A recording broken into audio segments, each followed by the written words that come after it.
This video contains spoilers for Steven Universe, Steven Universe the movie, and Steven Universe Future. If you want to watch all of these things on your own accords, which might take you forever, then please do so and come back to this video. But let's be honest, you probably saw it all anyways. Now sit back, thank you and enjoy.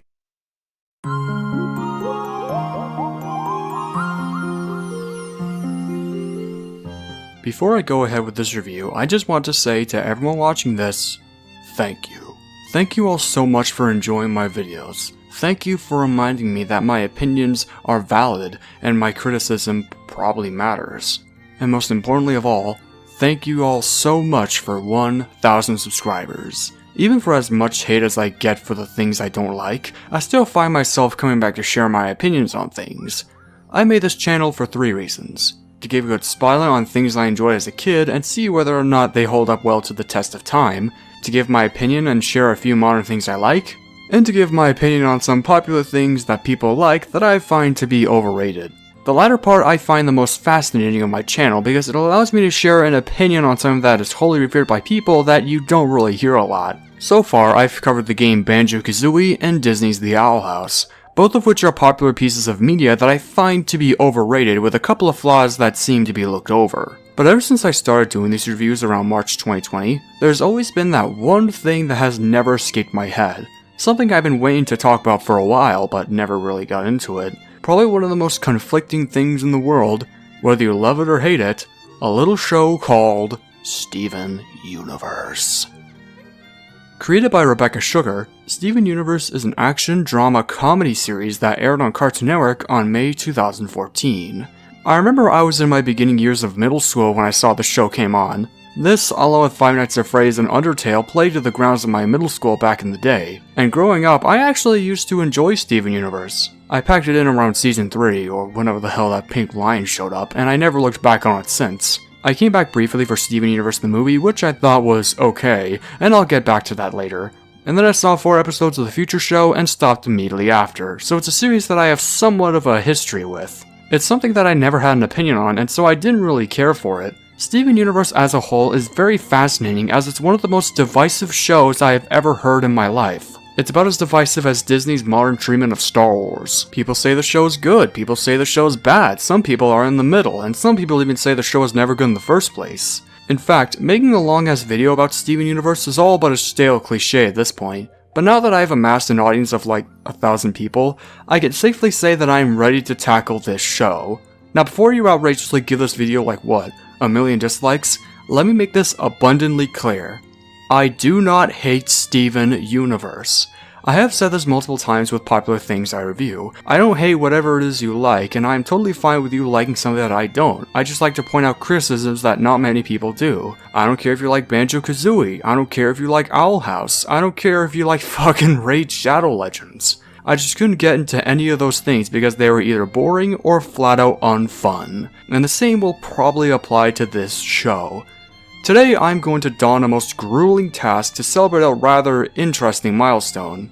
I am going to review the entirety of Steven Universe from start to end. Now when I say that, I don't mean all of Steven Universe. For this video, I'll be looking at the original show as well as the movie and the future show that all came after. I won't be looking at those anti-racism PSAs, which I heard were historically inaccurate, or the video game Save the Light, which I've never played, but judging by a few screenshots on Steam, it looks pretty decent.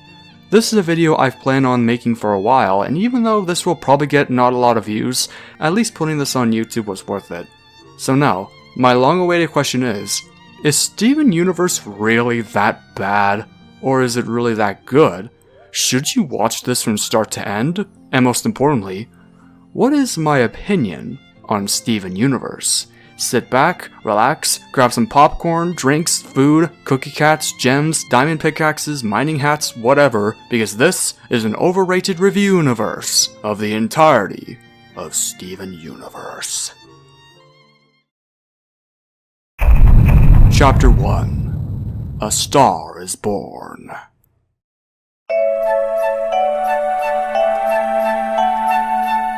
Steven Universe would premiere on November 4th, 2013 to an audience of mass acclaim from critics and viewers alike, but its journey to television wasn't that easy. The show was pitched in 2011 while creator Rebecca Sugar was working on Adventure Time. The show evolved from an idea called Ballad of Margot and Dread, which would have involved a child helping teenagers with their problems. 2 years later, a pilot was made in May 2013 to sell the show, which had a, interesting art style. Yeah, I'm glad they went with what we have now. Seriously, imagine something as ugly as this lasting for 5 seasons, getting a movie and another show. Ugh. Thankfully, after a complete makeover, the show would premiere and begin an 8-year-long journey of either excitement and love, or pain and misery for some of you. So how is this start off to our beloved gem-bellied bud? Why don't we find out? This is Steven Universe Season 1.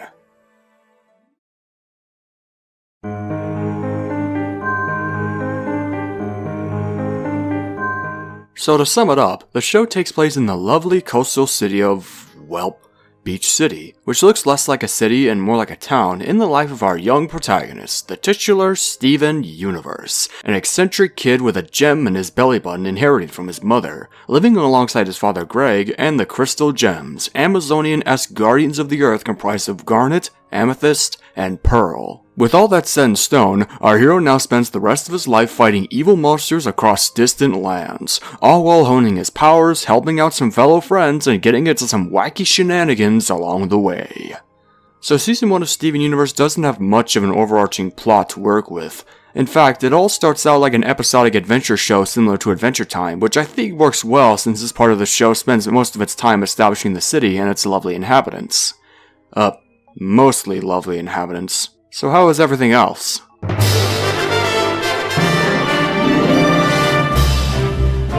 This may come off as a surprise, but Steven Universe Season 1 is alright. Keep in mind that this was before Steven Universe went batshit crazy with its storytelling, and so it stuck to doing some wacky adventures in the city of, well, Beach City. It never indulged itself with its themes of gender and sexuality until much later on in the show, so the adventures in this season were all simple town shenanigans with charming magical twists, like getting powerful after eating ice cream, turning your fingers into cats, going through junk, fighting a corporate mascot, fighting an evil floating eyeball in the sky, fucking dying of old age in front of your friends? You know, the whole shebang. This, as a result, is probably the only good season of Steven Universe, even though Steven's hometown adventures become a detriment later on. Some of the stuff I point out here are problems that are ingrained deeper and deeper as the show goes on, like the writing and the pacing. The animation is good. One of the things Steven Universe gets a lot of shit for is its animation and the CalArts art style it popularized. Personally, I'm fine with how the show looks, but I do have a couple of problems. The animation in Season 1 is pretty rough around the edges. Some of the characters look off-model during certain shots, though I think that's a given since this was the first season. And it was animated in Korea, so I think communication was just bad there. Meh. As a matter of fact, according to my research, a majority of the shows I've seen like Steven Universe, Owl House, Ben 10, Amphibia, Infinity Train, Gargoyles, and Gravity Falls are animated over in Korea, with some shows even being outsourced to countries like Canada, Ireland, France, and Australia. Is the American TV animation industry really that talentless?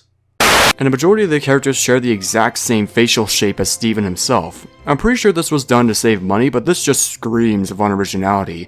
And what kinda sucks is that this kind of facial style is copied by other shows, mostly just on Cartoon Network. I mean shit, when I saw the premiere of Clarence on Cartoon Network, I thought it was a Steven Universe spinoff because of its art style. Even Pixar's Luca fell under this curse. Some of the gems in my opinion deserve eyelashes, like I thought the characters of Ruby and Bizmuth were boys because of their masculine figure. Maybe some eyelashes would distinguish them greatly. But if there's one thing I like about the show's animation, it's the gallery of big, beautiful, audacious yeah, take my cub. Oh, yeah, look at that hot, sweet ass. You like that, And the use of color is good as well. The best I can describe Steven Universe visually is that it looks like a lo-fi show. Lo-fi, according to Aesthetics Wiki, is defined by its use of muted tones and mundane imagery to evoke the feeling of calm and nostalgia, often using desaturated coloring and calming music. Steven Universe is the best I can describe as a lo-fi show with its art and background music, which actually induces a bit of nostalgia for me sometimes. The best I can compare the show visually would be the animated web series Bee and Puppycat. It has a lot of uses of subdued neon colors that provide a calming, almost nostalgic atmosphere, but maybe I'm just having middle school nostalgia from this show. The backgrounds are also really good, like I said, homing in that subdued color usage. Some of my favorites include the strawberry battlefield, the temple, the pink plane, and these vast space backgrounds from later on. I also enjoy the background music because it gives off a Super Mario or a Kingdom Hearts vibe. And speaking of music, Steven Universe is a musical! And I'll be honest here, a lot of the songs are really hit and miss. Most of these songs were all written by Rebecca Sugar herself, who also wrote one of Marceline's songs from Adventure Time. Now if that doesn't sound like a mark of quality, then I don't know what is. With the only exception of Phineas and Ferb, I don't think I've ever seen an animated TV musical in my entire life, so I'm not really much of a musical nerd, but I'll try and judge all these songs to the best of my ability. A majority of them are a bunch of safe, calm-sounding happy songs that are honestly pretty repetitive and forgettable. They don't even do a lot of genres outside of 80s sounding rock like jazz, funk, and pop, which makes a lot of these songs feel hollow and generic. But I will confess that there are at least 3 songs in the entire show that I actually like, but I will get to those later. For now, I'll stick with what we are given in Season 1. The songs in Season 1 are actually pretty solid compared to what would come after. The Cookie Cat jingle that appears in the first episode is actually a pretty charming tune and adds to the childlike magic of the first season. Cookie Cat, he's a peck for your tummy. Cookie Cat, he's super duper yummy. Greg's first song, Drive My Van Into Your Heart, is pretty nice and fits his character as a former rock star turned car washer. So let me drive my van into your heart. Let me drive my van into your heart. Turn Into a Giant Woman is a nice chillaxing Hawaiian tune, and if there's one thing I like in fiction, it's tropical sounding music. All I wanna do is see you turn into a giant woman. How to Be Strong is an okay, motivational sounding song, but I do like Pearl's opening to the track. I want to be your rock, and when I talk, it lights a fire in you. There's also that one Big Donut song which I find to be forgettable. Dear Old Dad is interesting for its use of guitars and video game sounds, but it honestly sounds kinda bad, and I think it's because of Steven's singing. It doesn't have a strong feel to it, and it honestly feels kinda stilted. In this whole wide world, there's no one like you. The Steven in the Steven song is a nice little homage to the Josie and the Pussycats theme song, and even comes back towards the end with all the gems. Me, myself, and I, and him, all the same guy. Wherever You Are is another nice ukulele tune from Steven, and truly sounds like it was meant for a vacation. Why don't you let yourself just be wherever you are? We're on the Run is a decent western sounding song, and I like Amethyst singing along towards the end. Her bit actually ties well with her character. That's why we're on the run. The writing of Steven Universe is such a mess. While I had a few cheap laughs here and there in Season 1, Steven Universe isn't really funny. I know humor is subjective and whatever, but Steven Universe is probably one of the least funny cartoons I have ever seen. The comedy in the show is like trying to find a needle in a haystack. You can do comedy by making clever and well thought out jokes, or by doing something so stupidly funny that it is funny. Steven Universe somehow stays out of the spectrum because there are no jokes, or for what little jokes there are, I have not laughed at them at all. I'd rather watch a show that attempts yet fails to make a good joke like The Owl House over a show that has what feels like no jokes at all. Steven Universe is not funny, plain and simple, but Season 1 is carried more over by the characters and the situations they go through. I also like the way Steven plays off his cohorts in the season. It's nice and charming for what it is. The dialogue is nothing special, but one of the biggest problems with Steven Universe is that it always introduces a potential plot point to go into that is never delved into nor brought up again. A good example of this is when Steven and Amethyst visit a place called the Kindergarten, a place where gems are artificially created, and she has some sort of trauma of being a failure. That's really interesting character drama to dive into, but this is brushfully resolved and it's never touched on ever again. Only in brief homages. Or how about when the character of Lapis Lazuli escapes the planet Earth only to come back with the villainous Jasper? So what was going on around that time, huh? What comes after Lapis's escape is nothing but a bunch of plotless adventures in Beach City, leaving much development of Lapis to be desired. Also, where's the government in all this happening? You can argue the US military doesn't exist or they're completely useless against the monsters the gems face, but is the government even aware of all this happening?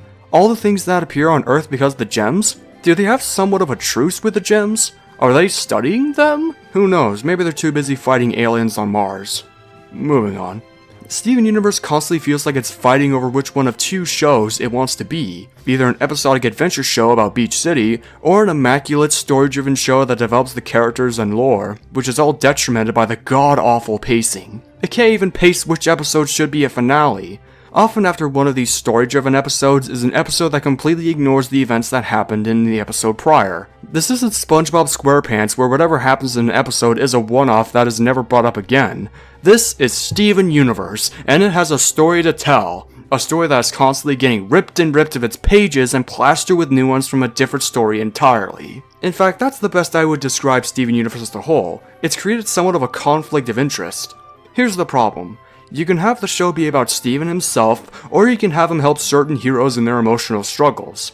But you can't have them both. I'm sorry, but I didn't watch the show just to sit through boring adventures with unlikable side characters. I came here to see some of the good storytelling that's constantly hyped up by the show's disciples. In my opinion, I think it would have been a wise decision to dedicate some of those filler episodes to characters and their problems. Why not do what Avatar did with Zuko and dedicate a few episodes to two, or literally any other important character that isn't Garnet or Light Universe? This would have shaken up the show's structure and given an interesting look into characters like Amethyst and Lapis. Another thing the show is known for is its themes of gender and sexuality and its inclusion of LGBT characters.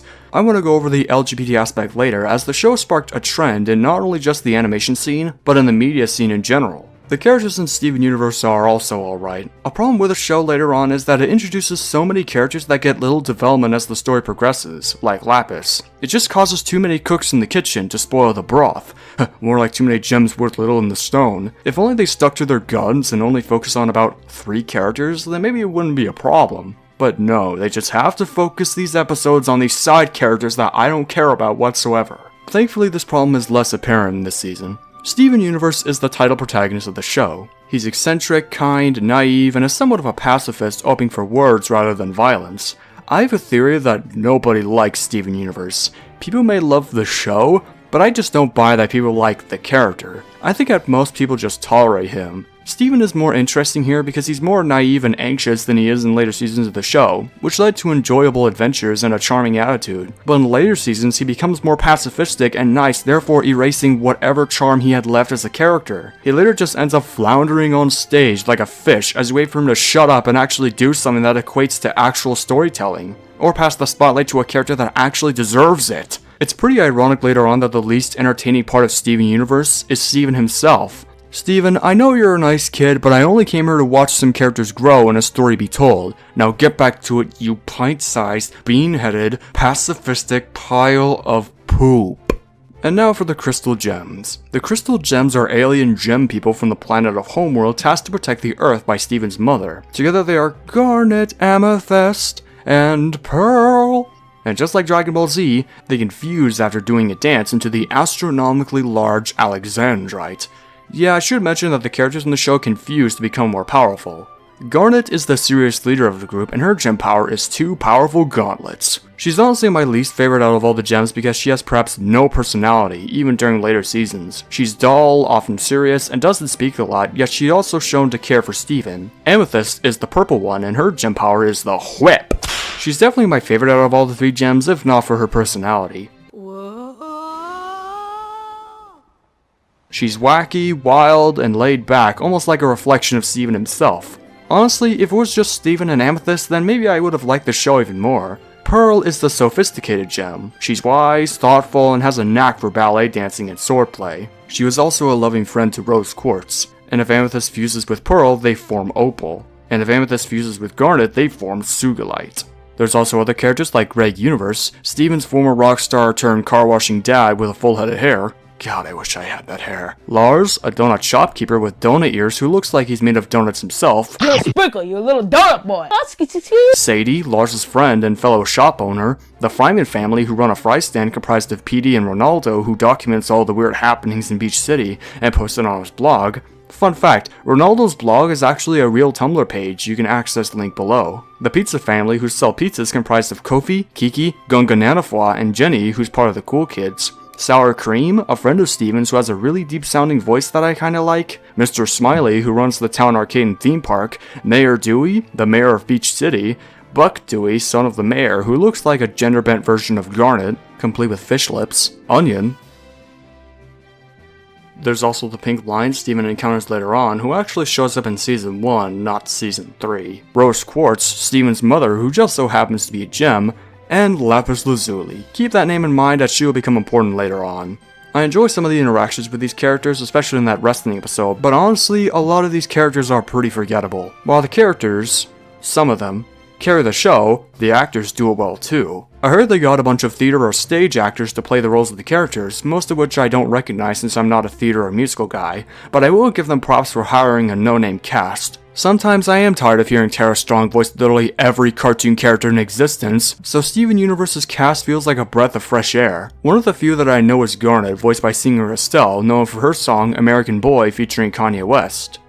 You know, the Chug Jug song. In my opinion, I think Estelle works for singing as she does acting because Garnet's voice sounds a bit monotone and lacks personality. Well, for starters, you could just be going on about your business, eating your fried bits, and then suddenly you choke to death. Or you get so distracted that you fall down a manhole. You could get food poisoning, or be bullied by wasps.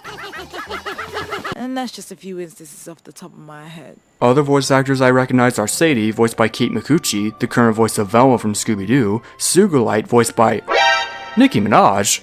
Well damn, it's no wonder Sugalite has such a giant ass. And Rose Quartz, voiced by Susan Egan, who I know is the voice of Meg from Disney's Hercules. Out of all these voices I recognize, Egan as Quartz is probably the best out of all of them. She gives a sweet and almost seductive delivery which works well for a character with such a sweet and curious personality. Steven, we can't both exist. I'm going to become half of you. And I need you to know that every moment you love being yourself. That's me, loving you and loving being you. Because you're going to be something extraordinary. You're going to be a human being. Everyone else is fine too, but what problem I have is that some of the side characters' voices are really annoying and sometimes flat out unfitting. Like, picture this kid, P.D. Fryman. Is this the voice you would want to hear out of a kid? I feel like there's just no point to it. I protect humanity from magic and monsters and stuff. I mean a real job that you get paid for. I'm paid in the smiles across the town's faces. I don't see anyone smiling. No, it sounds more like something I'd hear out of a garden gnome if anything else. Lars's voice is a bit tolerable, but he honestly just sounds like a background fish from SpongeBob. Okay, where is it? What? The teleporter thing. Where is it? Oh, it wouldn't disappear, would it? No. What? Steven! How could you do this? We're stranded! Way to go, Steven. Is this your magical love bubble or something? Did you make it? Because you're in love. More like comedy club.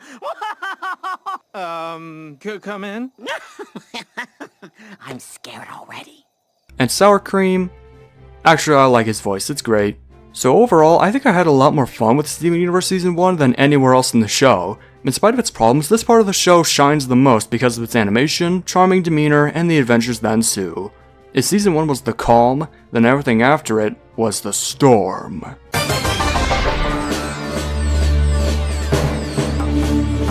So at one point in the show, the gems return with a magical mirror and Steven decides to have some fun with it. After a little while, the mirror begins talking to Steven, revealing that it wants out. Steven manages to get it free, which reveals a gem named Ho! Hello! Sorry, that was me sexy alert. Moving on. Steven manages to free the mirror, which reveals a brand new blue gem named Lapis Lazuli, my gamer. The gems confront Lapis and Steven tries to break it up, but to no avail, and so Lapis runs off, taking the ocean with her the next day. The gang goes out to Lapis, so after a bit of fighting and reasoning and shielding, Steven reaches Lapis Lazuli and heals her broken gem, causing her to grow water wings and thanking Steven. No prob, Bob. It's Lapis. Yeah. And so she flies off. Lapis doesn't come back after this episode, so the rest of the season is full of random adventures and other discoveries, like how all the gems confuse in the astronomically tall Alexandrite. The pink line has a plane of existence inside of his mane, which houses a VHS tape for Steven featuring his mother, which is actually a pretty wholesome scene. These marbles in the warp tunnels which reveal yet another gem, the mysteriously villainous Peridot. Steven manages to fuse with Connie to make Oh, mama! You know, if I saw her, I want to fuse with her real hard, if you know what I mean. Wait, would that make me a pedophile? Steven manages to fuse with Connie to form Stevani, who I'm pretty sure is a representation of queer people and some sort of mental disorder. But that's probably my theory at least. Amethyst reveals a place on Earth called the Kindergarten where gems were created, I think, to destroy the Earth, and she gets pretty emotional about it. The heroes follow one of those marbles to Peridot's hideout and go face the digital face with her, revealing that she won't come alone. They find Rose's scabbard in the battlefield, and Pearl gets pretty emotional about it.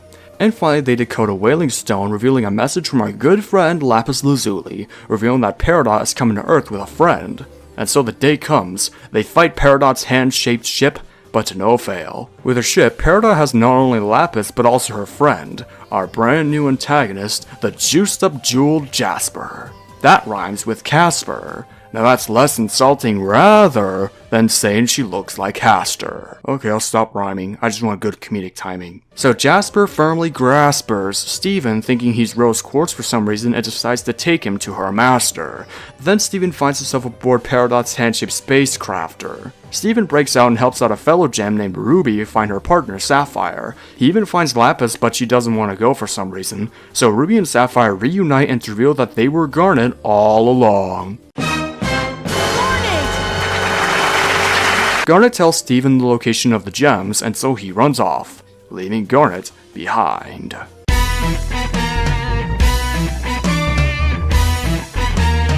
So Garnet challenges Jasper to a match, all while singing a new song, Stronger Than You, which in my opinion sucks.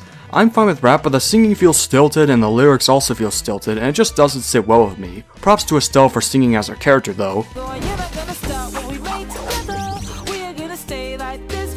While the fight goes on, Steven and the gems reach the cockpit and handle Peridot, while Garnet successfully blasters Jasper into the core of Peridot's spacecrafter, leading to a beachside disaster. Steven and the gems are okay, but Jasper, the lucky bastard, survived, and catches Lapis in her firm grasper. And together they forcefully fuse into the massive, the mighty, the monstrous, the magnificent Maiden of Madness, Malachite.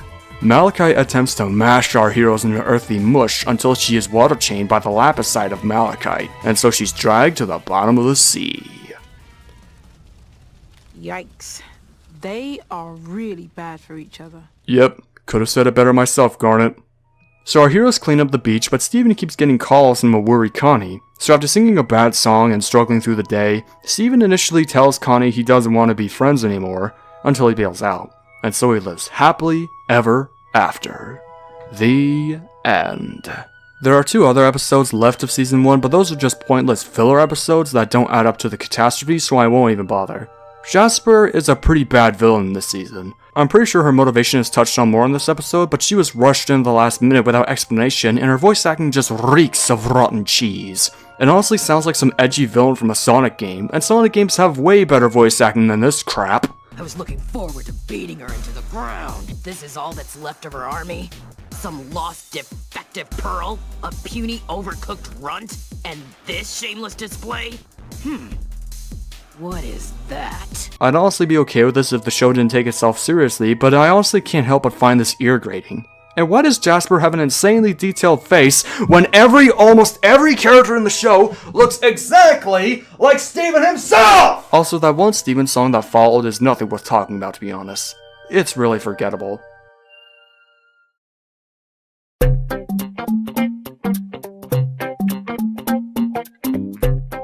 Overall, Steven Universe Season 1 is alright. In spite of its shortcomings and unamusing songs, this season holds a candle because of its charming characters, aesthetically beautiful animation, and it's overall just solid to watch.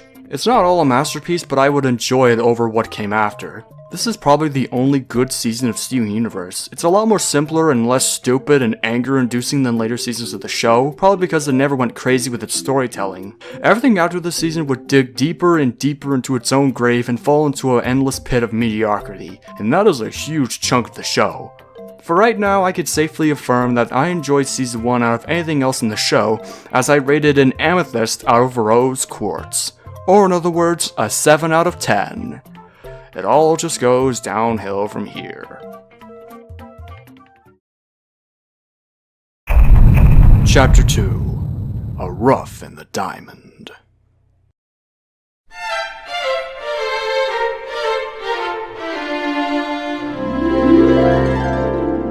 Steven Universe Season 2 would premiere on March 13th, 2015, this time with less episodes than the whopping 53 episodes of Season 1, thank God, and would further develop the characters like Ruby and Sapphire and Peridot. By further develop, I will get to those later. This season also got an updated theme song later on, which is actually the original but with more instrumentation and better animation. It looks really good though, I will say that. So how is Steven Universe Season 2? Let's begin, shall we? This is Steven Universe Season 2.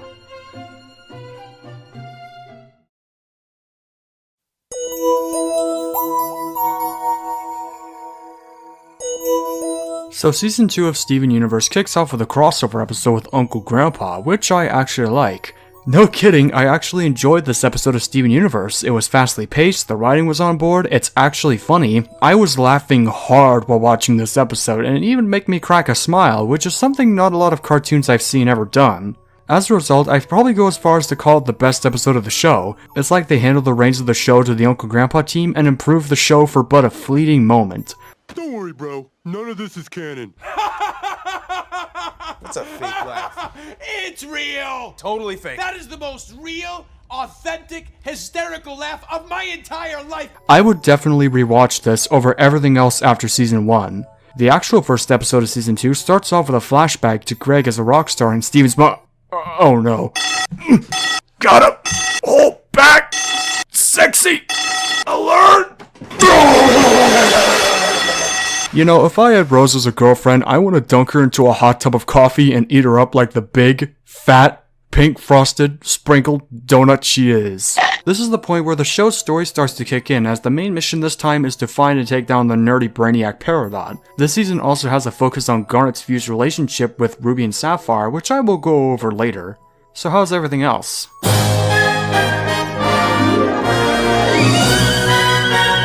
I honestly have nothing much to say about Steven Universe Season 2 because it's mostly the same as Season 1. Random town shenanigans, but this time the plot truly kicks in with the pursuit of Peridot and Garnet getting jealous over Pearl for fusing with her. One problem with Season 2 is its pacing. It doesn't even know which episode should be a finale, leading to a lackluster end. Steven's hometown adventures start becoming a detriment because a lot of the characters the show focus on are flat and hollow. They aren't really as interesting as the non-human characters except for Lars later on, but even he is pushed to the wayside. Greg is probably the most interesting out of the human characters because this season develops his relationship with Rose and how he met her, living as a wannabe rock star and then giving up his dreams just to be with her, and his rivalry with Pearl. Everything involving Rose and Greg is some of the best moments in the season because we see the characters be characters as young Greg struggles to get his shit together and accept the differences between him and his love. There is one part of this season that I think is truly exceptional, and that's the character of Peridot, the closest we may ever get to a proper villain redemption arc in the show. She starts out as a generic one-note cartoon villain, but once she's rid of her limb enhancements, she starts to bond with the heroes and help them in the mission against the Cluster. This works because they actually show us this. I don't like Peridot the character, I think she's really annoying, but her little redemption makes her one of the few well-written characters in the entire show. Everything involving her redemption is believable and overall solid. That small little arc about Garnet being mad at Pearl is also alright. I kinda wish it lasted longer to make the struggle more compelling. Connie also goes through some development as she trains with Pearl and even proves her worth in the Nightmare Hospital. Hey, remember when that episode was popular? Because I do. But this development is pushed off to the wayside rather quickly. The show would also indulge further its LGBT inclusion by giving a bit of spotlight on the relationships between the characters of Ruby and Sapphire. It's a media trend I like to call the Garnet effect. And hey, let's talk about that.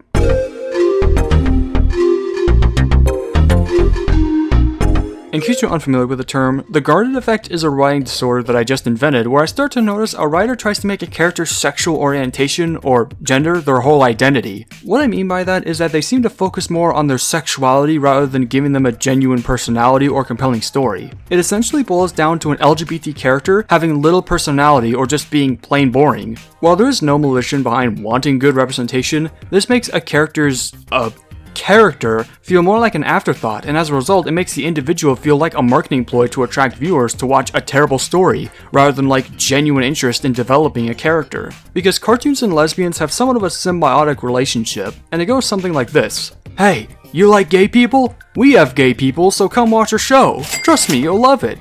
Oh, what's that? Your favorite character's not acting gay? Don't worry, they'll be gay again. People just see that a show has LGBT representation and start watching a pile of shit show just for that alone, and begin associating it as masterpiece status. It's simple Pavlovian conditioning. It all feels like a foot race to see who can make the gayest, transiest character ever with disregards to their personality, or to see if they can try to make their sexuality their entire personality.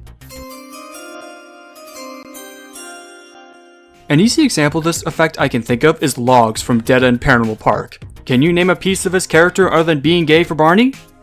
Exactly. He has no character. He's an object. Oh yeah, I can't forget the fat boy himself. I dare you to name one trait of development he goes through, other than being trans. You won't be able to.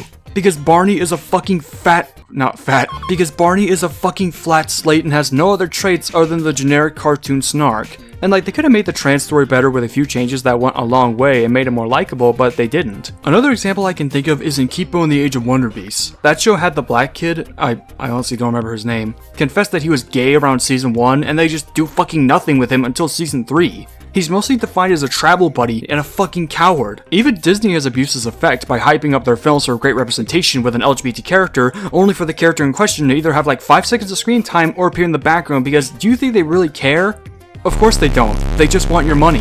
The Garnet effect isn't limited to cartoons either. Any media with an LGBT character can suffer from this, live action or video games. Is there any good LGBT character I can think of? Or am I just writing this because I'm a homophobe? Well, yes. Not the homophobe part, obviously. Vi from League of Legends Arcane is one of the best characters I've seen escape the Garnet effect, because as much as she thirsts for Caitlyn, being bisexual is mainly not who she is. She's a strong-headed, capable fighter that does all she can throughout the series to find Jinx, because that's what she cares about above all. She's mainly defined by her love of family, not puss. Another character I could think of is Rain Whisperers from the Owl House. I know I've been harsh with them in the past, but I'll pay them a compliment here and say that they have a lot more to say than this piece of shit, because they aren't defined by them being non-binary. They're a fighter, a unit working against the Emperor, who also genuinely cares for Ida. These are all good examples of characters who manage to escape the grasp of the Garnet effect. They all have compelling stories that can grasp you without being defined by sexuality. Amity Blight started out as an alright character as a foil to Luz free from this effect, but then she slowly turned into a thirster for Luz. The problem is not that these are LGBT characters, the problem is that they are not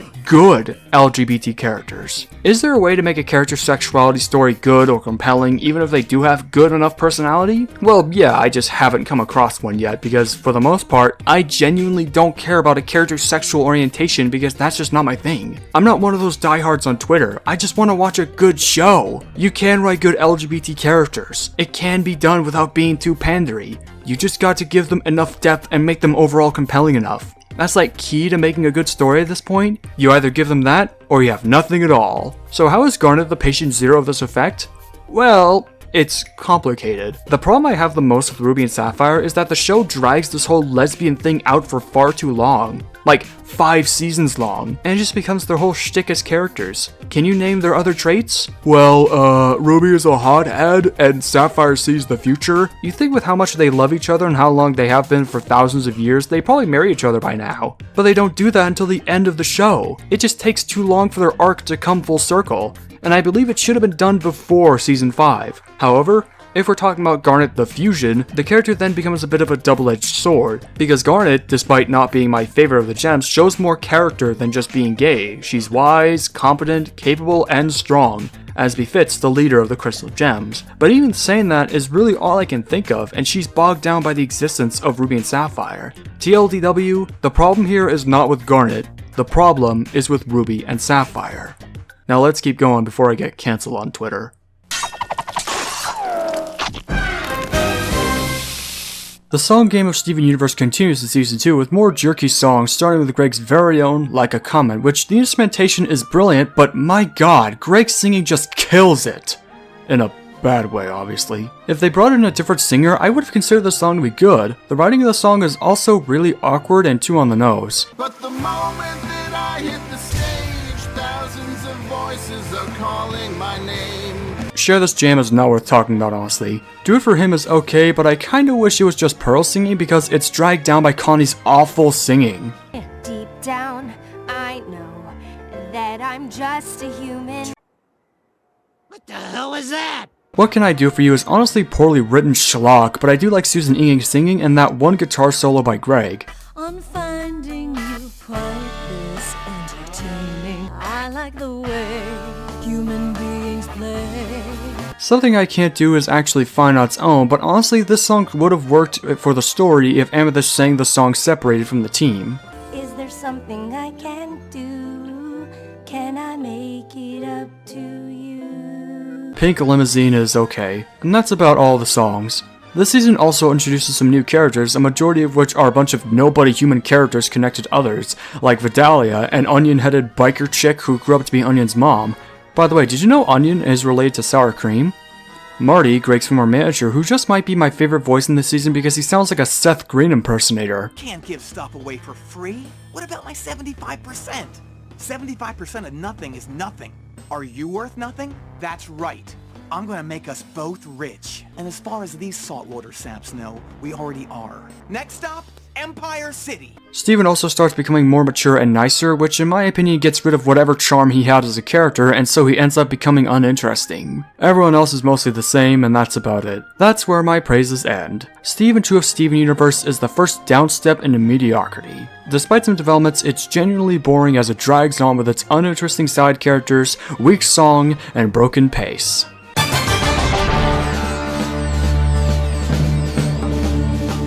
So at one point in the show, the gang catches up to Perida and manages to catch, but then she runs off, leaving a lemon hamster behind. The next time they catch her, they poof her out of existence and take her gem back to the temple, until Steven sets her free, revealing her not-so-towering stature and her rushing into the bathroom. After a bit of talking and hanging out, Peridot decides to help out our heroes take down a threat beneath the crust of the earth, known as the Cluster. A gigantic, weaponized fusion of hundreds and thousands of gems designed to destroy worlds. If it were to emerge, it would destroy the Earth. So now it's up to our heroes to neutralize the Cluster. One of the problems with this whole storyline is that it wastes too much time from the actual mission. So much pointless shit happens that all that can wait after the mission is done, like Ruby and Sapphire's love origin, Steven's birthday, and the defeat of Malachite.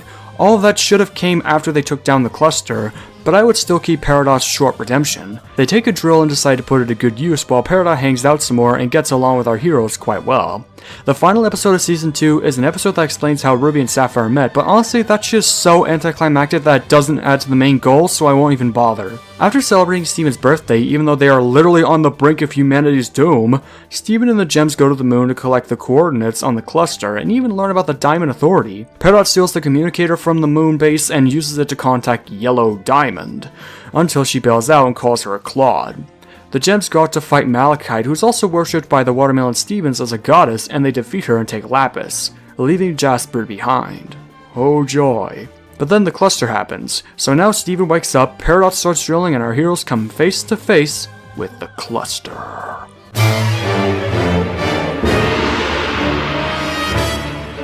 The fight against the Cluster ends in probably the most anticlimactic way possible. So Peridot attempts to drill the Cluster herself while Steven receives horrific visions of the Cluster itself as it attempts to take form. Then Steven finds himself talking to the Cluster. As it turns out, all the Cluster wanted was to find the missing pieces of itself, little realizing that all along it had time to talk to itself. So Steven decides to bubble the multiple pieces of the Cluster, but fails, until the Cluster begins bubbling itself. And so they all live happily ever after, the end. Wow. What an anticlimactic way to end a highly built-up threat. The build-up to the Cluster is arguably the worst part of Season 2, not just the way the Cluster is defeated, but how the gems attempt to fix it all. The Crystal Gems don't really take the Cluster so seriously with all this filler shit happening before them. If the heroes don't take the threat so seriously, then why should I? I would have removed all that filler shit and placed it at the beginning of Season 3.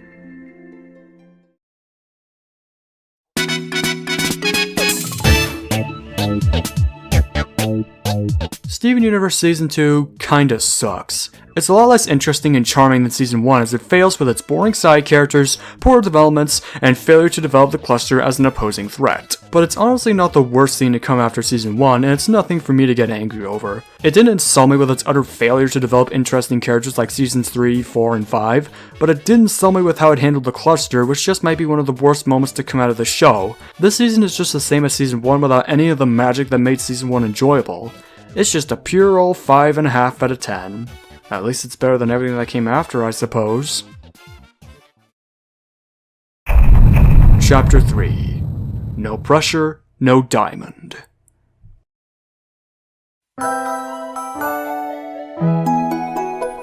Season 3 of Steven Universe would premiere on May 12th, 2016, this time with a little focus on Lapis and Jasper, which I want to go over later as it's one of the things that infuriates me the most about the show.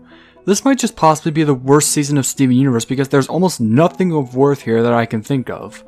Let's begin, shall we? This is Steven Universe Season 3.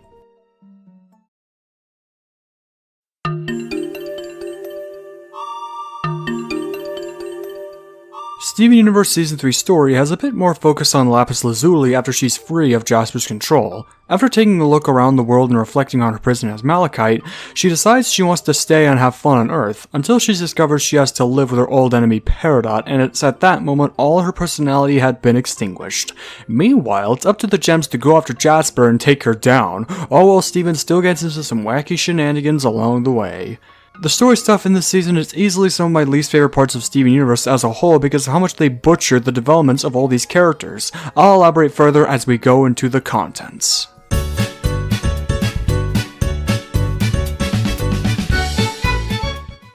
It's the same. It's all the fucking same. I honestly can't think of a single positive thing to say about this season because it's basically the exact same shit again, and even when it gets busy, it's done in a bastardizing way that leaves me unsatisfied by the end. It is worthless. There's nothing of worth here other than one good song and the fact that it shines a spotlight on Jasper and Lapis. But even that is worthless. It is a worthless piece of nothing without anything special or interesting going for it. The town shenanigans are a lot more boring here as they shy away from the characters that deserve the spotlight the most, who I will go over later. The town shenanigans sound real fun on paper, like Stefani facing her arch nemesis Kevin, but they're all so boring and lack any sort of magical twist that will make them a lot more fun and interesting. The episode about Kiki's pizza dreams and Steven and Lars' body are the closest episodes that come to mind when I think of magical. Marty also returns to the season, and I kinda wish he showed up more because he's got a fun, egotistical personality. Hell, it should have made up a reoccurring antagonist. He shows up for one episode to promote a Coca-Cola and gives Greg a big fat check of $1 gazillion. By the way, he's also Sour Cream's biological father. There's also this little plotline about these multiple rubies hunting Jasper who just fuck off and then come back at the end. The music game continues in this season with one of the 3 good songs that I actually like. Peace and War on the Planet Earth is alright, but one thing I like about it is how it collaborates all the gems together. Is there anything that's worth more than peace and love on the planet Earth? Mr. Greg is actually one of my favorite episodes in the entire show as it's a full musical episode. Rather Spend Time With You is pretty calming, and what I like about it is it transitions into the Empire City song, which is good instrumentally and not so good singing wise. When the only thing I want is you. The streets and the sounds and the buildings towering, subways that run from Brooklyn to the Bowery, Empire City. The hotel song actually sounds straight out of Polar Express, and damn it, I can't help but find it enjoyable. It's Mr. Greg! It's Mr. Greg! And if I break a table, it ain't no... Whoa! $100? Gee, thanks! But the crown jewel of this episode is Pearl's song. It's Over, Isn't It? One of 3 of my only favorite songs in the entire show. It's really well composed and it ties in well with her character of being the lost lover of Rose and clinging to her past, not to mention Pearl's elegant singing and that one animation scene. It's over, isn't it? It's over, isn't it? Why can't I move on? The last Steven song is also really well composed. Greg's I Need a Little Change sounds like a shit YouTuber song and his singing sounds monotone. I think I need a little change. I think I need a little change. Peridot's redemption ends at the beginning of the season and she becomes more excited whenever Steven comes to visit her farm. I'm pretty sure Peridot's supposed to be the comedy relief character, and if that's the case, she sure as hell sucks at it. I did not laugh at a single one of Peridot's interactions at all. She's one of the most unfunny comedy relief characters I think I've ever seen.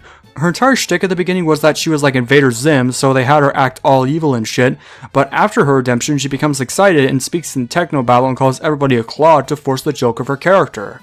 Honestly, nothing she ever says or does is funny. Couple that with her whole Rush redemption arc and the fact that she's paired with Lapis a lot makes her one of the worst characters in the entire show, and Lapis had all of her character development already obliterated. But she's not even the most annoying character in the show. That honor goes to Spinel, who I will go over later. Shut the f*** up! Season 3 also shines the spotlight on Jasper and, Okay. I'm just gonna say it right now. Fuck you, Rebecca Sugar, for what you did to Jasper. You know, it's really depressing when fan artists give your character more life and personality than how they are in the actual show. That's just sad, honestly. So Jasper takes on the role of a reoccurring antagonist in this season, trying to collect corrupted gems to become more powerful and build an army to take down Steven. She's one of my favorite characters in the entire show, if not for her premise and how much potential they waste with her. She's basically a soldier without a war, a person fighting Steven for the sake of a purpose, which is way more interesting than any of the town shit they ever do in the show. Without her diamond, she has no purpose, and so she's building an army to take down Steven and finally complete the purpose she was made for. I am 100% genuine when I say that the writing for Jasper is one of the things that pisses me off the most in the show. After she's corrupted and then defeated, she just dies and is never seen again, and even when she's left alone after she's separated from Lapis, they don't develop her at all. She's never seen again after that point, as she's pushed aside like a broken toy, never to be played with again. And everything she does is dumb because we don't fully know her as a character. We don't spend enough time with her or her journey to building her army. She's a terrible villain. She has no life, no personality at all, other than, "Grrr, you kill my diamond, so now I'm gonna kill you! Grrr, I miss you, my blue love life! I'm angry! Grrr!" There's so much unlimited potential hidden behind that orange veneer that they don't fully extract or unleash. You can have her live life with the Watermelon Stevens and develop a family she never had and learn the value of fighting for family. You can have her wandering around the world continuing her schemes and developing further her plight. You can teleport her to a distant galaxy and have her relive her life as a gladiator, similar to Planet Hulk. Shit! You could redeem Jasper in the most retarded, most forced way imaginable and have her become an overprotective mother of Steven and Connie. Anything that would at least give her more life and personality than how she is now. Jasper is the perfect example of a good character in a terrible show. Absolute wasted potential. She's tossed aside as the show progresses, and even when she's giving a shining glimmer of hope and future, it's written in a way that feels so anticlimactic and insulting to someone like me who sees so much potential in a walking tanning booth. Fuck you, Rebecca Sugar. Fuck you and your garbage writing, you narcissistic asshole. Lapis also gets a spotlight in this season, and oh my god, I've had it. I fucking had it. After she takes a gander at the planet Earth, she's immediately paired with Peridot and develops a whatever don't care personality. What? Why the 180 personality direction? You could be spending all that time developing her whole story arc, which there's no good of a transition than that. Lapis' whole story arc after leaving Jasper is one of Stockholm Syndrome, where she misses Jasper despite her antagonistic way of treating her. Yet like Jasper herself, they don't do anything with this idea and toss her aside. Lapis is one of my favorite characters in the entire show, if not only for her plight.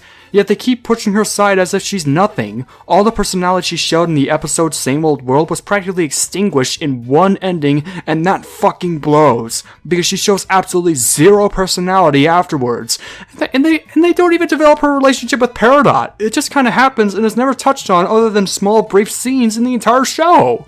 In my opinion, I would have had episodes where Lapis explores Beach City and helps out the locals in her way, show her developing a relationship with Peridot and talk to Steven more about her Stockholm shit with Jasper. It would have given her a lot more personality than her broken story arc. Yet another thing in the show that pisses me off more than anything. I'm sorry if I'm being harsh, but I really wanted to like Lapis. I really did. Like I said, she's one of my favorite characters if not for her plight and her whole story arc of Stockholm Syndrome. But they don't unlock her to her greatest potential. She sort of just shows up to be free and shows up here and there, then is washed away, like how she was as Malachite. And then there's Bizmuth. Number one question, why does this character exist? Just why? I completely forgot Bizmuth even existed after watching the entire show, since she never appears anywhere else again until season 5. Bismuth is undoubtedly one of the worst characters in the entire show for how little value she even has to the show, other than making trivial weapons. She is nothing, an absolute nobody one-off that shows up in one full 22-minute episode dedicated to herself, and that's not even a good episode, honestly. You can write her out of the show's existence and it would change nothing. Oh wait, that exact episode does so. Gee, thanks. Honestly, Bizmuth is a complete waste that shouldn't have even happened. I have absolutely nothing to say about her at all, other than she looks like a giant hippo, and when I first saw her in the trailer for the movie, I thought she was a boy because of her masculine-ass figure. She looks like a buff-ass blacksmith. If only they gave her eyelashes to distinguish her greatly. Also, am I the only one concerned about her dress code? Like, does Bizmuth even have nipples under that apron? That's hot. That's how much of a genuine nobody Bizmuth is. The more I talk about her, the more I forget she even exists. Let's move on. Speedle also shows up half reformed, but honestly she doesn't even matter, so let's just go on. So overall, I can't think of a single positive thing about Season 3. Despite that one good song, the town episodes are boring, the character development is unsatisfying, it's got nothing special going for it, and it's overall possibly the worst season of the show for how insulting it is to the development of these characters. Let's move on before I blow a gasket.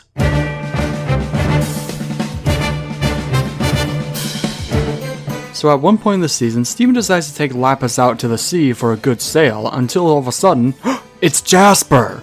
She's back, and with a vengeance, too! Jasper attempts to reunite with Lapis, saying that she felt strong thanks to her fusion as Malachite, but then Lapis punches her back into the sea. As the season progresses, it's revealed that Jasper's collecting corrupted gems to build an army to take down Steven, which thus leads to a confrontation on the beach between Steven, Connie, and Amethyst.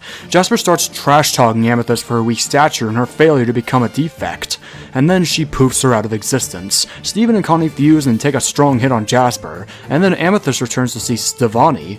Jasper retreats back into the sea, warning of their next battle to come. What follows after is Amethyst training to take down Jasper, and the full episode dedicated to Bizmuth, who was a good friend to Rose Quartz and even gives our heroes upgraded weaponry. She hangs out with our heroes and then reveals to Steven her greatest weapon, the breaking point capable of shattering gems. Steven attempts to talk her out of it, but then she's poofed thanks to Steven's blade. Yeah, I don't like Bizmuth, so I'm glad they got rid of her very quickly. Steven, Amethyst, and Peridot decide to go to the birthplace of Jasper, the Beta Kindergarten, located somewhere in a desert. They discovered not only her birth hole, but also that she's housing corrupted gems to build an army to take down Steven.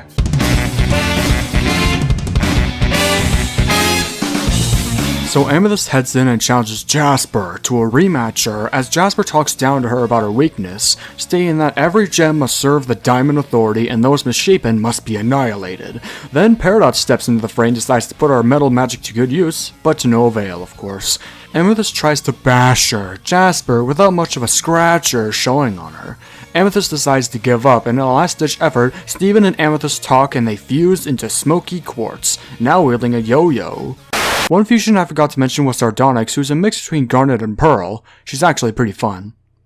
Jasper still attempts to take down our heroes, and in a last-ditch effort, she fuses with a corrupted Jasper into Zebra Jasper, but then she's taken away rather quickly. As a result, she becomes corrupted, but not before lamenting her bitterness towards Rose, everything she's done to the gems, her Zemin to the earth, and what Rose did to her diamond. Yellow diamond?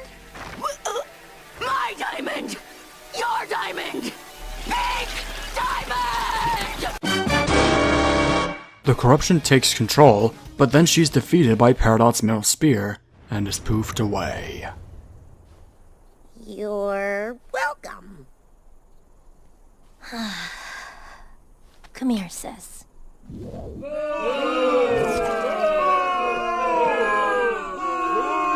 After that, the multiple rubies who I forgot existed show up, demanding Jasper, to which Amethyst takes up her appearance to fool them and is sent to the moon to investigate something, where they learn that Pink Diamond was shattered long ago by Rose Quartz. Amethyst then breaks her disguise and they are caught by the rubies. Steven opens the moon door and they get sucked into the atmosphere of space, which is really beautiful, I will say that. He gets stuck with the eyeball ruby and she gets mad at him, but then her eye gem gets cracked from an asteroid field, then Steven heals it and then she tries to stab him, but then she gets thrown back into space. Steven lays there alone, floating among the stars, until he's then rescued by the crystal gems and so lives happily ever after. The end. What plays in this scene is the series credits song, Love Like You, sung by Rebecca Sugar herself, which by itself is a pretty solid smooth jazz sounding song and I do like the instrumentation a lot. But what I don't like a lot is them killing off Jasper instead of letting her continue her own adventures. I really wish we had more of her in season 4. Fuck you, Rebecca Sugar.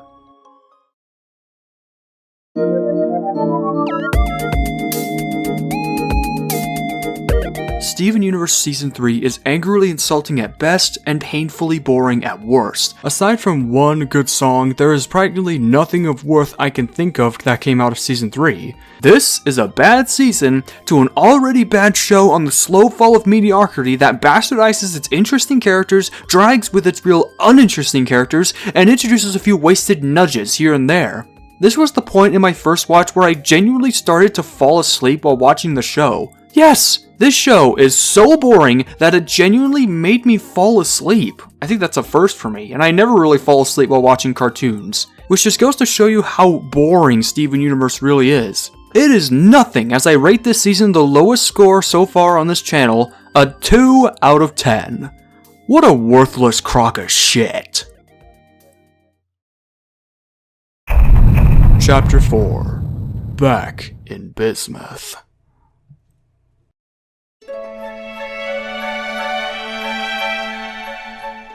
Season 4 would air on August 11th, 2016. This season is notable for being the first full appearances of Yellow and Blue Diamond, and also having a small story arc about Greg getting sent to a zoo for humans. It's important for me to note that this segment was written after a long break from re-binging Steven Universe, so take that for what you will.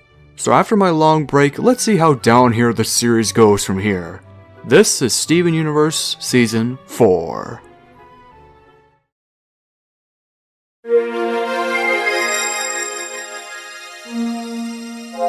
Steven Universe Season 4, in my opinion, feels like the most fillerist out of all the seasons in the show. It genuinely does not have a story until episode 10, Steven's Dream, where Steven and Greg decide to go to Korea to find Pink Diamond's palanquin, and encounter the big and sad Blue Diamond, weeping for Pink's loss. Until she kidnaps Greg, so now it's up to Steven to save Greg and then after discover his destiny. So yeah, it's mostly a filler season that almost focuses on the town shit and does not get the plot going.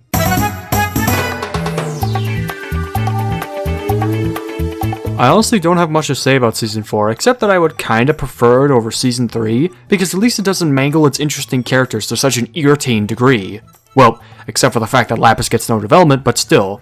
And it actually has, I think, 2 good episodes. Know Your Fusion and Mindful Education, which are some of the very few good episodes I like beyond Season 1.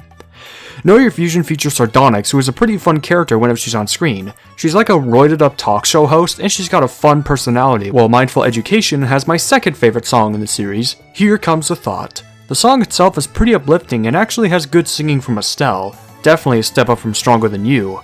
Too bad the animation during the scene is jerky as hell. Like, who animated this? A guy with Parkinson's? Take a moment, remind yourself to take a moment and find yourself. If this is how we fall apart. Not to mention that this episode features a pretty uplifting message of putting past your recent mistakes. Wow, I can't believe I actually said that about Steven Universe. Aside from that though, this season is really just pointless filler until 10 episodes in. In fact, I'm just gonna say it again, this is probably the most fillerist season in the entire show, bar none. Now, for the most part, I'm not entirely vitriolic towards the idea of filler in a story-driven series. It can offer a nice break of pace from the main narrative, so long as the writers wielding it handle with care. Avatar: The Last Airbender and Amphibia use filler to great effect in my opinion. Amphibia especially in Season 2 because it shows the fam's journey to Newtopia, seeing all the weird wonders of this world and hanging out in Newtopia and exploring it, while also providing some neat world building and development for the characters, which made it all feel like a cohesive quest. Same with Avatar when our heroes hang out in places like Ba Sing Se, the Swamp, and the Fire Nation, getting to know the peoples of these places and their cultures, and also not being afraid to try newer, fresher things with its characters and humanizing them in a way. Same with Amphibia, but mainly with the Wartwood townsfolk. Both of these shows not only use filler as a means to explore places in the world, but also try to develop these characters' personalities and do stuff with them like we've never seen before, like say Zuko opening up a tea shop. Plus, as long as the characters on screen are compelling or the ideas you have are interesting, then they can make filler tolerable. Once again, it all comes down to the writing and how filler is used. Steven Universe's filler is not only genuinely, miserably, agonizingly boring and uninteresting, but it also doesn't develop anything about the mythos or even these characters, since most of the townies are about as entertaining as a fucking pile of dog shit with little personality to work with, and it just makes the series overall unengaging and tiresome. Every time a town episode comes up, I always let out a hard groan, because after Season 1, these guys just put me to fucking sleep. I mean, think about it. With new gems like Peridot, Lapis, and Bizmuth, an interesting way to use filler would be to see how they could interact with the townspeople, potentially making new friends. We only see like 2 instances of this that I can think of, Peridot at the carnival and the episode New Crystal Gems, where they help out at the car wash. But that's really it. Here's some ideas. How about Ronaldo conducts an interview with Peridot to learn about homeworld culture for his blog? Or Lapis getting a job with Onion's fisherman dad since she especially needs characterization more than ever? Or Jamie try hitting on Lapis, since he probably knows that Garnet is a lesbian. It would be a great way to utilize the characters outside of the main story. You know what? Answer me this. Did you want to watch Steven floating in the air for a donut for 11 minutes? Or all the episodes before Gem Drill? Or the Pizza and Fryman families battling each other for spot supremacy, which Amphibia did a similar thing but better and funnier? Or that 22-minute special about Bizmuth only for her to fuck off at the end and never come back? Or Andy DeMeo? Actually, I take that back, Andy. You are a blessing onto the show. Or how about here? Greg getting kidnapped by the gems to a zoo. And like, that plotline would have been a little more neat if we saw more beings in the zoo besides humans, but we don't. Maybe some like alien beast or some shit? In fact, the zoo storyline as a whole is just a bullshit filler arc that adds mostly nothing to the plot or the world building as a whole. Answer me if you fucking like that storyline! You tell me with a straight face! Anyway, back to Beach City, I just can't be bothered to like or care for these side characters, aside from Ronaldo, because he is at least entertaining, and he's the human conspiracy theorist who actually acknowledges the gems as aliens. And also Lars, but I'll talk about him later. I'm fine with the townspeople in Amphibia because a lot of them have charming and charismatic personalities that make their respective episodes more fun to watch. None of the human characters have anything interesting or noteworthy that makes them fun or interesting to watch. They don't have good enough personalities. They just got fucking boring after a while. I don't want to stay in Beach City anymore. Just get to the plot already! In a minute! Can I also talk about the universe for a moment? I think Steven Universe has a ton of missed opportunities with its own world building, and even when it does build its confusing universe, it just leaves more questions than it does answers. Like, for example, because the gems have been on Earth for the longest time, living alongside humans, aside from the absence of the US military, how has this affected any of the cultures on Earth? How would have civilizations like the Egyptians, Norse, Mayans, and Japanese react to the gems? Were they revered as gods? Did they inspire any of Earth's myths and legends? Did they participate in any of Earth's greatest historical events, like Transformers The Last Night? Or are they just not allowed to interfere, like the Watchers from Marvel? Do any other militaries of the world exist in Steven Universe? Because the Koreans sure as hell would have done something about that pink palanquin by now. Do they just, not care? Come to think of it, why else haven't any of Earth's homeworld anomalies, the leftover tech, the structures, the watermelon island, or the corrupted gems all over the planet been investigated or studied? We know a little bit of this via some book written by Jamie's ancestor, but even then, is there more homeworld study documentation than what Steven knows? What if there's a secret organization like the SCP Foundation that studies homeworld anomalies and watches over the gems? Has humanity solely put their faith and protection in the crystal gems? And here's an important one. Considering that Pink Diamond loves life to the point that she has a zoo for study, and considering the sheer vastness of space, where the hell is everybody? Where the hell are all the aliens? Are the homeworld gems also studying other forms of sentient life? Throughout the series run, aside from a few images plastered on human merch, and the beast from that Jungleman episode, we don't see a single sapient alien life form in the show. The gems don't even count. I think it would be more interesting to see how aliens throughout the galaxy handled the homeworld gems, since their spread is universal and shit. Are they unaffected? Neutral? Are they fighting them? Do they have open trade with the gems? Is it too much for me to ask that we see more life in this universe? Who knows? Maybe there is no sentient life in the universe outside the gems after all. Moving on. This season has the least amount of songs than any other season in the show I can think of, having just 3 songs. The first one of these is Here Comes a Thought, which I've already gushed about. I Could Never Be Ready is really forgettable, but I do like that instrumentation towards the end of it. I could never be ready. What's the Use of Feeling Blue actually sounds like a proper villain song, and is another one of my favorites. It's really well composed, and it fits the Diamond's character of forgetting their past and becoming powerful leaders very well. I would totally prefer it over the forgettable schlock of songs that came before. An army has a use, they can go and fight a war. A sapphire has a use, she can tell you what it's for. What's the use of feeling blue? The story as a whole in this season doesn't really push the plot forward or develop any of the interesting characters except showing Greg once wanted to have a daughter named Nora and showing the Diamonds fully on screen and how they handled their missing of Pink. But like I said, this is all just pointless filler bullshit, and we don't really spend enough time with the Diamonds or building the world. Oh yeah, can I talk about Ruby and Sapphire for a minute? Because like these two get zero development this season at all. Aside from the story of how they met, the only form of major development they get happens in season 5, which, oh boy, I will get to later. But to summarize, I think what happened in season 5 should have happened in season 4 instead. This season also features Steven going on a grand quest to discover his destiny and the secrets of its heritage. You know, if I'm going to be honest here, I have never cared for Steven or even Connie at all after season 1. Like I said, I found him more interesting in season 1 because he was flawed, naive, and overall a decent, charming kid character. But after that, he just becomes boring and a mere plot vehicle to develop the other characters. And it just takes him this long to go on an odyssey to discover his family's secrets. Honestly, it just makes me hard to get invested into a story for how little development the titular character even gets until the end. Or how fucking boring he is. Steven, much like Amity from the Owl House, is practically a satellite character, meaning someone who is only valued via their interactions. You kind of forget he's supposed to be the main focus because of how he barely even is. Season 4 obviously introduces a bunch of new characters that either everyone loves or simply forgot even exists. Smoky Quartz is touched on one episode and then never again. They don't even show up after that episode. One of the new characters is Mr. Frowny, Mr. Smiley's comedy partner who sounds like a depressed Gordon Ramsay. What would he say if he saw me now? You're lying. Nobody's happy to see me. I'm too late. I should have come sooner. I don't know, I'm just a boy in a costume. Of course. Everything in my life's a disappointment. There's this mysterious chick Pearl has a crush on who looks like Rose Quartz, who appears in one episode, does not speak, and never shows up again. Ugh, don't you love throwing away characters? Onion has a gang of friends who I cannot for the life of me remember their names. I know one of their names is Garbanzo because he says it himself. Lapis and Paradox relationship gets a spotlight in this season in what I assume is the Thanksgiving special, which also begs the question why the show never had a Christmas special, but whatever. And I wish we got to see more of these two bond together and even develop a relationship.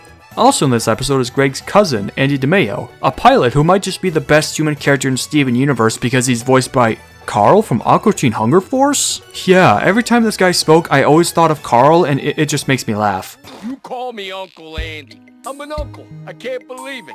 Greg, you little turd. You space walnut. You didn't even keep the family name, but you're going around giving family property out like candy on some kind of candy giving out holiday? Oh, I'll give you a magazine there, buddy. Hey, it's full of hollow points. You're gonna love it when I put those in a gun and then put them in your brain. They're illegal aliens? What? You couldn't even marry an American? Isn't that clear? Isn't it clear that I'm gonna just completely f your ass up if you don't take 3 steps back? It's not, is it? You just look at me. Look at him looking at me. But you can make and receive cellular calls with this. I'm on my land. We're both in America, which used to be a good country, until they started letting people like you do whatever you want. Hey, dog, where you at? See? See this? This line here, line of death. You cross it, and your freedoms no longer exist. Svetlana Smith, take Carl. Just say Smith again, it don't matter. None of this matters. What? What do you want? Yeah, what do you want? What are you doing here? I live here, ass. Yeah, I know. And I'm just visiting. You know, I think it'd be funny if that voice also went to Greg's former friend Marty to make him more entertaining. And I also think it'd be funny in general. Well, $20, 20 minutes. One Friday, you and me, Fry Man. Blow the lid off the joint! Yeah! I don't think so, Carl. What, you gay? You're the ghost of Christmas past, right? That is correct. Okay, well, I mean, you know that it's February, right? You could do that other thing that the robot talked about. Look, I know it's been a while, right? But, I'm not gonna get humped by a giant red gorilla in space, okay? Then there's Blue Diamond, one of the members of the Gem Matriarchy who starts out in a hood, but then she HOLY CRAP! You know, I wish I had a gigantic depressed girlfriend to step on me any day. Anyway, she's my favorite out of the Diamonds because of how she still feels about Pink's death. I think her weeping is compelling, and it gives her a right amount of humanity, compared to Yellow, who is more military-focused, and everyone else who's just an asshole, but I'll get to that later. Plus, she's got a soothing, melancholy voice. How curious. I'm impressed by humanity's ability to survive in the wild. Where else would a being as fragile as a human live, while a being as powerful as a diamond perish? This is where it happened. I'm surprised that a human being is capable of understanding how I feel. It's a shame. There's a geoweapon incubating in your planet that will destroy everything shortly. But you don't deserve that, do you? Holly Blue Agate is the administrator of the human zoo in space. There are also the humans in the zoo whose names are just a bunch of numbers. Like, I wish I was there so I can choose in a bunch of beautiful babes, like, look at this one. There's also a ton of these large amethyst soldiers in the zoo, including defects such as a skinny Jasper and Carnelian. Aquamarine, this little British gem sent to hunt humans. She speaks in a British accent that I kinda like, and is accompanied by her bodyguard Topaz. Oh yeah, and I can't forget Lapis and Peridot's pet pumpkin. So yeah, overall, watching Season 4, I was really bored throughout the whole thing. But you know what? Even then, however, that's not even good compared to Season 3. I would rather be infuriated than bored out of my mind with whatever story decisions Rebecca Sugar has cooking up in her offices. Sorry if I couldn't add more, I never thought this part of the video would be short. Guess that's what happens when I take long breaks, lol.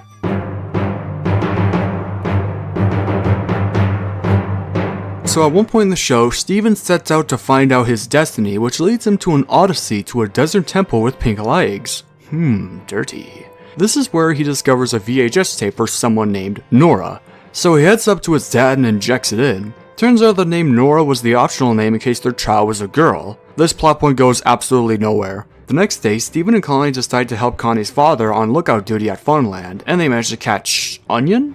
And then Lars makes an ube roll to impress people, which goes exactly as you expect. Turns out the next day people went missing around Beach City, which leads to Steven meeting a new gem, the blue and British Aquamarine, who is looking for her dad, and her bodyguard, the towering Topaz, who can split in two. Turns out the reason people went missing is because they are stealing people to take back to Homeworld. The gems confront Aquamarine, and so after a bit of fighting, Steven says that he's my dad, and Topaz picks him up. Steven manages to save everyone except Lars for some reason, and reveals that he's also his mother, Rose Quartz, which surprises Aquamarine, and so they fly off to Homeworld. Season 5 starts off immediately after this episode, so I'll just leave it here.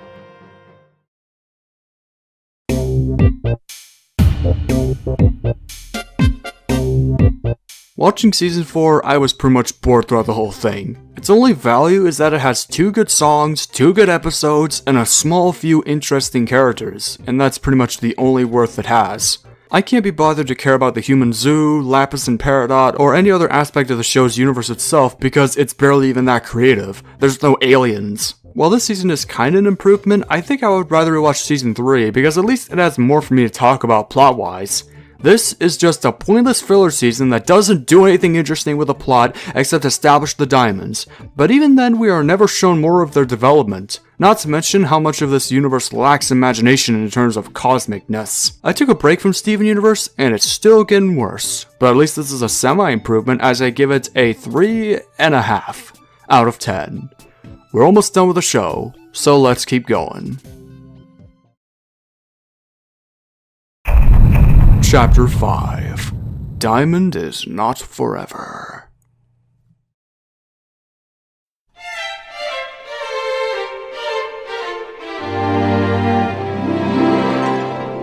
Well, this is it. This is the final season of Steven Universe, one of the most hyped up and respected cartoons of the 2010s, which started its end on May 29th, 2017 to January 21st, 2019. Almost 2 years. Also, before I go on, I should note that these last few episodes will be recorded via OBS because GeForce Shadowplay, the software I use to mainly record these episodes, recently added an anti-piracy feature where if you press record on a streaming site, the recording will instantly stop once you start watching, or just doesn't work when you have your show or movie paused. So forgive me if OBS is a weaker alternative. I want to say right now that this might be one of the worst last seasons I've ever seen to an animated series. This show seeks to tie up various loose ends that have been set up by the show since the beginning, and does it all in such a fashion that left me infuriated. But how so? Let's end this and find out.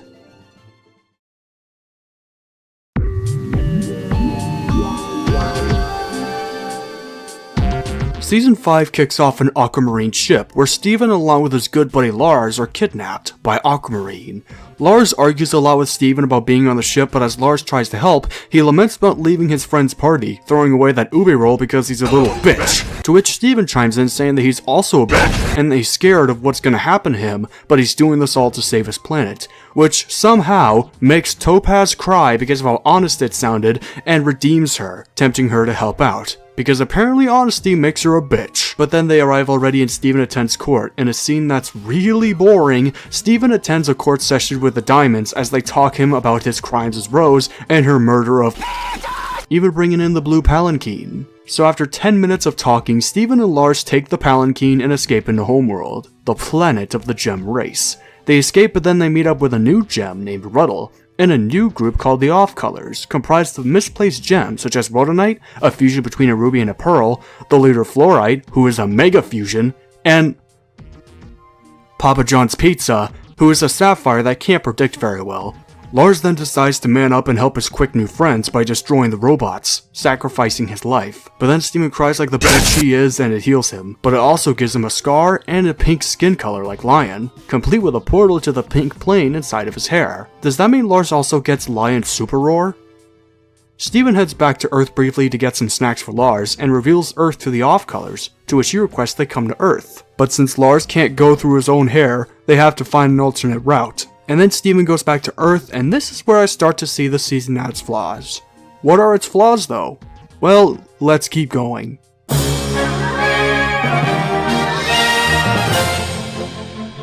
Well, this sure was a ball drop. Like an asteroid that killed a dinosaur-sized ball drop. This is the worst season of Steven Universe by a landslide. Spoilers were later in the list, but future, for as unnecessary and awful as that show is, it doesn't even come close. Every single wrong decision Rebecca Sugar could make while making Steven Universe was made. Everything about this is wrong. The plot, the unnecessary filler, the revelations, the characters, new and old, the pacing, it all just comes too little too late and it breaks like a camel's back. First up, can I mention that the animation has been getting quite worse? The style is alright, but one of the things that has always bugged me was the inconsistency of both model and height. There are plenty of egregious examples of animation errors and height inconsistencies throughout the show, like Steven being shown to be at a fair size in Season 1, and there were a few off-model shots in Season 1, which I thought were to get better, but nope! Later on, Steven, as well as some other characters, seemingly changed sizes like some sort of shape-shifting blob of skin, or how Steven and Connie look like the size of Chandra Bahadur Dongi for how small they look in comparison to everyone else. Like, look at this shot! Something tells me that the show does not have reference sheets or even height charts for how inconsistent characters look, and it bugs the hell out of me. Even the finale, which has some of the best animated scenes in the franchise, somehow made White Diamond look goofy in one fucking shot! At least something like Ben 10 had a decent sense of scaling for its characters, even if in the face of something humongous. At least that never went off model. Also, is it just me, or do they make Stevonnie ugly in the season? Now that deserves the unsexy alert. Who cares? At least there's plenty others to go around. Apparently the show lets other artists share their vision of the show by being visual elites, when what they really need is a reference sheet and a height chart. Like, at least have a sense of consistency with your own show. Jesus Christ. Actually, upon doing research, the show does in fact have reference sheets. However, it's mainly the storyboard artists that cause these characters to look like ass. So, even then, however, they should at least have a consistent vision with the characters in the show. The writing of this season is an absolute nightmare. The non-joke run still goes. It's not funny. It doesn't even try a comedy. I can't think of a single joke in this season because there practically is none. How does the show even expect me to laugh? Psst, it's me. I'm a horse. Okay, that was nearly funny. And only because I imagine her making a funny horse face. That was fucking delicious. The pacing is fucking horrendous. The pacing of episodes in Season 5 is the worst the show has ever seen since Season 1. There's no plot. What little plot there is with Lars and his friends is pushed aside in favor of Steven doing more town shit, discovering pink stuff, and Ruby and Sapphire shit. Here is how it goes down. Ready? Me neither. So Steven goes into space with Lars, then literally 3 episodes later he goes back to Earth just to do some random stupid shit, then back to Lars, who has a spaceship, then 2 episodes later back to Earth, then dumb shit, then Pink Diamond, then Garnet splits, then get married, and literally after this wedding, the Diamonds show up and take Steven to homeworld. He fights back and confronts White Diamond and redeems her and saves all the gems, and the show ends. Yes, Ruby and Sapphire finally get together after 4 goddamn seasons of no build-up. Like, bro, you had an entire season of a boring-ass plot and you waste the last one to have them get married? It's like a human centipede of terrible story design. Are you high on homeworld crack? This all just gives the season a feeling of unbalance. There's not a sense of direction, or tension, or stakes, or cohesion. It does not know what to focus on, and just puts these plots together like some mismatched puzzle. I hate to say it again, but in my opinion, I think most of these events should have happened earlier. Have the Garnet split happen around the end of Season 3, leading to the marriage as the Season 4 premiere. Then afterwards, Steven go on an odyssey to discover himself, which leads to him finally discovering Pink's big secret, and then he goes into space with Lars, and ending with White Diamond. If it was all paced out like this, it would have been fine, but it was all squished together like this. It does not give us any time to develop Lars' cohorts, and it makes me angry because the idea of Lars being a space pirate with a group of alien rebels is a cool idea on paper, but it's executed so poorly, and it just fails at developing Lars. You know that episode where Lars was stuck on that island and got really homesick and started missing his mom, which exposed his more vulnerable and human self than how we see in the show? You think he'd act the same when he's stuck on an alien planet or operating an aircraft in space, right?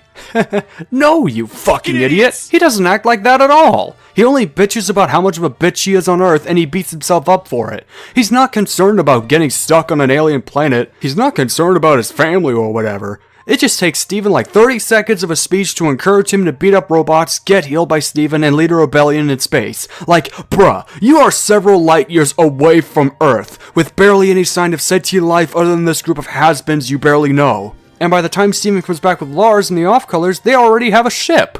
They're operating it. Like, how is that even possible? How do they manage all the parts of the ship? Are they on easy mode or something? Or does every gem have knowledge on how to operate a spaceship automatically? Who knows? Maybe that...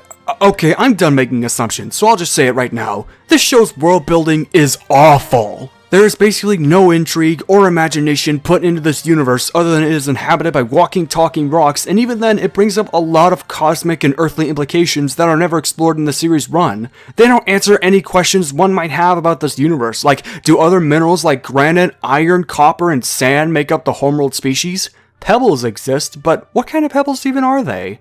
And we don't learn anything about homeworld society, like how it functions or if it even has religion. Like, what the fuck is this thing in the walls? How does a comb have sentience? Do they have some sort of religion on homeworld? How does everything function? I think that's the key to any alien race in the media. You need to show or tell us how they function to make them more interesting or a pretentious race. Take for example the Geonosians from Star Wars. One look at them, someone would only assume that they're nothing but a bunch of bug people, but the more you look into them, you learn that they are some of the most terrifying beings in the Star Wars universe, with zombie brain worms, a brutal caste system, and overall, you learn that they are a terrifying xenophobic hive race that makes them more terrifying than they appear. And that's because they had countless sources of information that expanded on them to back them up. Pretty sure most of that isn't canon now, but still.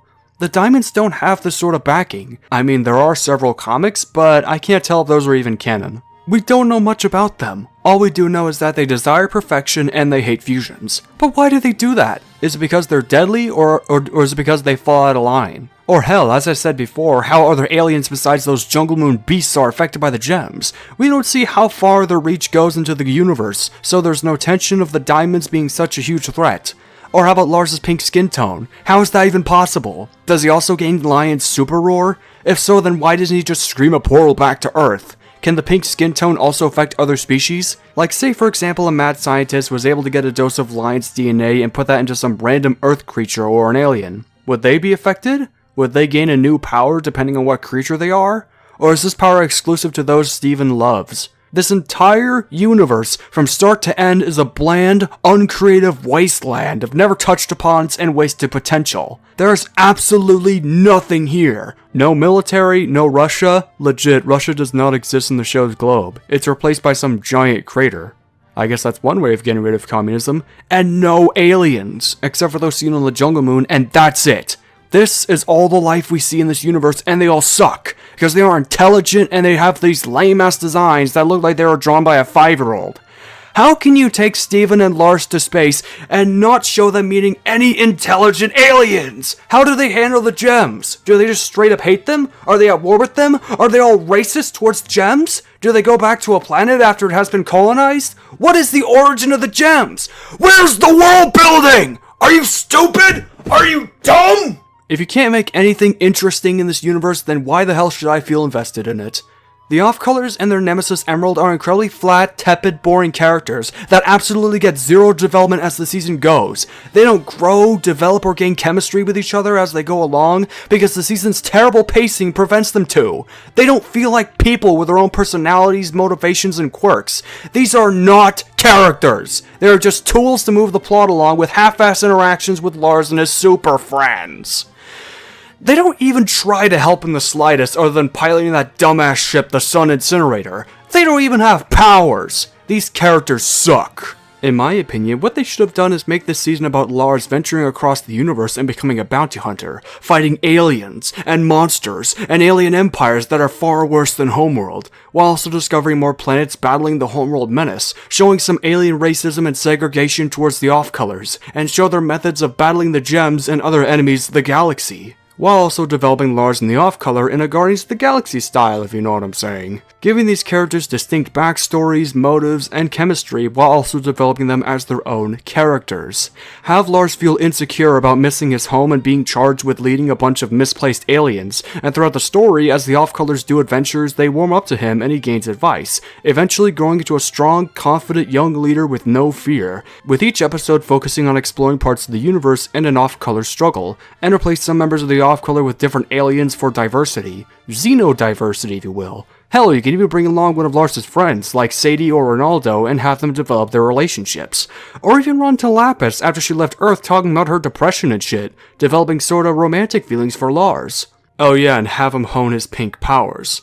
Anything that could develop Lars as a character and evoke a sort of feeling of experimentation, because as we all know, doing the same shit over and over again gets old pretty quickly. But this season was all like, no, that shit's not compelling. Here, have some fucking Steven and Connie arguing with each other and Steven acting all emotional. That'll definitely hook you in, am I right? No, because it sucks. It's not emotional or compelling, it's boring, and Steven and Connie have no personality other than Steven being a whiny bitch and Connie a flat bastard. I heard the original plan for Season 5 was to focus on Lars and the Off-Colors and also explore the origins of the diamonds, but was cut because it wasn't emotional enough, which sounds way more interesting than the Season 5 we got. Why is it so hard to develop a character with such a compelling setup? Fuck you, Rebecca Sugar, you fucking donkey! Actually, this might not be Rebecca's fault. From what I have read online, it was Cartoon Network that supposedly axed the Lars of the Stars story. By shortening the show to just 5 seasons, the crew scrambled to make a workaround, which might explain this season's god-awful pacing. So, if this is true, then for once Rebecca Sugar is not at fault here. She still is a shit writer, though. How are the songs, by the way? Oh, they're all shit. Thanks for asking. Wow, these might be some of the most varied songs in the show, and they try out different genres, and they sound like ass? Thanks, Rebecca. That Lapis song just comes a tiny bit close to decent, but otherwise, these tracks are not memorable in the slightest. There is not one memorable song in this entire season. Some of them have really unsubtle lyrics, like the Sadie Killer song, Working Dead, is so devoid of subtlety that it makes it annoying. Not to mention that the instrumentation is bland, it doesn't have a good feel to it, and I don't think Kate Micucci is just good at singing. She's a great voice actress, but she's just... ugh. Maybe if this was a Bad Wolf style heavy metal song, I'd probably like it. The song Familiar with Steven has a terrible transition with his voice, like, before the song starts he sounds young, but when he starts singing he sounds like he magically hit puberty. I know the actor did, but the best you could do is at least pitch his voice a little. The other problem with these songs is that these are all placed at the wrong season, just like everything else that happens in this season. If only they were placed in seasons before, they would probably be fine. Anything else happen in the season? Gunga Nanafwa becomes mayor of Beach City. Like hell do people even care about Gunga, or any of the human characters in the show. So now Bitch Dewey is out of a job, and then he goes to work at the Big Donut while Lars is gone. Lapis goes into space to escape the Diamond's arrival, then she comes back during the wedding episode. They dedicate a subplot to Sadie starting a band without Lars, and it's so boring. Mainly because Sadie is just not an interesting character. I'd probably feel for her more if she went to space with Lars, but this show has never heard of fun, so why do I even bother? Bizmuth arrives in the wedding episode, which, good fucking work, Rebecca. You wasted plenty of story potential with her by having her show up at the very end. Way to fucking go! We also get to finally know the secret behind Pink Diamond's demise. Rose Quartz didn't kill her because Rose Quartz was Pink Diamond all along. And the rose quartz that supposedly shattered her was Pearl. So, to put it into perspective, Steven Universe is Pink Diamond reincarnated.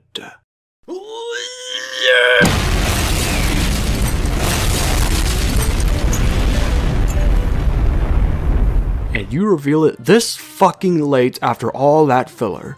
There's not really a lot of build up to this revelation in this season, only 2 instances where we see a bit of Pink. I'm left feeling apathetic towards this reveal because it's poorly built up. If they had built it up as a continuous stream of teases, then maybe it would give some compelling build up, instead of cluttering it with all this filler shit in between. Or maybe if it happened around season 4 after Steven went to the big odyssey across the earth, then maybe it would be fine. In fact, I believe that it would have worked very well. Also, how does Steven being Pink even work? Is he his own person in that body, or is it just Pink pretending to be a different person entirely? And then Ruby and Sapphire finally marry, but not before splitting up and doing a bunch of dumb shit, like Ruby being a cowboy for some reason. You see, this plotline and the general stuff that happens is the definitive microcosm of the Garnet effect. This all comes too late, and I think they should have just married in season 3 or 4, not near the fucking end of the show. You had a lot of time in the seasons prior to flesh out these characters, and yet you just put unnecessary town shit. These activities in general are also really boring and not fun. If you really want to give these two an arc about splitting up, then why didn't you think of putting it in season 3 or 4? That would have been more interesting and give you enough time to do something fun later, you mongrel! You motherfucking mongrel! And then there are the diamonds. Oh god.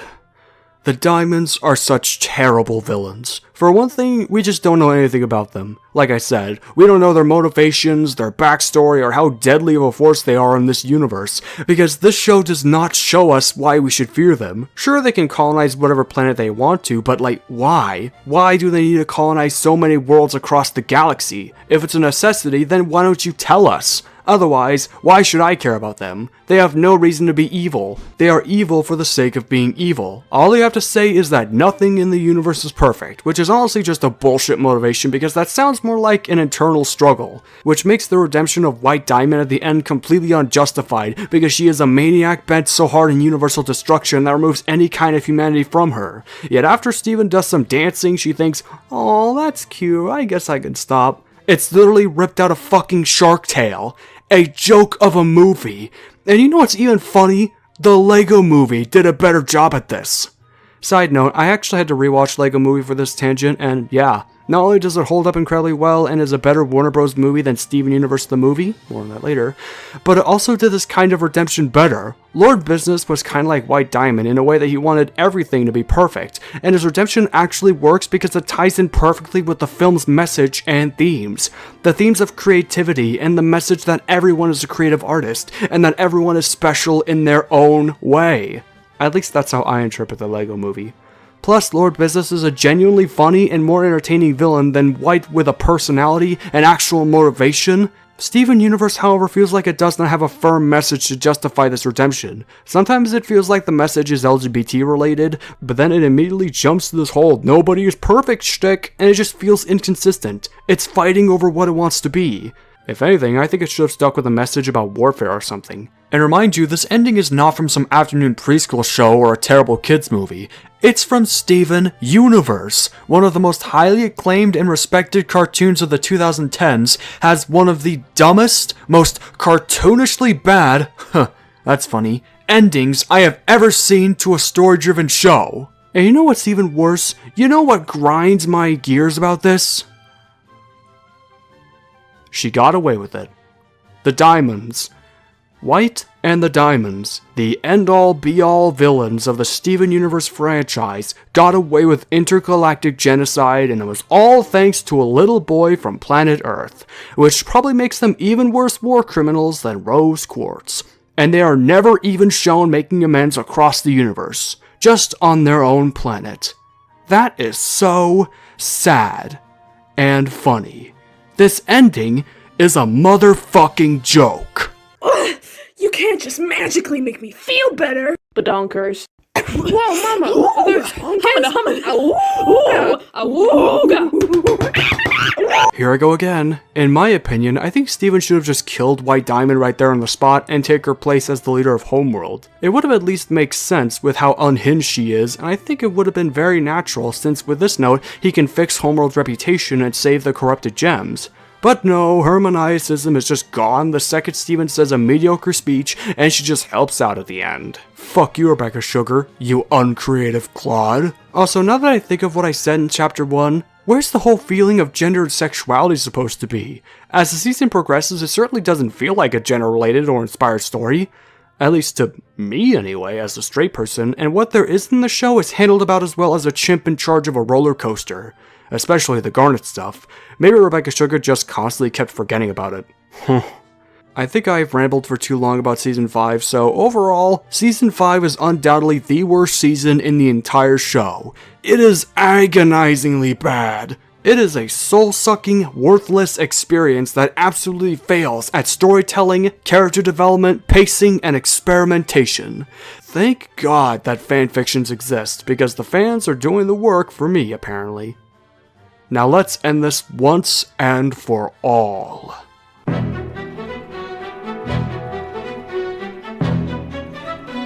Okay, where do I start for this? So after Steven discovers the secret of Pink Diamond, Garnet splits all because Rose lied to her and shit, and Ruby and Sapphire split. That rhymes. Sapphire goes to lament this revelation until the beans are spilled to her, while Ruby does a bunch of random shit like eating pizza with Greg, and she decides to be a cowboy for like 5 minutes. Character development. Don't you love it? Anyway, after that shit, Ruby decides she wants to marry Sapphire, to which the gems get to work at preparing for the wedding. Steven decides to bring back Bizmuth and give her another chance, to which she does, and even makes 2 rings for Ruby and Sapphire. Then Steven sings a song about love, and the wedding starts. Also, why doesn't Ruby wear the tuxedo since she's more brash and boyish? I guess it's supposed to be a subversion of expectations? Whatever. So Steven pronounces them Garnet, and at long last they marry, forever cementing themselves into the realm of poorly developed gay characters. Then by the power vested in me by the state of Delmarva, I now pronounce you Garnet! What are you, fucking gay? Oh! But this happily ever after doesn't last, as the Diamonds object. They start pounding at the earth and coming for the cluster. Steven goes to the cluster and tells it to awaken, to which it does as a giant arm and wrestles the yellow arm ship. And so an epic battle plays out, and it's so boring. Blue Diamond shows up to take vengeance upon Rose, to which the gems prepare to strike, but are then struck by Blue's aura. All except Connie, who astride Lion goes in to kill, but her sword is immediately broken. Hey wait, shouldn't Lion be affected by this blue aura? Garnet walks up to her and throws a tantrum about ruining her wedding until Lapis shows up and throws her barn on top of her. But Blue does not die, and so together, the Crystal Gems launch an all-out assault on Blue Diamond. Everyone gives their best shot and Yellow's ship is destroyed by the cluster. But Yellow still stands, and so comes forth. Peridot comes up and calls her Claude and gets electropoofed, so Yellow runs forth all anime style and crushes Steven, but then Steven is... What the fuck? What the hell is this? How is this even possible? Anyway, Steven is a ghost now for some reason, and Lapis is electropoofed. Apparently nobody can hear Steven, so his ghost goes around and cheers people on, and so he reaches to the Diamonds and tells him that he's pink. But they still don't believe him, and so he unleashes a pink aura, which somehow convinces them that he's pink. You fat motherfucker, you could do that all along? Why can't you do that when you were in court, in front of the Diamonds? Maybe he never knew it all along. Anyway, the 2 Diamonds are good now and realize that Steven is pink, because I guess the writers just don't have the balls. Anyway, Steven decides to have them restore the corrupted gems across the planet. They try on Speedle, but it does not work out. Until Yellow mentions another Diamond. Now Steven goes back to that one desert spot and they lift up Pink solo. Holy shit! Whoever was responsible for animating those legs probably had the best day of their life. Good job, man. So they activate Pink's old legs, and so they prepare to go home. We are going home. Back to the gem homeworld. Hey, wait a minute. How did the homeworld become cracked? Did some ancient demon crack the world, or were they colonizing so hard that they cracked their own home? Oh well, that's not important. Anyway, Steven is welcomed by the homeworld race, including a whitened Pearl, and is welcomed by the one, the only, the woman in winter's white, the colorless queen, the milky matron of the Milky Way mania. White Diamond. Supreme authority. White welcomes Steven and puts him in some pink room, to which Steven takes a look around and greets the Pebbles, who are small workers that serve Pink, and I'm just gonna say these last few episodes are so boring. They are so damn slow, and it's just the characters talking. Characters that either had their development obliterated, or I simply don't care about, like Steven and Connie. And I'm just sitting here all like, Get on with it. Yes, get on with it. Oh, I am enjoying this scene. Get on with it. So after hanging out with the Diamonds, Steven sees Pink's old memories and sings a bland song about a place being familiar to him. Probably his Pink tingle coming in. And then the Pebbles prepare a new outfit for him, reminiscent of Pink's old. So Steven has fun in Pink's room along with a pink pearl. A pink pearl? Pink pearl. You know, I wonder, how many of these things does Pink even need? Maybe she's compensating for something. But then he pukes out some pink hair and it was all a dream. I wonder if this will come back in the end. So he talks to the Diamonds and then... So Steven just talks and talks and talks and talks, and then the party starts. Everybody is doing the routine dances, and then Steven and Connie fuse, much to the disgust of the Diamonds. They shun him for fusing, but then Garnet steps in, as well as two random bystanders that fuse into this lemon jade. But who cares, because she dies anyway. And so do Garnet and Opal. And then Stevani is thrown into the timeout room. Steven and Connie hang out in the room, but then Steven has a plan. He's gonna...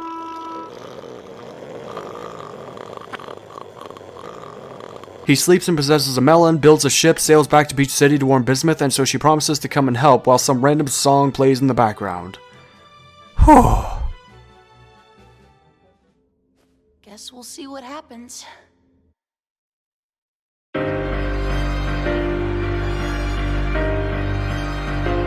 Okay, this is going to be a mouthful, so hang on tight. So Steven wakes up in the timeout room and Blue Diamond comes in and starts scolding at him. Then he suddenly turns into Pink Diamond and all her forms start to flash before his eyes. But it was all a dream. Ha ha, very funny, Rebecca. So Blue Diamond comes in for real and scolds, but then she realizes she's abusing Steven. Wow, you ever thought of that? The numerous times you refused to give Pink a colony, you blue bitch? Anyway, Blue decides to help Steven find the gems, and they do so but are confronted by Yellow, who gets into a skerfuffle with Blue, even almost electropooping her, but then Steven says a thing which causes her to cry like a yellow... God, I can't think of a word that starts with Y. A yellow yapper, and so she decides to help, making your villains look like over-emotional idiots. Talented writing, Cartoon Network.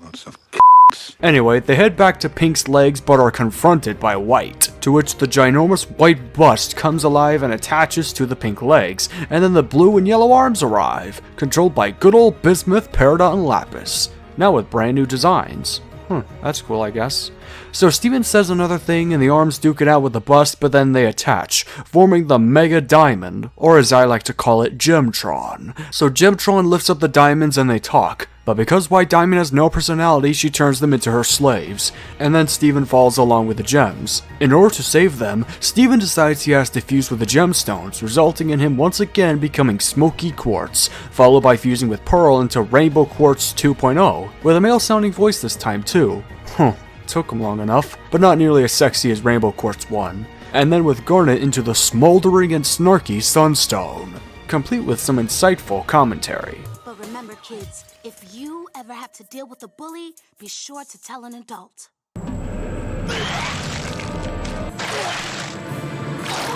This rescue mission also gives the gems some updated design, so that's cool, I guess. Sunstone attempts to climb at first but fails. That's when Garnet realizes they have to unleash their greatest weapon, and so together they fuse into the outlandish, the overpowered, the absurdly large, the Omega Olmec of oversized obstacles, bask in the glory of Obsidian.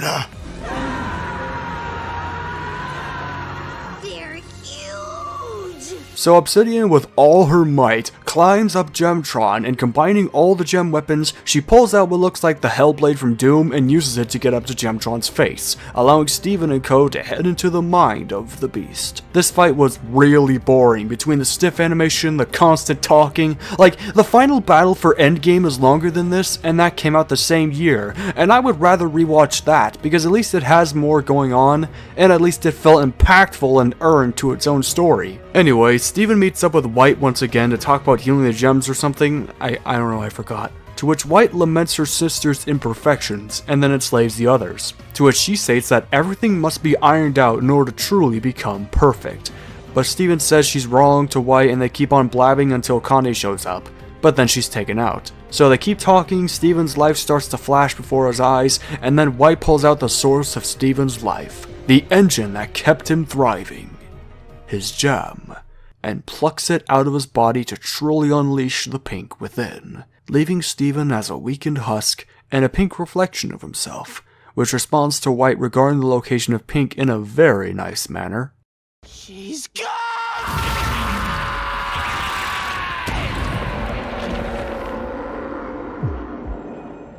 Yeah, good performance, Zach Carlson. Connie brings Steven to his pink spirit, while it single-handedly avoids White's attacks, and then, in what is admittedly the best animated scene in the entire franchise, Steven laughs and cries and dances with his pink self, and reforms, becoming whole once again. To which White throws a temper tantrum because she's a bitchy whore, but then Steven says something positive or some shit like that, which causes her and everyone else to blush, and everyone to recolor back to life. White complains that she's off color because of this blush, to which Steven then... You know what? I'm gonna let Steven speak for himself. You know, if you just let everyone be whoever they are, maybe you could let yourself be whoever you are, too. I'm supposed to make everything better. You can, but first, you're gonna have to leave your own head. Yep. What a touching speech right there, folks. So now they all go back to Earth and everyone cheers for Steven, and then Lars comes out of fucking nowhere and says hello to Sadie. What a good way to end a story, Rebecca. You fucking asshole. So the main theme plays, and Steven, along with the diamonds, restore every single corrupted gem the heroes have faced, including Jasper, which, wow, I wonder what they're gonna do with her next, leading to the next era of peace and prosperity. And so everyone lives happily ever after. The end. And now, a rant of Steven Universe's finale, parodying religion and politics.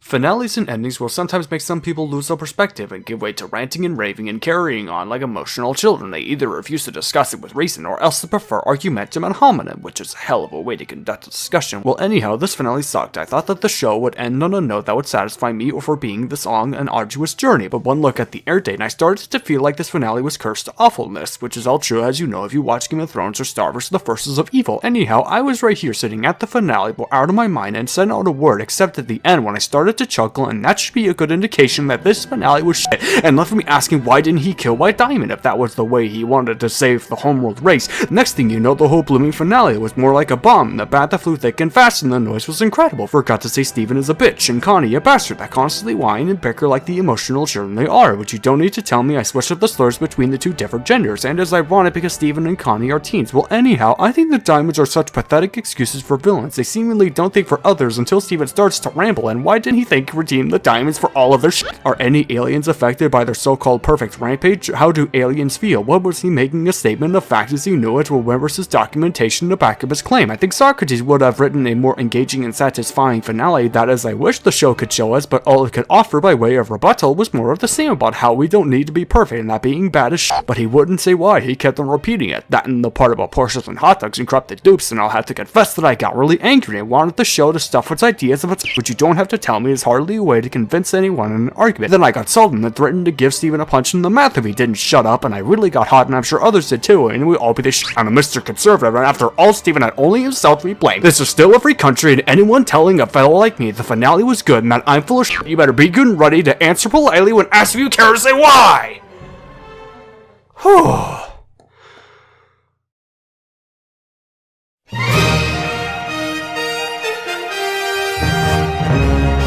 Well, this was a hard pill to swallow.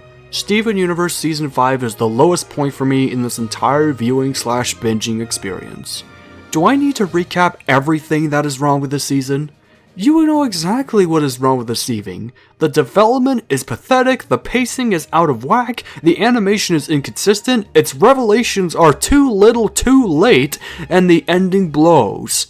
This is the worst thing I have ever reviewed on this channel. Not just the show, but this one entire season managed to be an absolute nightmare to get through.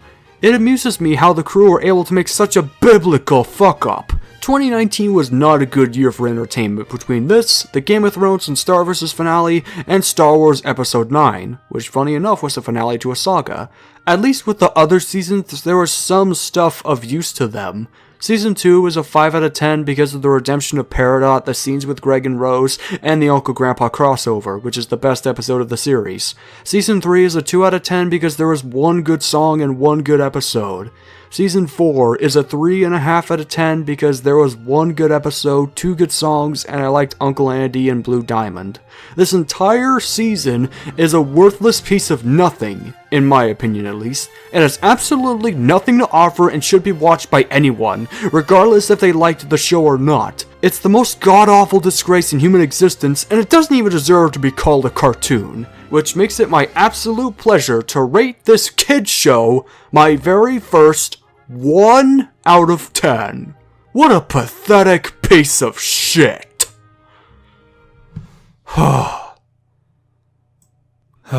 You know, if only I was in charge of this show. Wait, what if I was in charge of the show? Welcome to a brief rewrite of Steven Universe. In this segment, I want to briefly rewrite the entire show to give the villains a better motive, properly develop some characters, and overall give the show some spices that I think would improve the show's story significantly. You can call it an AU or whatever, but personally, I prefer calling it a second draft. The first thing I would do is, I would write out the Diamonds as the antagonist. They don't really feel compelling as villains, and they don't have much of a motive to conquer planets beyond random imperfections. What I want to do is give them a more understandable, more justifiable motive than just doing it for the hell of it. So I would instead have them serve as a secondary antagonist to spice up for who is to come, which brings me to my brand new antagonist, Armagon. A fire-breathing space dragon that destroys planets for a reason that I will go over later. Armagon will make the Diamonds look a lot more like anti-heroes, and make their redemption to the good guy side feel a little more justified in my opinion. I would also add in more alien species to the mythos in order to make the universe a lot more diverse than just sentient rock ladies. Oh yeah, and military involvement. I'd also have the show written with more wit and substance and make it try to actually be funny, like actually have jokes. Alright, let's begin. Season 1, for the most part, doesn't need changes. This part of the show is fine for what it is, since it mostly doesn't develop any potential plot points except for 2 that I will go over later because I feel like they should have been touched on even more. Right now what I would do is show Lapis' journey back to Homeworld and show the introduction of Jasper and Peridot, and maybe even give the audience a glimpse of Homeworld itself. Amethyst should leave the gems after the episode On the Run to make the struggle to protect Earth more palpable, thus setting up her own arc for Season 2. Malachite would still get dragged into the ocean, and the episodes that came out after the episode Jailbreak should be placed in the beginning of Season 2. Season 2 is where I would bring in the military into the fray. After the disaster left by Peridot on the beach, Mayor Dewey decides to call in the US government to handle the troubles in Beach City. The military would start quarantining the town and get more involved in the strange happenings in Beach City, as well as getting in the way of the Gem's pursuit of Peridot. leaving them quite frustrated. This would make the military a threat to the Gem's mission and provide a deep look into the show's world building to show just how Steven Universe's Earth is different to ours. Season 2, I would also dedicate episodes to Amethyst, who would spend time traveling across America as a wild, whip-wielding biker bounty hunter under the name Trilobite in what is essentially a sort of identity crisis, hunting bounties for the fun of it, who also happen to be taming corrupted gems and also stealing some from the military. This story is about Amethyst trying to find herself and learn the value of found family, since, she has low self-esteem and junk, all while running away from the law and making some human friends like a trucker guy. At one point in the adventure, she starts to feel homesick without the gems and starts missing them a bit. After receiving a bounty for sardonyx from an oil baron, she revolts and decides to go home, driving off into the sunset while Carrie Underwood's Blown Away plays in the background, which I think would fit this new story. It's also in the scene with sardonyx that she sings Something I Can't Do, which could be recontextualized into this new narrative. Garnet being mad about fusing with Pearl would still happen, Peridot helping the gems would still happen, and the cluster would still happen, but its origins would be that it was made as a weapon to face a greater threat, while also a bunch of strange earthquakes start happening across America, which could foreshadow the cluster trying to form beneath. Also, all the most fillery episodes during the Gem Jewel story, like Steven's birthday, log date, Ruby and Sapphire's origin, and the defeat of Malachite, should happen after they bubble the cluster, which I think could make the story better paced and more cohesive. Here's how it would go. They meet Peridot, learn about the cluster, get Gem Jewel parts, go to the moon, and after proving her mechanical worth to Pearl, Peridot would end up getting cornered and captured by the GCA, who would take her and her mechs to Area 51 of all places, and begin interrogating her. Steven and the gems would come to the rescue, of course, and it would end with Peridot's mech fighting a state-of-the-art military prototype mech suit, with the help from a returning Amethyst, who tells Steven that despite her flaws, she misses her family above all else, and even brings along her biker/trucker friends from her days as Trilobite. The bubbling of the cluster would still happen at the end of Season 2, and not at the beginning of Season 3, with a challenge there being the GCA attempting to neutralize the cluster themselves. Despite this momentous victory, this will not be the last you will see of the military or the GCA. Season 3 would have a much heavier focus on Jasper and Lapis after they become separated. After her fight as Malachite, this season will focus on Jasper attempting to make new allies in order to catch up to Steven. These allies can be either the Watermelon Stevens from that Watermelon Island, or in my opinion, none other than the Russian government. Russia does not exist in the main universe, but in my universe, it does, damn it. Jasper would end up getting found and taken by the Russians, who take them to their headquarters, and after singing a song about fighting for a greater good, which I don't have written down because I'm not a songwriter, but picture bands like Bad Wolves as an inspiration for this track. Jasper would have to prove herself as a valuable ally to the Russians by doing tasks and fighting on their side. She would then get a redesign in a winter outfit with rhinestones and be assigned to the Secret Gem Analytics and Weapons Development Institute, or Scotty for short. Scotty would start sending out spies to Beach City, and throughout the season they become more investigative and even get some power samples out of the gems and the monsters they face. Scotty would then put this to good use as they would be shown attempting at half-lion, half-gem super soldiers, lion-blooded bears, gem-enhanced weaponry, and other gem-powered machinations. One of these being the gem-powered Cyber Comrade, a giant robot about the size of Alexandrite capable of shattering gems.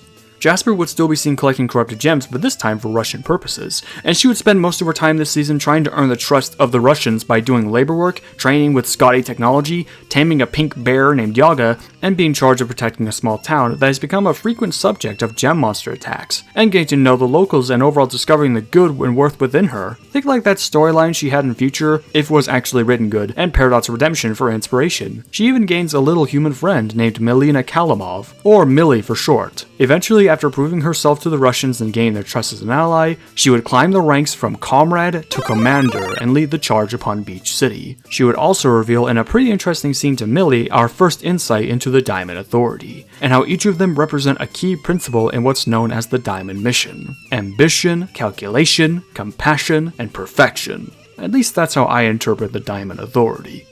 Of course, I would not forget about Lapis. This season should have episodes of Lapis hanging out at Beach City and getting to know the locals. She would bounce around between different jobs with the humans and growing accustomed to the human lifestyle. You show the character discovering what the town has to offer, make her more optimistic and interested, and show her developing a friendship with Peridot or one of the humans. It could be anyone, but I think it would work best if she hung out with the cool kids. They could always use a tambourine player. At the end of the season, Steven and the Gems would sneak into Scotty and discover all their weird experiments, including the reveal of Cyber Comrade, in a scene reminiscent of the Mechagodzilla reveal from Godzilla vs. Kong. They would warn the military, and Jasper's army would begin marching into Beach City in a climactic 22-minute episode featuring the soldiers fighting the Russians. Steven would still fuse to fight Jasper, however, instead of fusing with Amethyst, he fuses with Peridot and Connie into something else, you know? Meanwhile, the Crystal Gems would fuse into Alexandrite and take down Cyber Comrade in an epic, well-animated kaiju fight scene reminiscent of, once again, Godzilla vs. Kong. Cyber Comrade even gets a good crack out of Alexandrite, but is stopped by the Steven Connie Peridot fusion. Cyber Comrade would even have his own theme song, which I also don't have written down, but picture it sounding like this.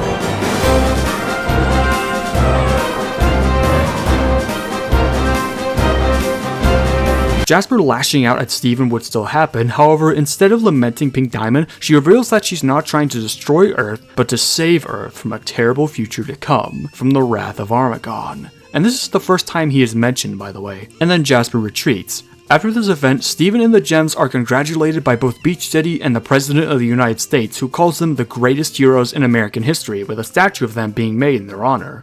Meanwhile, back in Russia, Jasper is relieved of duty and cast away from the capital, but not before saying a tearful goodbye to her little friend Millie. Afterwards, she spends the rest of the series hiding in the Siberian wilderness. Season 4 is where we will dive into Homeworld and the Diamonds, since nothing of significant importance to the story happens in Season 4. Season 4 should have the events of Season 5. Before everything happens, Ruby and Sapphire would finally marry after splitting up and getting back together in Season 3, serving as the Season 4 premiere and making their story come full circle. Then after this, Steven decides he wants to learn more about Armagon. This series of events leads to him discovering he is Pink Diamond via a VHS he finds in a temple, and then everything vice versa happens. Steven gets kidnapped by Aquamarine, Lars and Steven meet the off-colors, Lars becomes pink, etc. There's a subplot this season about Lars trying to get the crew off of Homeworld, but this is a story for another day. For now, Steven would have to abandon Lars to find the diamonds. This leads to him and the audience taking a tour of Homeworld, which would allow us to learn more about Homeworld culture, such as the fact that the diamonds are revered by the Gems as gods, and Homeworld's split view on fusion, religion, technology, motives, and the three houses that make up the Empire, each led by one of the diamonds. Steven would finally get into the Gem Kingdom where he reveals himself as Pink, but the diamonds just simply don't believe him. Steven also accuses them of colonizing worlds, but the diamonds explain that their reasoning for this is simply misunderstood. They tell Steven that in order to prove he is Pink, he must go through several trials or Earth will be destroyed. Steven, being the helpful lad he is, goes through several trials to prove his worth, with the final challenge being to impress White Diamond. Anyway, Steven's final trial would be to impress White Diamond by challenging himself, as in his pink form.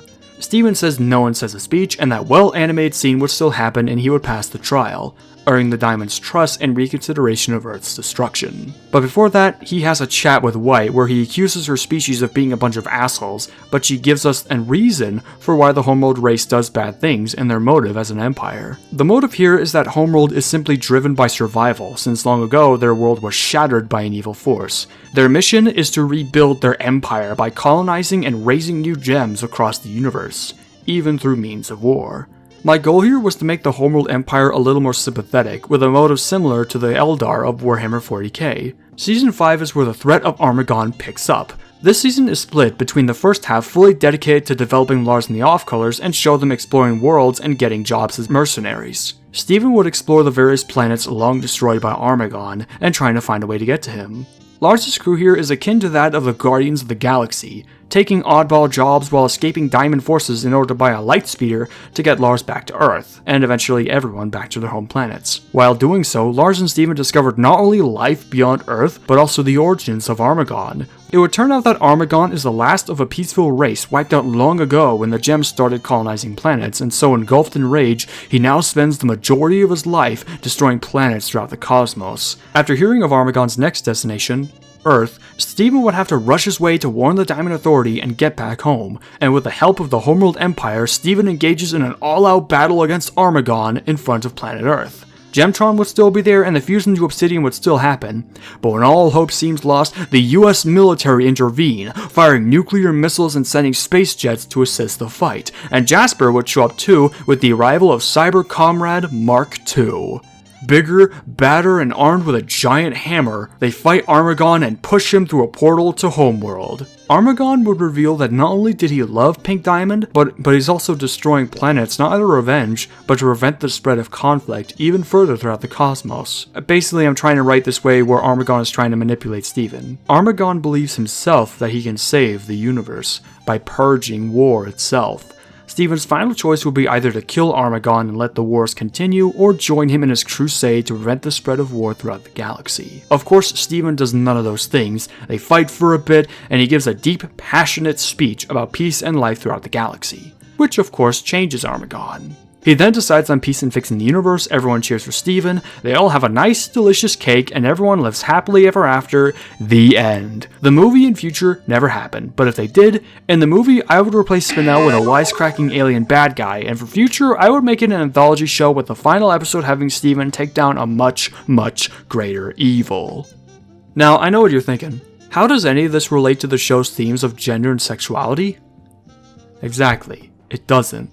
I genuinely don't care about any of the LGBT shit they put in the show, because the lack of focus on more interesting characters like Jasper actively detriments the entire show. I just want the show to be fun. I want the show to try interesting things with these characters instead of tossing them in the garbage. You can argue all these things I mentioned are cliche, but I'll fucking take military involvement over wasting so much time in the shithole that is Beach City. Now, what I just described to you are all very incomplete and incoherent details, so I'll probably dedicate a series of videos to fleshing out this idea. I have a lot more that I would be happy to share with you. Steven Universe needed a complete makeover, and I think I finally did it. I resurrected the show in my own imaginary image. You're welcome, let's keep going. Chapter 6. Here we are in the future.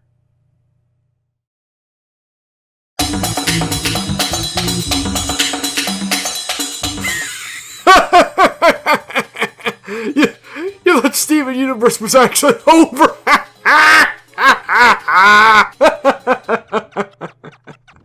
No franchise dies, man. Apparently, Steven Universe was so popular that it got a movie. Probably so Rebecca Sugar can get the equivalent of Greg's big fat paycheck.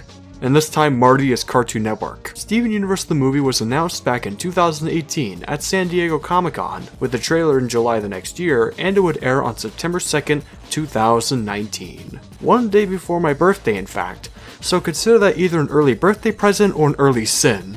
This movie promised it all. An 83-minute epic, awesome animation, a new story set in the future, actual teenage Steven, a new gem, and new songs. They got everyone up in this shit. Amy Mann, James Fauntleroy, Gallant, Grant Henry, who fun fact made fan music for Metroid. Huh, that's cool. When? Mike Kroll, Chance the Goddamn Rapper, and Bad Wolves, the best heavy metal band of all time! Even though I think Sabaton is better. I fucking love Bad Wolves! Thanks, Rebecca! No, just kidding. I wish.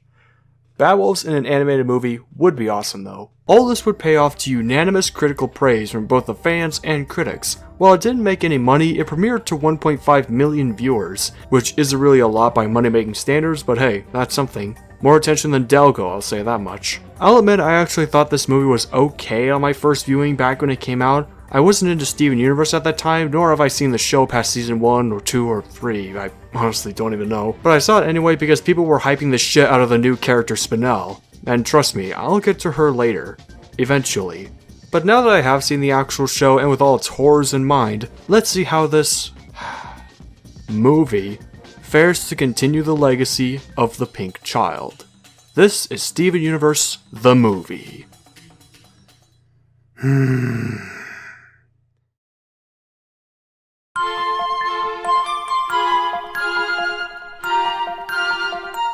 So our epic tale starts off with curtains and a small song called The Story of Steven, which is basically a song sucking Steven's dick, along with a classic story book opening a la Snow White and the Seven Dwarfs, or Pinocchio, or Shrek. Trust me, I wish I was watching Shrek right now. This book gives a recap of what happened in the events prior. There was a Diamond Empire, they conquered many planets across the universe, Pink was given Earth and discovered it's beautiful, Steven is born, the diamonds fall into sorrow, and Steven saves the galaxy by redeeming the diamonds because he's a fucking baby and can't kill.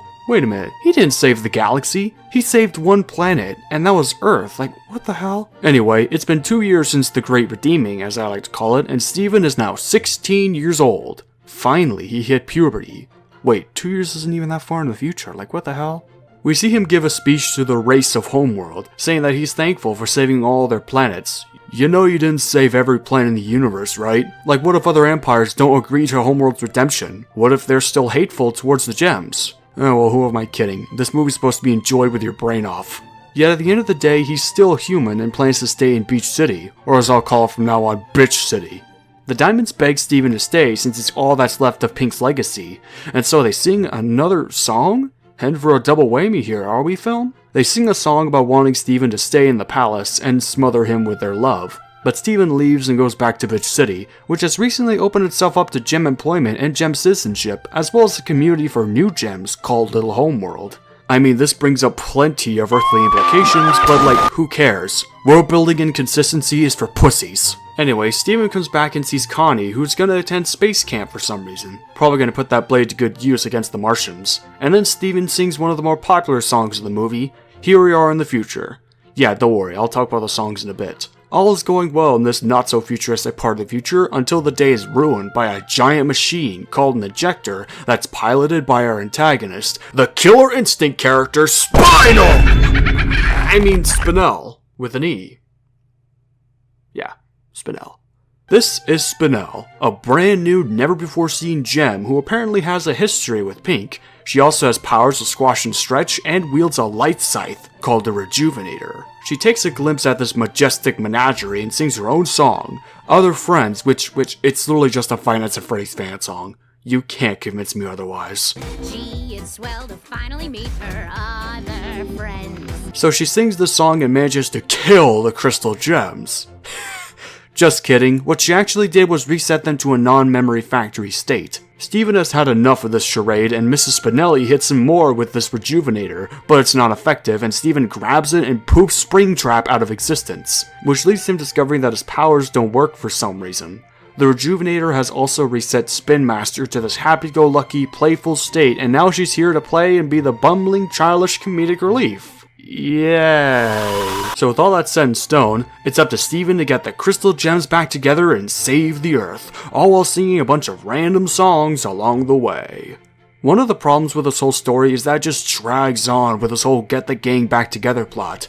There's no sense of urgency in the story with how slow the scenes are and how happy this movie's trying to be. Like some sort of indie film. Like, why the fuck are you attending a concert even though it's the literal end of the world? I think the mediocre Avengers game did this kind of plotline better. You know, with Kamala Khan having to get the Avengers back together and shit. At least that game had a sense of urgency. At least that game had better stakes. Also, why didn't they transform into Alexandrite the moment they saw that machine in the sky? Don't worry, I'll tackle the plot holes later because they are some of the dumbest I've seen in this franchise. And there's also Spinel. Not only is she a poorly written and annoying antagonist, but the idea of another gem being a villain is honestly pretty tiresome. Spoilers for later in the video, but every villain we get in the show is just a Homeworld gem all over again, and that leaves me asking, don't you have any better ideas? This also plays into the show's awful world building and lack of creativity because they just can't think of a truly original villain. In my opinion, I would replace Spinal Cord with a new villain, a true, non-gem alien. One that could truly challenge Steven as a character and add more complexity to this universe, even if it's for a one-off villain. I would go with a villain in the vein of, say, Drago Bloodfist from How to Train Your Dragon 2, who I'm gonna call Garthon.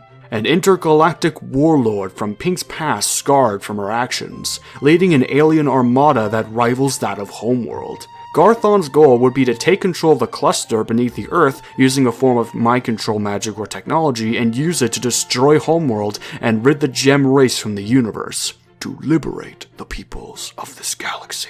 As well as take revenge for what the gems did to his people, one world's death for the safety of all, ultimately for what he thinks to be a just cause. This new villain would show that not every life form in this universe will change to accommodate Homeworld's redemption, and also challenge Steven's overall integrity. Steven doesn't kill people, right? There you go, he likes to talk down to people and make them into good guys. that means he has some sort of moral integrity like Batman, someone who doesn't kill people or use guns. Garthon would truly try to push Steven over the edge, to his godlike limits, taunting him throughout his adventure and telling him that his people will be remembered as nothing more than thieves and murderers. Plus, he would teleport Steven and the gems to a far side of the universe, prompting a big-ass odyssey from planet to planet that along the way Steven encounters new friends and foes, some of which hate the gems, and uncovers the mystery of Garthon, and how notorious he is, and his history with Pink. Like how he's been at war with Pink for a while during the inception of the cluster, and before she came to Earth, which culminated in an epic battle on a desolate planet hiding the cluster, and Pink brutally wounding Garthon, clipping his wings and sending him to a retreat that would last for the next several thousand years.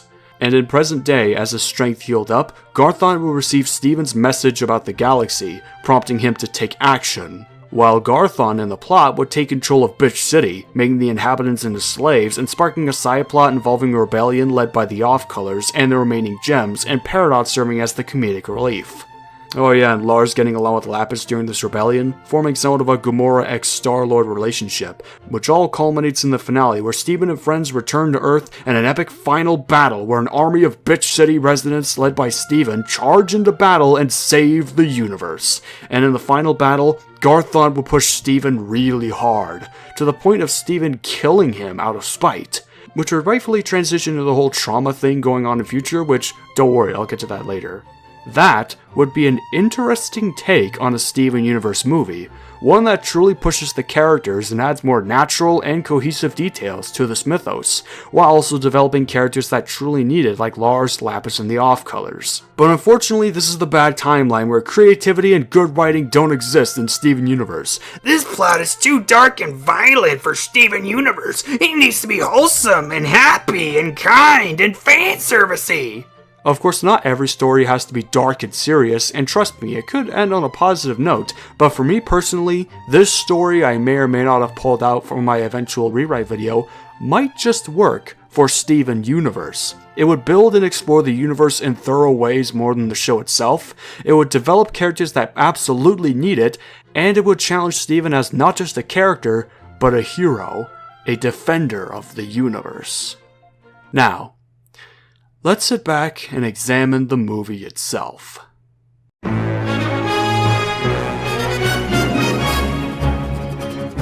This may come off as a surprise, but Steven Universe the movie is honestly really boring, to the point that I don't even think this should be qualified as a movie because of how genuinely dull it is. Okay, it's not as bad as Season 5, but still, it's just really boring. I'll be nice and address some positives, cause hey, there are actually positives. The animation is pretty solid. It's like they were given a bigger check from Cartoon Network and were told, take your show and make it look better, and so they did. The movie has a greater use of color and shading, and it looks like they had a lot of fun when animating Spinel, so I'll give them that. It's no Disney level of great 2D animation, or even that scene from the Season 5 finale. Like, some of the better animated scenes have like this kind of jerkiness to them, but you know what, it works. It's fine. Some of the characters go off model, particularly in the face department, especially in the scene where the gems lose their memories, like their eyes are way bigger than before, almost like they're bulging out of their faces. But otherwise, I think the scaling of the characters is pretty solid. Now Steven doesn't change up and down like some shape-shifting humanoid blob, plus going off model is expected for this franchise, so what am I even saying? And I like how the backgrounds look more detailed than usual, with my favorites being the floating garden, and also some of the space planet backgrounds we see in this movie. I'll openly admit I thought this movie was alright the first time I saw it. I like the small world building. I like how the gems are settling in with the humans of Bitch City. It's kinda cute. I mean, it's not great. This all brings up plenty of earthly implications, but who cares? The show does not. And just like the show, there is one song in this entire movie that I think is good. True Kinda Love. On its own, it's a neat little swanky, smooth sounding song, but its placing in the movie is so awkward. Like, why is the song playing during the final act, when the gems are gonna save the Earth from destruction and rescuing civilians? It honestly just feels out of place and it lowers the stakes. It's the true kind of love. It's like putting a Justin Bieber song in the final battle in Avengers Endgame. It just kinda doesn't make any sense, does it? If it was me directing this movie, I would throw in Resistance by Skillet to heighten the stakes. You know, make the movie more awesome. Alright, that's all the nice things I gotta say, because I honestly don't have a lot to say about this movie positively. because my god, it just drags on.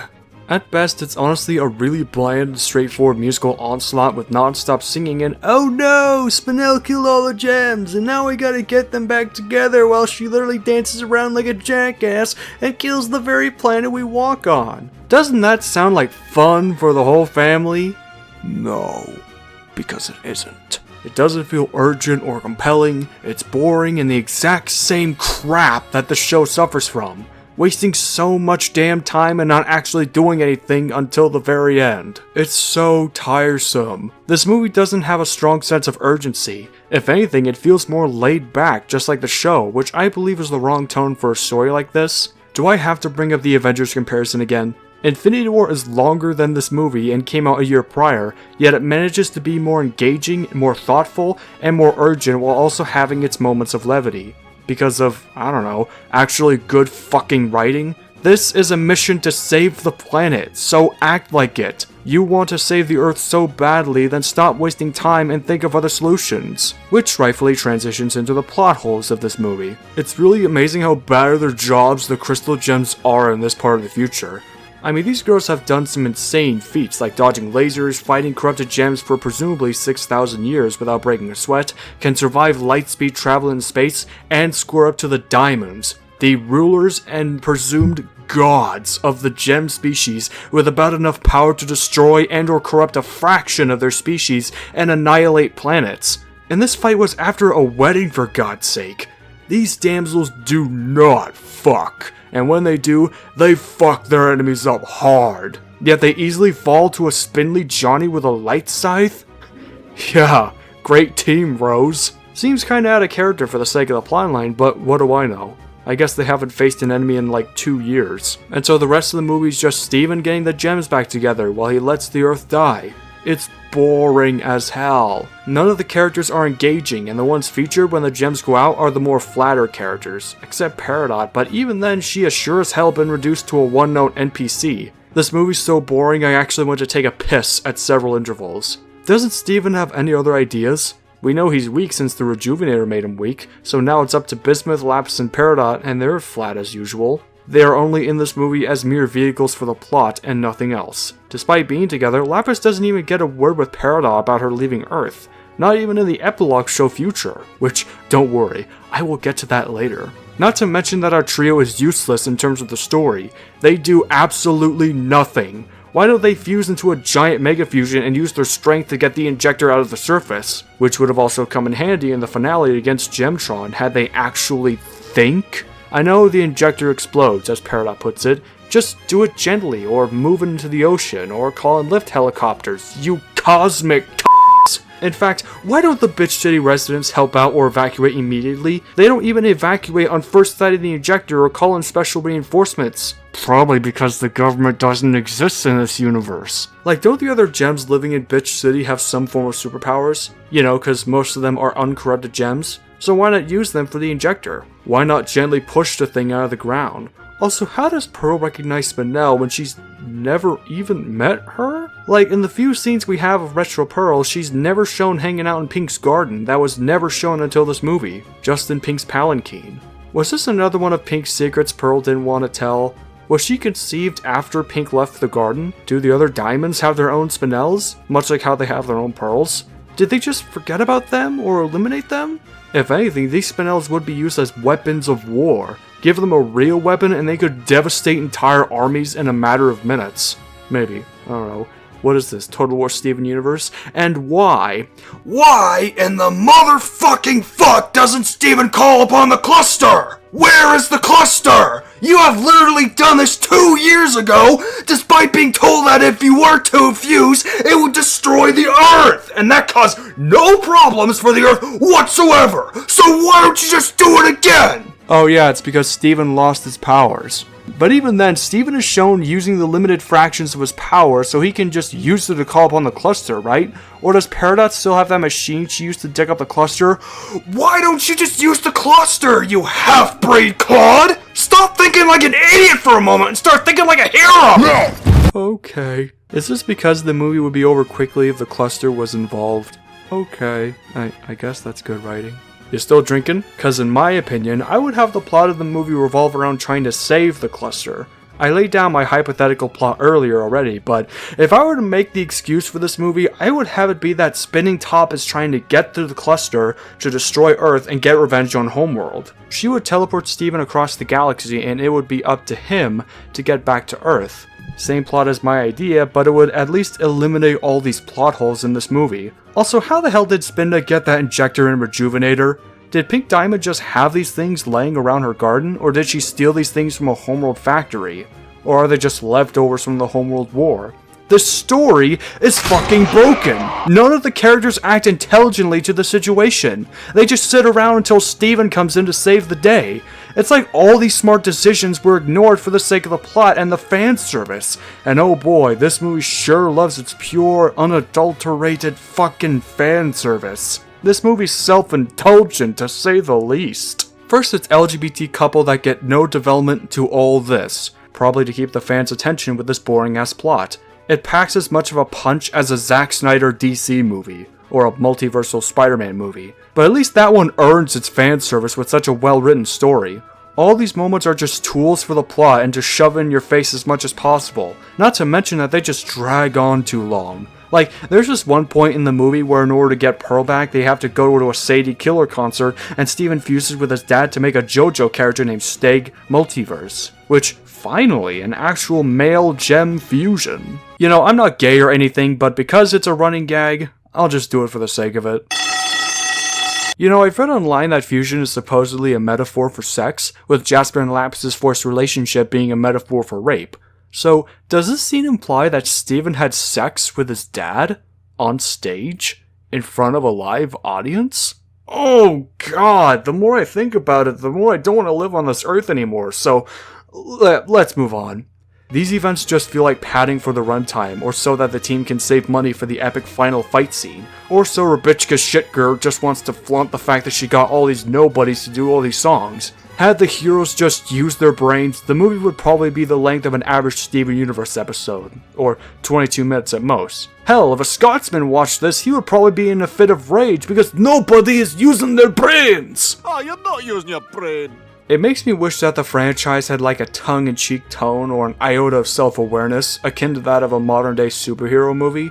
At least acknowledge the fact you're a bad movie and play into the schlock. Do some cringy jokes and a Fortnite dance. That would at least give the movie substance. Bad substance, but it's more for me to talk about. This happy-go-lucky, Tumblr-ass, fan-servicey tone does not do justice to the urgent-sounding story, in my opinion. It feels so bland and slow. The best word I can even describe this movie is bland. It's one of the most blandest movies I've ever seen. There's nothing special in this, good or positive. I also want to talk about the diamonds for a moment and how they're poorly characterized in this movie. They're portrayed as sweet and kind characters compared to how naive and evil they were to Redemption 2 years ago. It's kinda complete emotional whiplash, and I think it's mischaracterization for them in this part of the future. They should be hard-working and negotiative, since it takes them hard work to rebuild their reputation across the vastness of space, signing a multitude of treaties with other empires and thinking inside their throne rooms. I mean, this whole thing about fixing their reputation and saving gems must take an insane amount of time, longer than 2 years, right? But no, all of a sudden they're just happy folk who indulge in Steven's presence, and they're not even in the movie that long either. They show up in the beginning and the end of the film with what I can only estimate to be about 5 minutes of screen time, or lesser. It's complete character whiplash and character assassination. But yeah, the story as a whole is bland and really unengaging. The characters are useless, both in and out of the plot. The characters are flat and one-dimensional, and there's almost nothing of interest to talk about. It's just a boring trek through Bitch City to get the team back together for 83 minutes straight. And none of it is entertaining or fun or raise the stakes, because the stakes are bogged down by the terrible sweet tone. I don't see anything deep about this movie. It's about as deep as a puddle of piss. A glittery, brown, boring, fan-servicey puddle that reeks of burnt pink cake. Smells good. Can I also mention briefly that this movie isn't funny?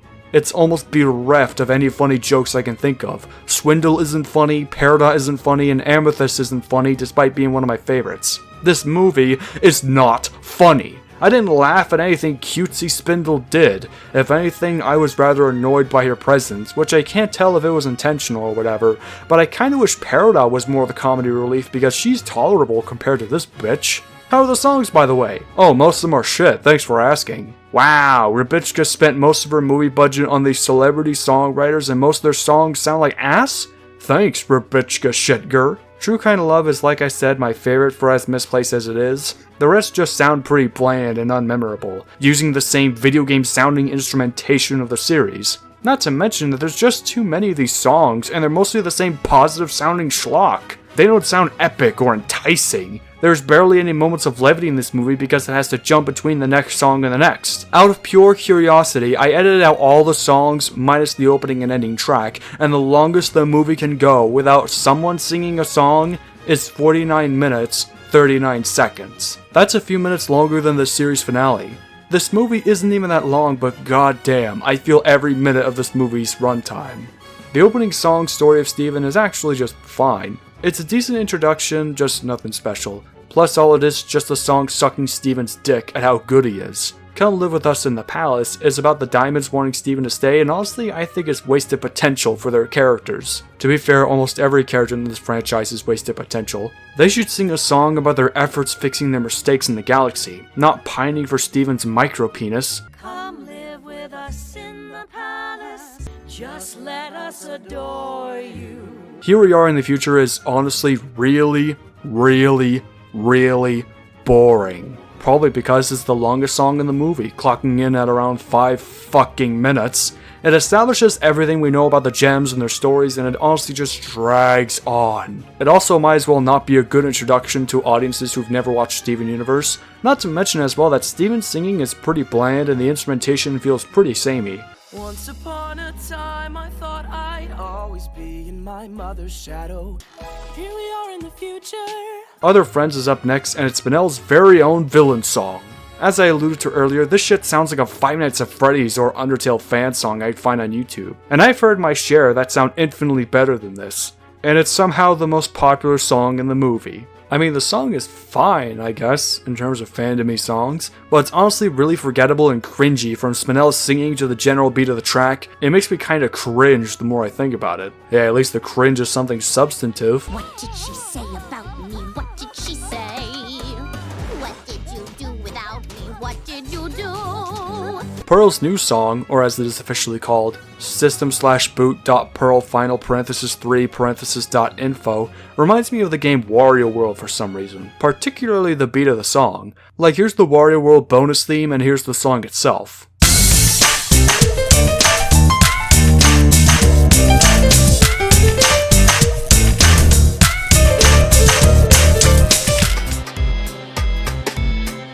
I'm so excited to meet you!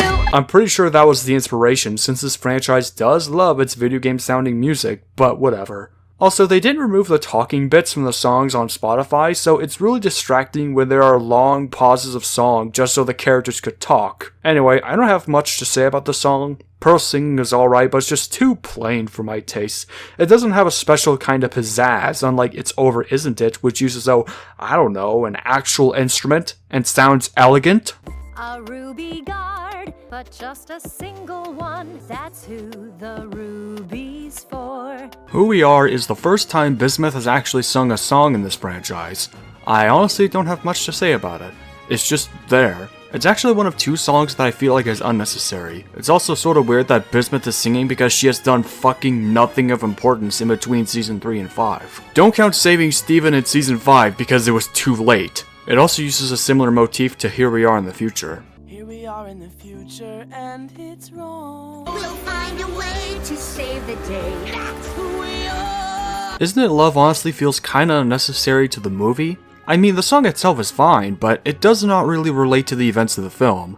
It feels a little out of place in my opinion. It would have fit in a different film in a romance scene. You can cut this song and make the Reformation sequence a little shorter and it would change nothing. It would at least make the movie a little faster. Stranger than fiction, I'm new. I'm a walking contradiction. And isn't it love? No matter what, it's a pretty happy-go-lucky sounding song and it's actually solid. Yeah, remember when I said most of the songs were shit? I might want to put this on my number 2 list, if not number 1. It's got solid instrumentation and a pretty nice beat, plus Steven's singing sounds pretty good here. It's also one of the most video game sounding songs in the movie. Like, this sounds like something I'd hear out of the title screen or in the first level. Anyway, it's pretty good, not gonna lie. When you're rising to shine, when you're rising to shine, when you're hitting the hay, I'm gonna be right by your side no matter what. Disobedient is the worst song in the whole movie, in my opinion. And this is coming from a guy who listens to a share of bombastic rock and roll or heavy metal. Hell, I went to a Bad Wolves concert recently and I fucking loved it. But I can bet this was made by Mike Kroll, who actually made a cameo in season 4, and I think his music sounds like ass. The instrumentation is irritating to my eardrums, and it's again cursed with Kate McCucci's awful singing. Again, I think she's a good voice actress, but her singing just grinds my gears. I honestly wish it was Bad Wolves in the scene. Can you tell how much I love Bad Wolves? It's also got some terrible audio quality, especially when Amethyst is singing towards the end.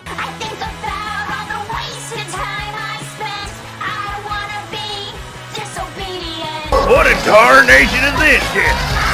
This is triggering me! Disobedient, disobedient, disobedient. Independent Together is another rock song. This time it's less irritating and features the singing of Ted Leo, whoever the hell that is. It's about the time Pearl and Rose explore the Earth together being independent and shit. The instrumentation of the song is honestly kind of flat. Like, there's nothing going on instrument-wise. It doesn't have a sort of pizzazz to it like other motivational rock songs I've heard. The best I could even describe the song as like ordering a burger with no cheese! Despite the snazzy visuals, the song is just plain. It has no other substance to make it stand out. It's just generic. But I do like Ted Leo's singing voice. It sounds sexy and perfectly fits the JoJo knockoff that is Stag Multiverse. Independent together we can fly. Now I wonder what the song would have been like if he fused into an Iron Maiden knockoff, or even a Marilyn Manson ripoff. Hope you like Spinell's first song, because she's got another, and it's Remember When by Bad Wolves?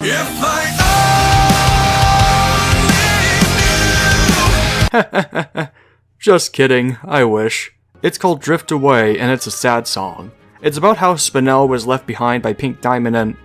Hey, wait a minute. Now that I think about it, how come Spinell didn't betray her orders the moment she realized Pink was gone for a while? She's shown having thoughts of doubt in her own song, and in the lyrics she states, Is this how it works?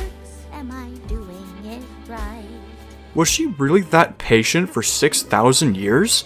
If so, then that is a high wait tolerance. Plenty of gems have disobeyed her orders throughout the years, including Pink herself. So why didn't she just think of dismissing this order 100 years knowing Pink's been gone for a while? Because if she did, she would probably still take on the upside down hard look and do her own adventures across space.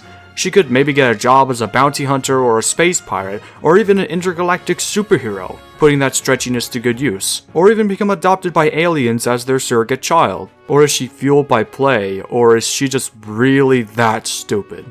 Also, how did this garden die so easily? Wouldn't there be robotic caretakers who water and take care of the plants?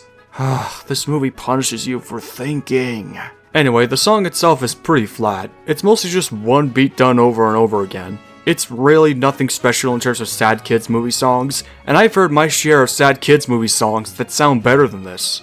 Not gonna listen to this one again, sorry. Happily watching her drift away.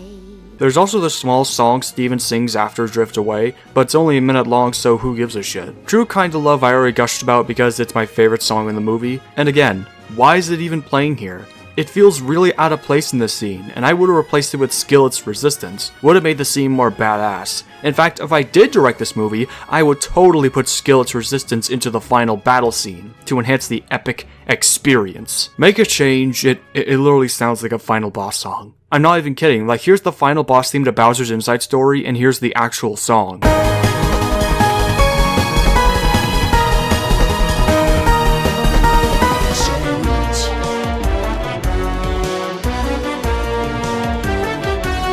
Anyway, much like other Friends, this one sounds honestly cringy the more I think about it. It's also a mischaracterization for Steven because he's never made a change for the galaxy, just on 2 planets. Also, he's never grown throughout this movie. He's been a blank slate, desperate to get the gems back together and complaining about how much his future sucks. It's also got this awkward long pause for some reason, and it's not even that long, just a mere 93 seconds. There's also this reprise of Let Us Adore You around the end of the movie with extra lyrics and Spinell singing. There's also another reprise of Here We Are in the Future in the end that also does the classic stage musical ending. Oh yeah, I think I'm forgetting about Steven, am I? As I mentioned, Steven is like a blank slate in this movie. He's characterized as wanting to get the gems back together while spouting platitudes and weeping about how much his life sucks and why he wants his happily ever after back, and how he can change Spinel. You know, general existential schlock.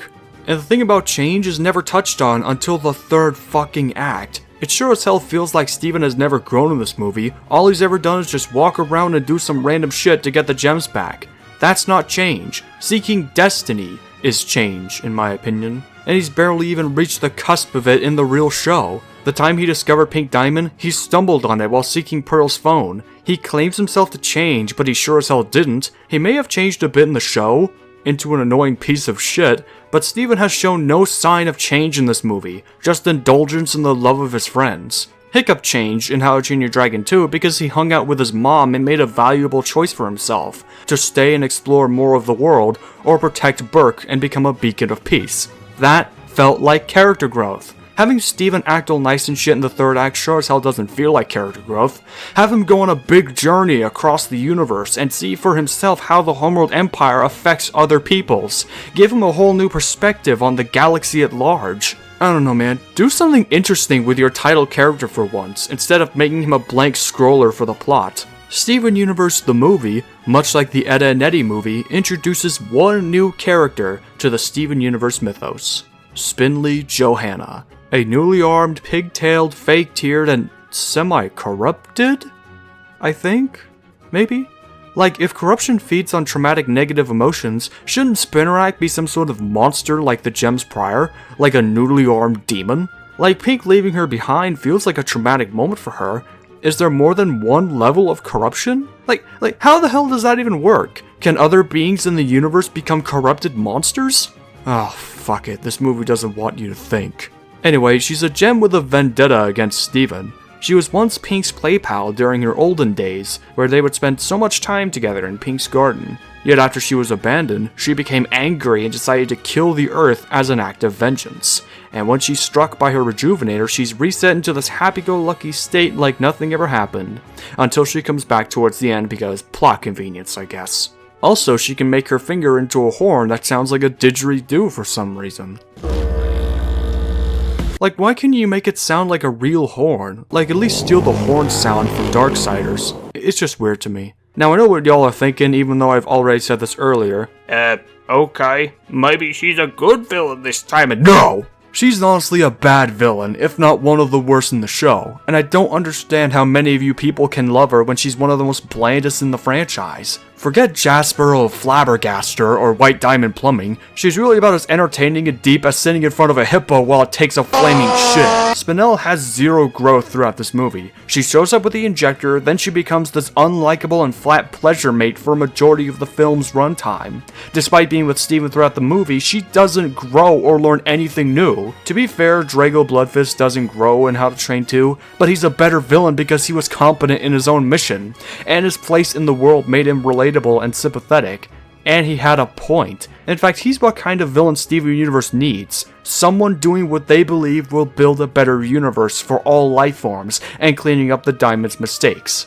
Garthon, do not steal, is that villain. He would want to establish justice across the galaxy using the cluster so that everyone can live in a better universe. He wants to fix it himself and establish his own way of peace and judgment, to become an arbiter of life and death, by cleansing homeworld sin of existence, which would make him a sympathetic and relatable villain in my opinion. Spinel may be semi-relatable, but she sure as hell is incompetent. How am I supposed to sympathize with her when she's never grown in this movie and her origin is just tacked on in the third act? Plus, her motivation is literally just to kill Steven, and for what? To be loved because Pink forgot about her? She could literally be loved if she just came to town and said hi. Spinel just wants to kill Steven because she was forgotten. Yeah, good villain right there, folks. When I said she's the most annoying character in the show, I mean it. Not only because of her personality, but also because of how awful she is. And even when, after seeing her backstory, she just goes back to being a Popeye murder jester. Plus, as a character, she barely challenges Steven.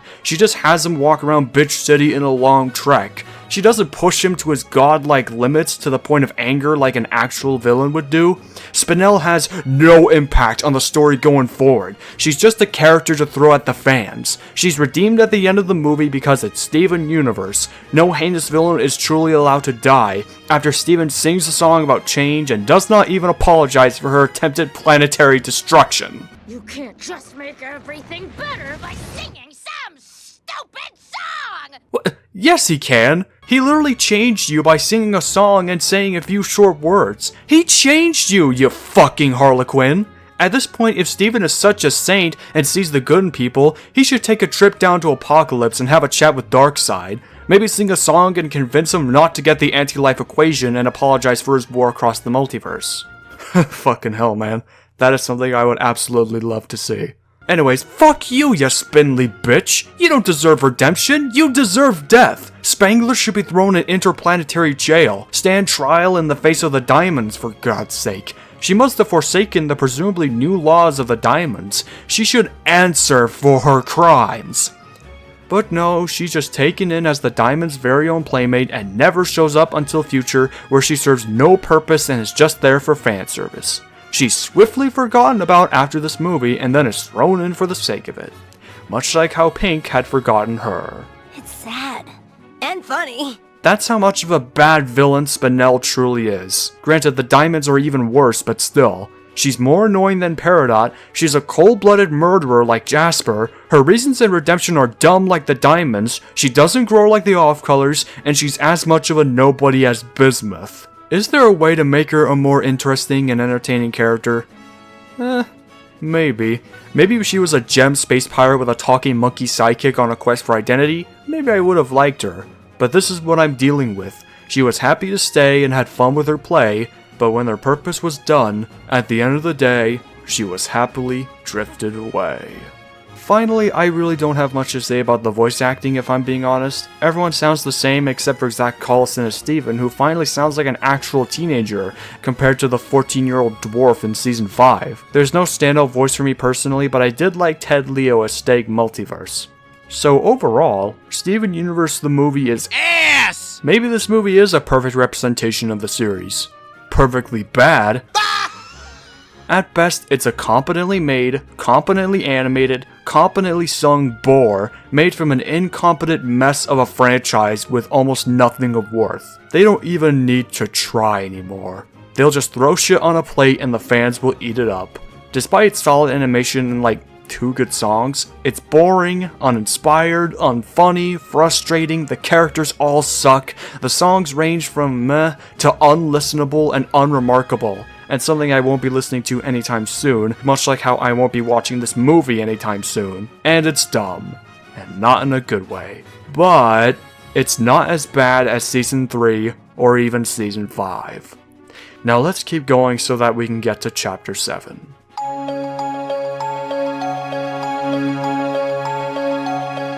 So around the 50-minute mark, after fusing into Steg Multiverse to get Pearl back, Splinter runs off and Steven comes in pursuit, still bitching about his life. He confronts Spire, who cries about her memories coming back to her, which in turn leads to her taking Steven to Pink's Lost Garden, a small garden world where Pink and Spingle used to play together.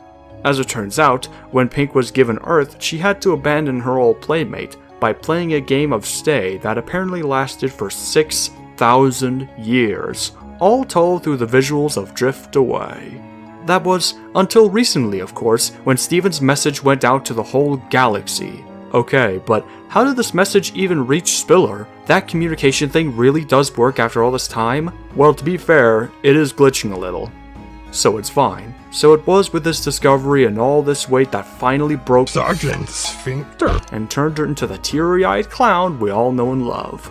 So Steven promises to give our frown downer a new friend and sings a song in order to brighten her spirit and promise her a friend, so long as she's willing to listen. So he comes back with a brightened spiral and takes her to the injector to help. She shuts down the injector and then the movie's over. Just kidding, I wish.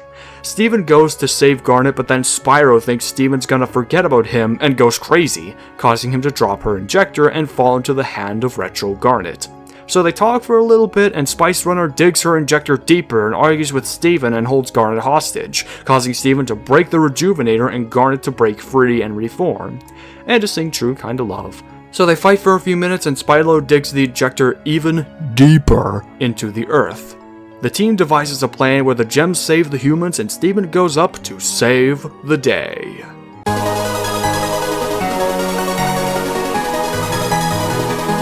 So Steven reaches the heart-shaped platform of the injector to confront Spindledorf? Look, I'm running out of names, okay? So Steven talks to her, but she punches him so hard that... Hey, wait a minute, is that blood? Is that blood in a kid's movie? That's it! That's it, Cartoon Network! I'm reporting this occurrence to the higher-ups of children's television, sue you in court, and have the show canceled! I can't believe you would show something so damning to kids! Yet you couldn't even have a character say damn or hell. Laugh my ass off. So anyway, Steven is hanging over the edge and weeps about how much his life sucks or something like that, which Spinel laughs at. I'm done with that joke. And Steven discovers that all he did was change. He learned from his mistakes, and through time, he gained the power to change others. And so he gains his powers back, followed by an admittedly well done fight scene, convincing her to change after being alone for so long and singing his song. Just can it, won't ya? Could have said it better myself. So they talk and shit, and Spinel breaks down into tears about what she's doing and wanting to be a friend. But then the machine blows up and they die. Just kidding. Again, they're fine. But what about the poison? What about the planet? Yeah, what about the poison? Is it still in the earth or is it completely dry? There's no such thing as happily ever after. I'll always have more work to do. Oh, you're just gonna dismiss it and redeem Spinel. Okay. I'm sorry. Okay, she actually says sorry, but she doesn't say sorry for almost destroying the earth, so that's a hollow apology if I've ever seen one. So Steven reunites with his friends and Spinel walks off. Again. Wishing that she would start from scratch to make a new friend, and then all of a sudden the diamonds show up to move in with Steven. How awkwardly convenient. Where were you when the Earth was on the brink of doom? In fact, why didn't Steven call in the diamonds to get rid of the injector? So they come on down saying that they want to stay and live on Earth, but seeing how horrible the place is, they bail out. I mean, you've been on Earth 2 years ago and it wasn't that ugly. Just this one spot right here is ugly, so why are you bailing out now? Is it just a way so that they can get rid of Spinel? Okay. So Spinel comes out and immediately impresses them with her charm, and it only took Steven like, I don't know, 5 episodes to woo the diamonds? They sing Come Live With Us again, but this time with Spinel, and so she fucks off. Never to be seen again until future.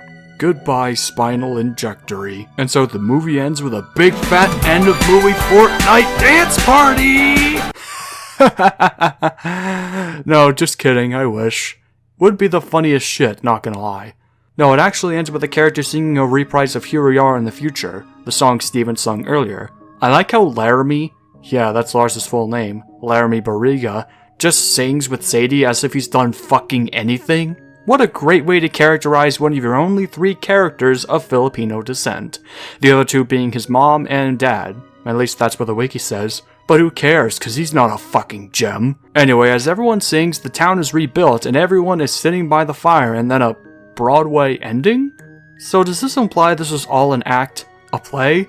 Oh fuck it. It's a happy stage ending, everyone is in tuxedos, though why the hell Bizmuth, Peridot, and Lapis aren't there is beyond me. Though there is art of Peridot and Lapis in tuxedos, and also Jasper, which, I wonder where she is currently at this time.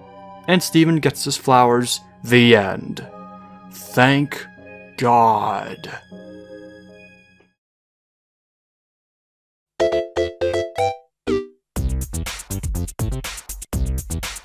Steven Universe the movie is definitely one of the movies I've ever seen. At best, it's a competently made snooze fest, and at worst, it's dumb and bland. As I said, it's not as bad as Season 5 or 3, but I would rather rewatch Season 5 because it made me feel something, whereas this one made me feel nothing by the end.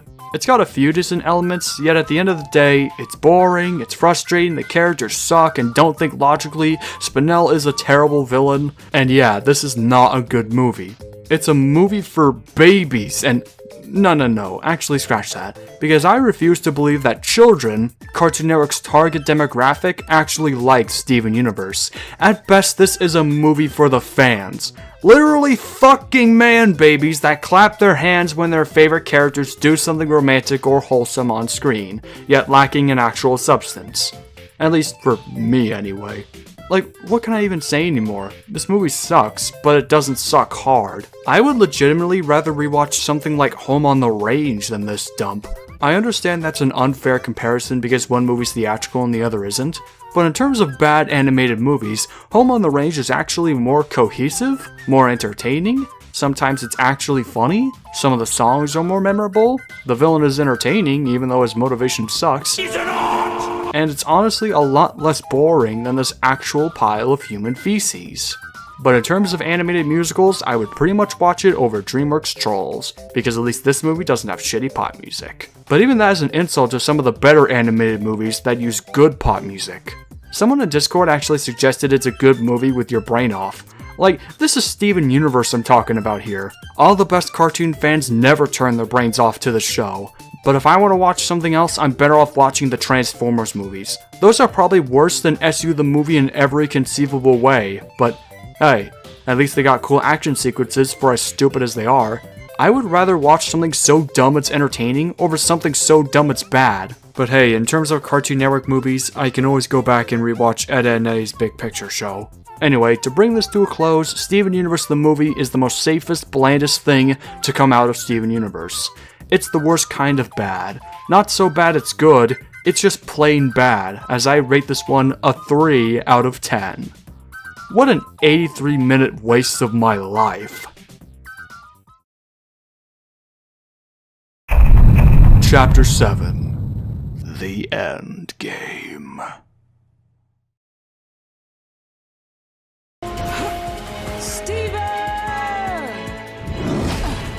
Steven, when I fell apart, you were there for me. I want to be there for you now. I'm here, Steven. I'm here.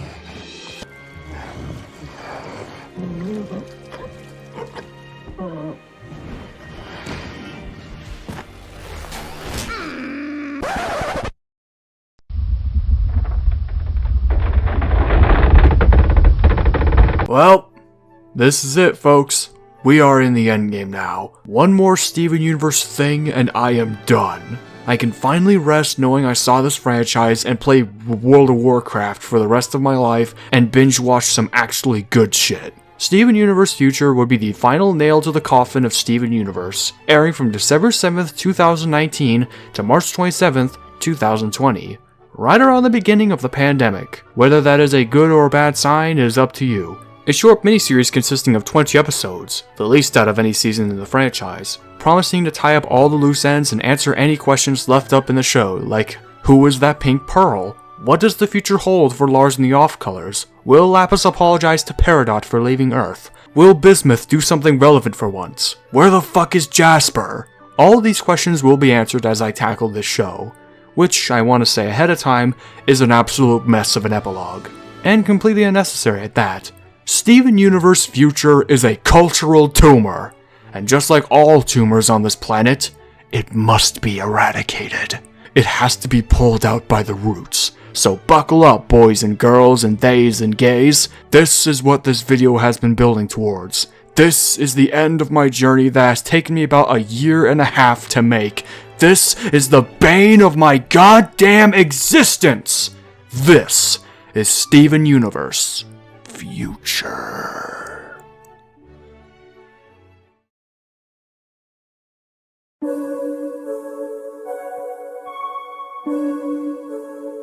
So Steven Universe Future picks up sometime after the events of the movie. Earth has become an independent planet in the universe. Which is interesting, by the way. What exactly does this mean for Earth? Like, does this independency only apply to Homeworld? What if some other alien empire just showed up one day? What's Steven gonna do, sing a song and ask him to please fuck off? Actually, I could totally believe that at this point. Anyway, things have been turning up for Earth ever since Spinell's little accident. The town is brighter than ever, Lars has opened up his own space-themed bakery, Sadie and the suspects are hitting the top charts, Connie's prepping for college. Space college? I don't know. And Steven and the rest of the gems have now taken up priorities in reviving corrupted gems. rehabilitating them and giving them new jobs in the new world. All thanks to Little Homeschool, including one cherry quartz. But all is not right in this not-so-futuristic future, as one particular gem remains untouched. Jasper is backer. Oh yeah! Hell yeah! She's back! She's alive! Jasper is here! Turns out that Jasper has been hiding out in the woods just waiting for a fight. A real one, so that she could have a purpose. Where were you when Spinel was taking over the Earth like 10 minutes ago? That would have been a pretty worthy fight, wouldn't it? What, was Spinel just too bitch pussy enough for you? Actually, I can totally believe that. Now, of course, with this motivation, Jasper then sings a new song. I'm not gonna finish that. It's Jasper. She doesn't get her own song. Because fuck you. Oh yeah, she doesn't even like singing. Stop singing! Steven tries to woo Jasper over to hang out at Little Homeschool, but Jasper doesn't want to because she's too stubborn and thinks school is for pussies or some shit like that. You know, I could have said that better myself. Anyway, after some talking, they fight. Then fight me and prove it. Fine! Really? No. This fight about pushing a guy to their limits is bringing me flashbacks of the first Thor fight from God of War Ragnarok. So yeah, they fight, Jasper mocks Steven and keeps calling him a conservative, constructive bitch boy, and how he cares too much about people. While in the battle, Steven unlocks a brand new ability, Pink State. It's basically Steven's Spartan Rage mode that gives him enhanced powers, speed through time like he's the squirrel from Over the Hedge or some shit, and muscles. This power will be important, so please remember that for later. Steven apologizes to Jasper for this mess and asks her to teach him to master his Pink Rage crafter, thus subverting the homeschool role with him being the student and making Jasper the teacher, thus by extension giving her what she needs. A purpose, which I think is a clever subversion of the gem's roles. Hope you like that idea because that's all you're gonna get for the rest of the fucking show.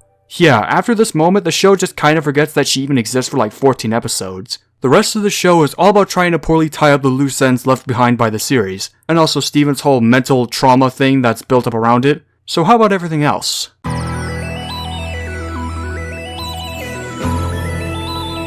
This might come off as a surprise, but Steven Universe's future is awful. For one thing, it just feels kinda necessary. Like, I think the movie would have been a better ending, not only because I don't want to watch more fucking Steven Universe, but I think it ended on an okay note with Steven finally having his happily ever after to never end. Plus, what more stories do you want to go for Steven Universe? Because unless you want to dig deep into the Steven Universe, there's fucking nowhere to go. It kind of feels like the team wrote themselves into a corner because they basically just can't introduce any new threats that are not fucking gems. So there's basically nowhere else to go for Steven. I guess I could say the animation looks alright, as per usual. Once again, the art and animation teams proving that they are an invaluable asset, and you can only get such gorgeous visuals from Steven Universe. Most of the time. And hey look, they finally depict gems with eyelashes. Too little too late, but A for effort, I guess. The backgrounds especially, I think, have taken a big leap in quality. They look a lot more colorful and refined than before, with my favorites including the forest, Little Homeschool, and the blue planet. You know, it's nice to see another planetoid for once. And the songs in this one are a lot better than last time. Yeah, for once, the songs in this actually reach a decent level of quality that has been seen since Season 1. My favorite out of all these is probably Blue Diamond's song, Little Reason Why. This is another one of those romantic, swanky sounding songs that the show likes, and this one sounds calming and simply put, it just sounds beautiful. Blue's calm singing adds a sort of charm to it, and it makes me wish the song was longer than just a minute. My little reason why I'll never make you cry. My little reason why loving you. Speaking of Blue, Lapis also gets another song, and it is my third favorite called Shining Through. It's all about the development she's had up to this point, and it's about convincing two new Lapises to do some good. And out of all of Lapis's solo songs, which are like fucking 2, Jesus Christ, this is probably the best one. It has a nice beat to it and a calming tune, like an elevator track, and for as much as I criticize her treatment of Lapis, this song perfectly represents Lapis's character progression, and it's solid enough on its own. I'd love to see your color shining through. Also, is it just me or does Lapis's singing sound like pearls now? Scooching back to number 2, my second favorite song has to be the fittingly named Tidying song, as it's all about Rainbow Quartz 2.0 teaching Onion about cleaning up. This one is meant to be a big fat Mary Poppins reference, and to that end it succeeds. It's catchy, it's whimsical, the tune is pretty good, Rainbow 2's singing is alright, and honestly, I just think it fits them so well. So yeah, these 3, best songs in future. Oh yeah, Sadie gets another song and it's alright, it's probably her best one. There's one song that inspired the universe name called Mr. Universe that is sung by Jermaine Clement. Yeah, the fucking Schaeferless Crab sings the song, and it's alright. It's definitely got some great instrumentation. Steven tries to propose to Connie with a song called I'd Rather Be Me. It's the weakest song in my opinion, because it's the one I don't care about. And lastly, the show has 2 covers of Dear Old Dad and the Cookie Cat song, which are not as charming as the original because Steven is not that kid anymore. Oh yeah, and the new credit song is okay. Alright, I'm done with the songs, let's go to work. The world building in this franchise has once again been ignored in favor of town shit and a story on mental illness, because the team just do not give a shit about world building. We don't know about the state of the universe at large following Homeworld's redemption, or if the universe truly is safe. We don't know what other empires think of Homeworld's reputation, if any even exists at all. Because truth be told, regaining your species' reputation isn't as easy as saying, this person is fine now, and calling it a day, especially considering the vastness of space. It could take years for Homeworld to regain their trust with the wider galaxy, especially with other rogue gems implying to be about. Speaking of which, why don't the gems put their efforts into rehabilitating those gems? Are the diamonds even doing something about it? If pearls are made in a pearl maker factory thing and quartzes come from the dirt, what of the other gems like lapises, rubies, and sapphires? Are they also made in factories, or are they made the same way as quartzes?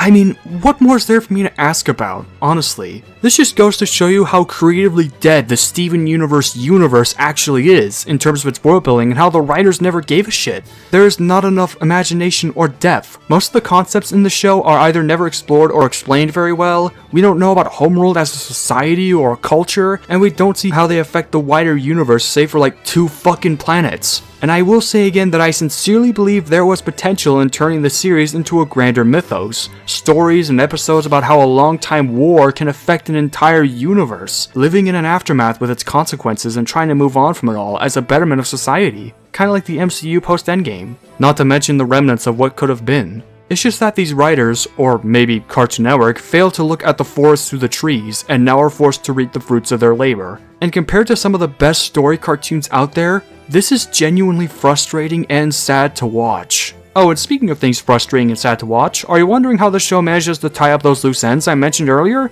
Well, let's go through them. The Zoo Humans, or Zoomans. Remember these guys? Remember Pink Zoo? It had like 4 episodes dedicated to it. Huh? Anyone? Okay. Turns out the Zoo Humans, or Zoomans as they're called, have taken control of Pink's ship and have converted it into a non-violent paradise, complete with leftover rose quartzes hanging out below. Putting aside the question of how these contactless, techless humans manage to work around alien tech, especially in a language they don't even understand, what do you think happens in the end? How does the show tie up the story that is Pink's zoo? Do the Zoomans return themselves into Earth society, along with the other gems on that ship? You know, starting new lives, getting new jobs, and the bitch city folk? Actually, I got a better nickname. Bitch shitty folk, potentially using the zoo as a transport vessel to contact other species? Nope! After the Roses feel bad about being around Steven or whatever, they just fuck right off back into space, never to be seen by true Earthlings again. Sure, why not? Why not go back to living in the dark void you've all been in for presumably 6 millennia, with no contact to the outside world? Gonna find some hot alien space babes to put in your zoo while you're at it? Remember that pearl that was possessed by White Diamond a while ago? Well, turns out she belonged to Pink a long ago. Who could have guessed it? And Steven decides to call her Volleyball, because the show officially has too many pearls at this point. Oh look, another one. Anyway, Volleyball has a crack on her face that Pink caused in a fit of rage long ago that can't be healed by Steven's spit. How did Pink Diamond manage to land a crack on Volleyball even though her gemstone is perfectly fine? I don't know, it's implied to be a mental thing or some shit. So Steven and his Pearl take Volleyball to like a pearl maker machine place that houses pearl artifacts and can't fix Volleyball's issue. And then the 2 pearls are about to be destroyed, but they fuse into a super pearl and escape. And as for Volleyball? Well, the episode just ends with Volleyball leaning on Pearl's shoulder and never being seen again. Okay, well, she actually shows up in one of the last episodes, and even then she does basically nothing and her eye wound is covered by a plant. Sure, why not? Steven's like not gonna investigate more concerning his mom or some shit? Concerning Pink herself? Okay. Remember Eyeball? You know, the eyeball ruby that tried to kill Steven and was thrown into space? And showed up at Steven's trial, I actually forgot to mention that. Oh, and remember Aquamarine? Well, these two are back! They fused into a mischievous new gem called Bluebird that does, shall we say, reverse pranks on Steven in order to earn his trust and try to kill his dad. And after all this hard work, do you want to know what happens next? They fuck off right back into space, never to come back. Again. Sure, why not? I love wasting potentially interesting villains and turn them into piece of shit nothing characters. It's like a tradition at this point! Hey, remember when Bizmuth poofed Lapis out of existence in the war on Earth, and she was condemned to eternal hell in a mirror for a while? Yeah, well, Bizmuth gets an episode dedicated to herself, again, and this is never brought up. Not at all, and Lapis doesn't even show up in said episode. Sure, why not? It's not like Lapis is suffering even more trauma of that event or some shit. I bet all you fan theorists out there must be coping right about now. Or maybe that one was just a totally different Bizmuth. I don't know. There's an episode where Steven and Lapis go to an all-new alien world to check on two Lapises. New alien world, eh? I wonder what kind of strange new creatures we're gonna get on this puzzling world. They show off a bunch of blooming onion critters. Once again, the crew flexing their creative unoriginality. Even the Jungle Moon was a more creative location, complete with its own ecosystem of sentient life. These two Lapises, which I will name Curly and Freckles, are terraforming the blue planet because it's their job and they like causing chaos even though the war's over. Regular Lapis convinces them to stop with her water magic and only Freckles applies to Little Homeschool. So, about that, does this imply that there are still gems out there causing chaos? We all know that Aquamarine and Eyeball are still out there, probably causing the universe even more mischief. So, riddle me this. Why doesn't Steven, or hell, the Crystal Gems, put their efforts into finding other gems across the universe? Maybe convince them that the war's over and to come on down to Earth. Because if left unchecked, these rogue gems could be a potential danger to the universe. They let Curly fucking escape! Do these people just expect the Diamonds to do all this work themselves? Are other alien empires, if they fucking exist, gonna take care of it? What about Emerald? Is she still out there wreaking havoc? What if she's building a rebellion within the Empire with how pussified it has become, hoping to bring Homeworld back to glory or something like that? Are we gonna learn anything about Emerald's situation? No? Okay. The off-colors actually graduate from Little Homeschool and Sadie dumps Lars for a non-binary person named Shep. Oh wow. Maybe the Uncle Grandpa episode was foreshadowing. Oh, by the way, none of the off-colors has a speaking role this episode, because they couldn't afford their fucking voices. I mean, why else do you think they never brought back Emerald and Sugalite? Even Helva Boss suffered from this as well. I feel so bad for Lars, man. Even before he got stuck in space, I thought he was an okay character, but he deserved to be in a better show. One that utilized its characters more. They have him feel bad about himself and then team up with a cast of new characters, do nothing with them and leave him on a fucking ship only to show up at the end with no build-up. Okay, well, they actually have their own adventures in the comics, but once again, I can't say for certain if these are canon or not. At least I think it was Lars. It ends with his Lars and his crew fucking off back into space to see all the new worlds in the galaxy, never to be seen by anyone again. Or possibly teasing a spin-off that will likely never happen anytime soon. Or maybe. I don't know. Warner Bros. Really needs money right now. Yeah, sure, just go back into the dark void of space where you so desperately escaped an empire to return to your family. I'm sure everything is fine there now. Also, what was the point of opening up a space bakery? Was it so that you can get money to fuel up the sun incinerator? Actually, I could totally believe that. Is there anything they did right with Lars in the show? Well, yes, actually. He's a lot more mature now, and he seems to have accepted Sadie's new course in life. Also, he seems to be too cool for Earth now since he has a sort of greaser attitude going on, complete with a jacket. At least now, Lars has a brighter future ahead of him than Steven. And the writers didn't make him cling to Sadie or cry like the little bitch he was a season ago, since they both grew out of each other pretty well, even though most of that development was off screen. But when did this happen? I didn't see any of this. That's because it was private. So okay, I'll give the team this. That's one loose end they tied up just right. One. It feels progressive to the character's story and it leaves them in a pretty good spot by the end, even though it suffers the same fate as the other loose ends. Good work, Rubitschka. Here's a gold star. Still though, I will never not be mad for how the show handled the off-colors and Lars of the Stars. All that potential to develop these characters and maybe build an entire universe flushed down the goddamn toilet. Just fucking kill me. You see what I mean? Most of these loose ends the show tries to tie up, with the exception of one, are either never resolved, if at all, or done in a piss-poor manner that leaves more questions than answers. I mean, for God's sakes, most of these just end with the character fucking off into space. It's almost like these people didn't know what to do with these leftovers, or the villains they put in the intro and thought, what are you gonna do? Just throw them out. No one's gonna notice. Oh, they'll notice. You bring back all these legacy characters and this is what you do with them? And I haven't even got started on Jasper yet, good lord. In my opinion, if they wanted to make a new story in the future, they should have made it where Steven is going around the universe cleaning up the Diamond's mess. Have him go across other planets to regain other species' trust and utilizing the loose ends from future, like Pink Zoo, which serves as the main hub, complete with the townsfolk hanging out with the Zoomans, and past villains like Aquamarine, Eyeball, Jasper, Emerald, Holly Blue Agate, and maybe even Spinel for good measure, forming a sorta anti-crystal gems to bring the gem race back to glory with how they hate Homeworld being all good and shit thanks to Steven, and holding on to a belief that they can give the gems a better purpose than Steven. And by the end, Steven could give like a speech or whatever, or utilize that fucking corrupted form at the end, I don't know. Hell, you could throw in the off-colors for good measure as like scouts or something like that, giving them a good spotlight and overall use in the plot. Oh yeah, and giving them personalities and actual development. Would it still be bad? I mean, I don't know, I can't say for certain, but it would make better use of its loose ends than this garbage. Alright, let's talk about Steven.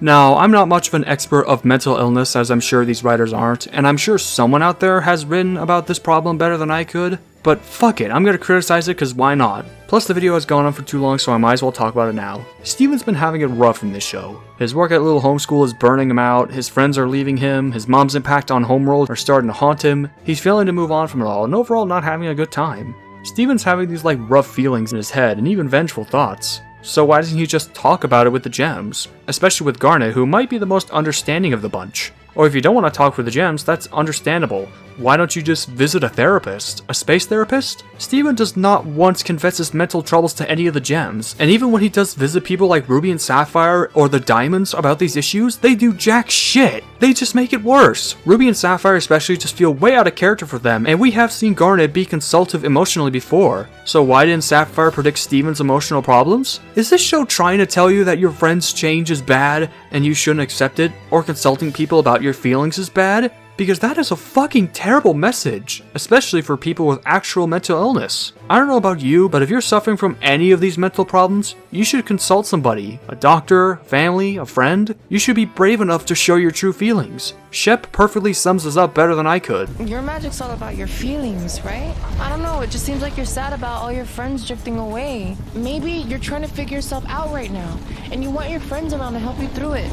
If you don't give people room to grow, you'll suffocate them.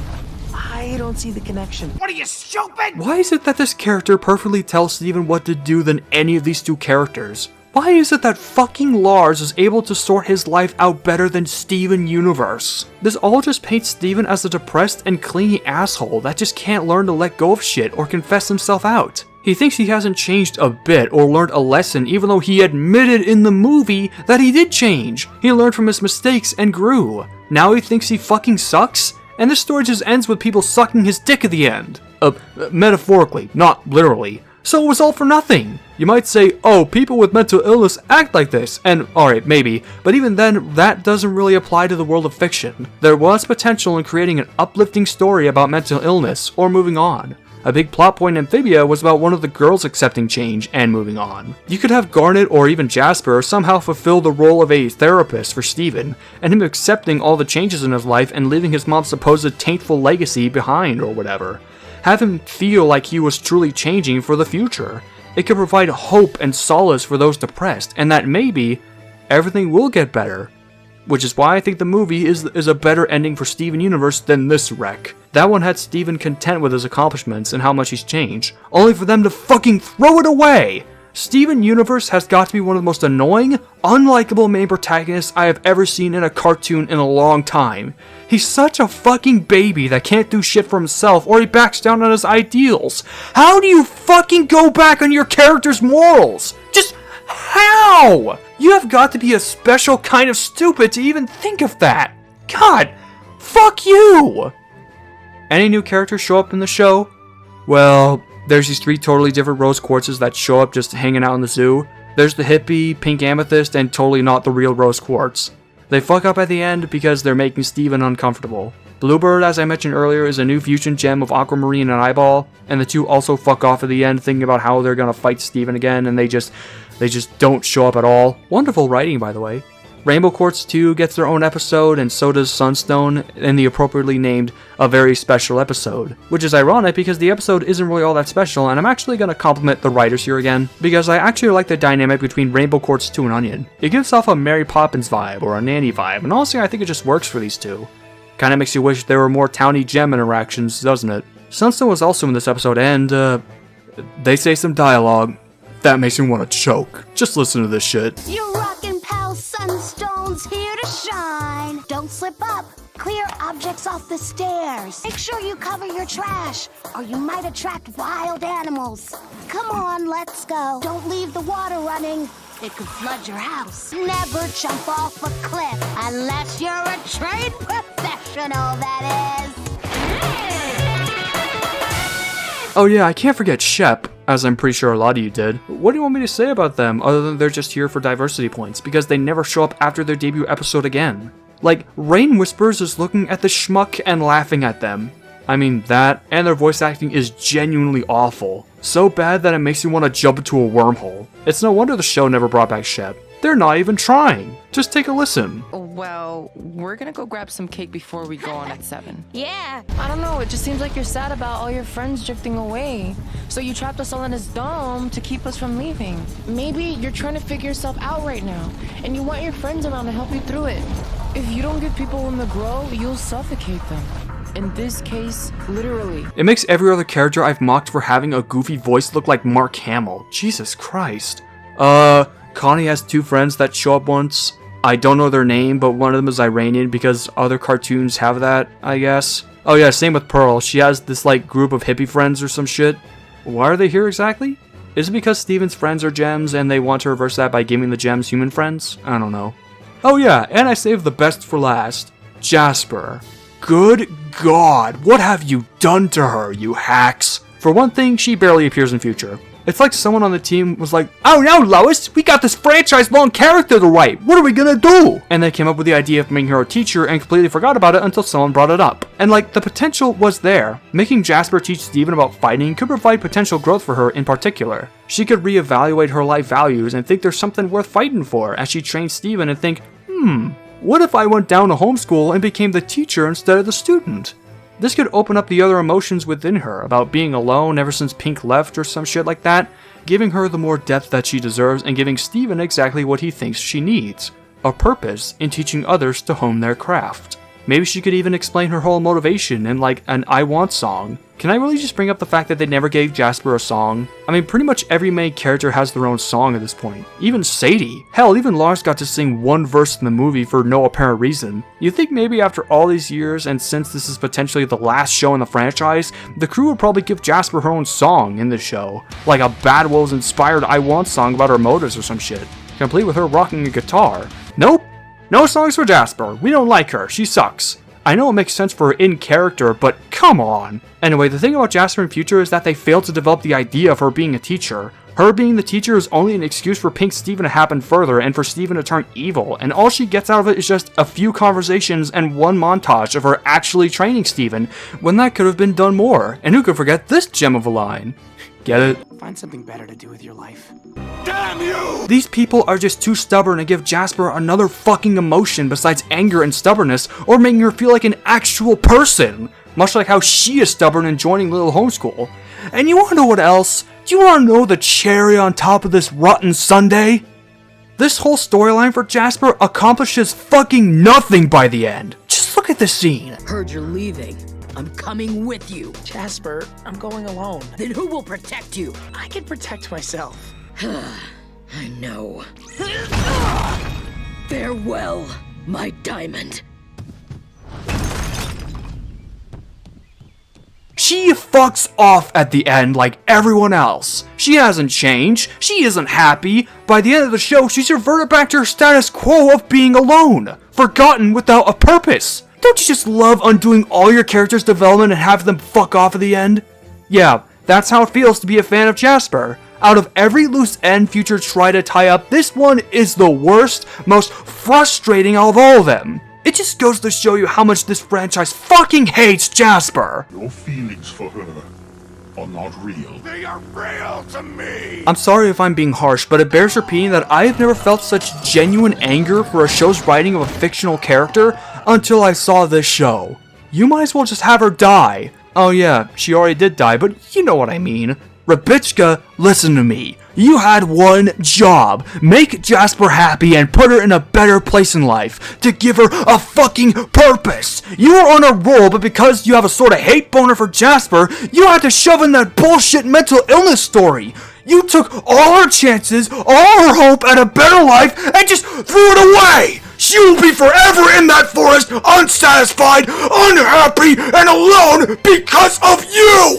You fucking failed! You failed, Jasper! And I will never forgive you until the day I die! Fuck you, Rebecca! You fucking Anyway, yeah, fuck you, Rebecca, you noodlehead.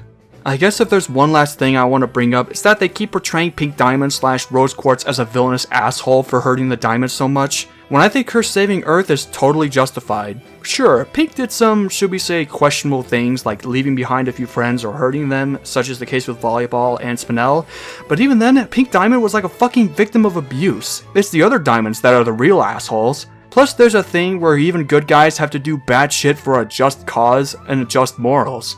It's called gray morality. When Pink came to Earth, she saw the beauty in life and found out that it's worth protecting. And as such, I think Pink discovered that the Diamonds were really assholes damaging life in the universe. So cut Pink some slack, why don't you, show? Pink Diamond / Rose Quartz was totally justified in this. Like, fuck off, show. So yeah, Steven Universe Future is awful. It's a terrible conclusion to the series as a whole. Its only redeeming factor is the visuals and the songs. The story is ass, the loose ends suck, Steven's stories suck, Jasper's story sucks, Cartoon Network sucks, WB sucks. This show just sucks. But it's better than Season 5, so let's end this once and for all.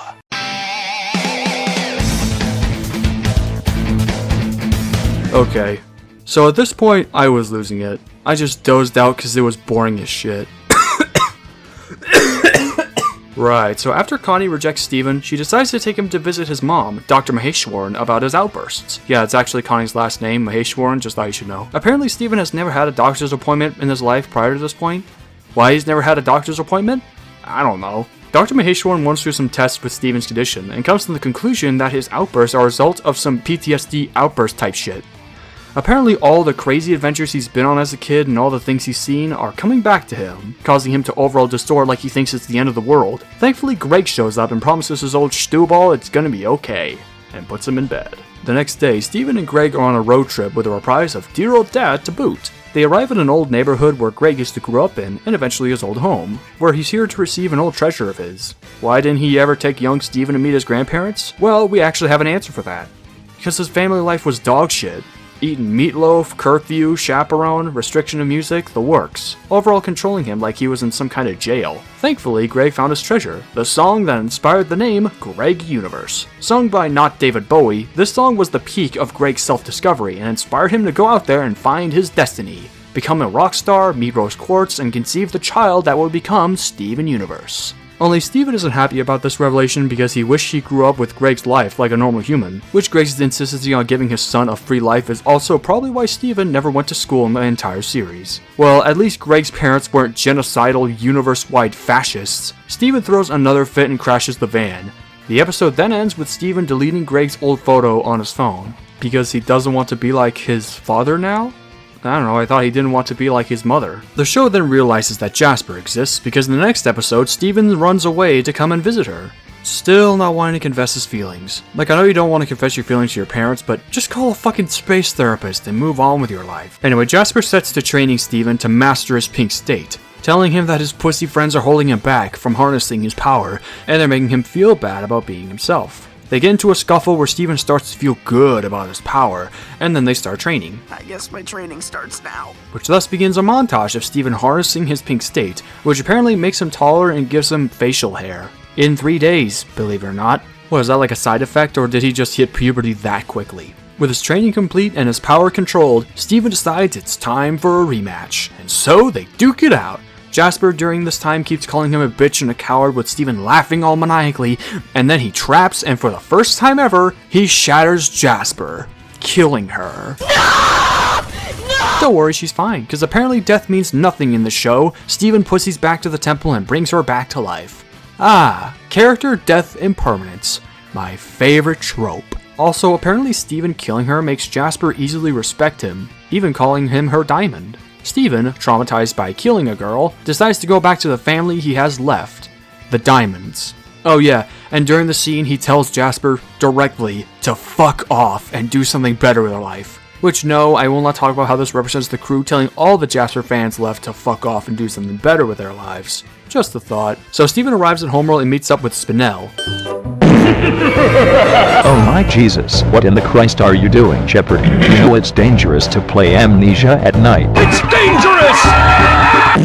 Anyway, they meet Yellow, who's gone to rebuilding gems from the cluster using her electro magic, and even remove any gem's physical deformities, and also change gem body parts. Yellow tries to help out, but that doesn't work, so she directs Steven to Blue, who uses these magic blue clouds to make people happy, and she even sings a song about it.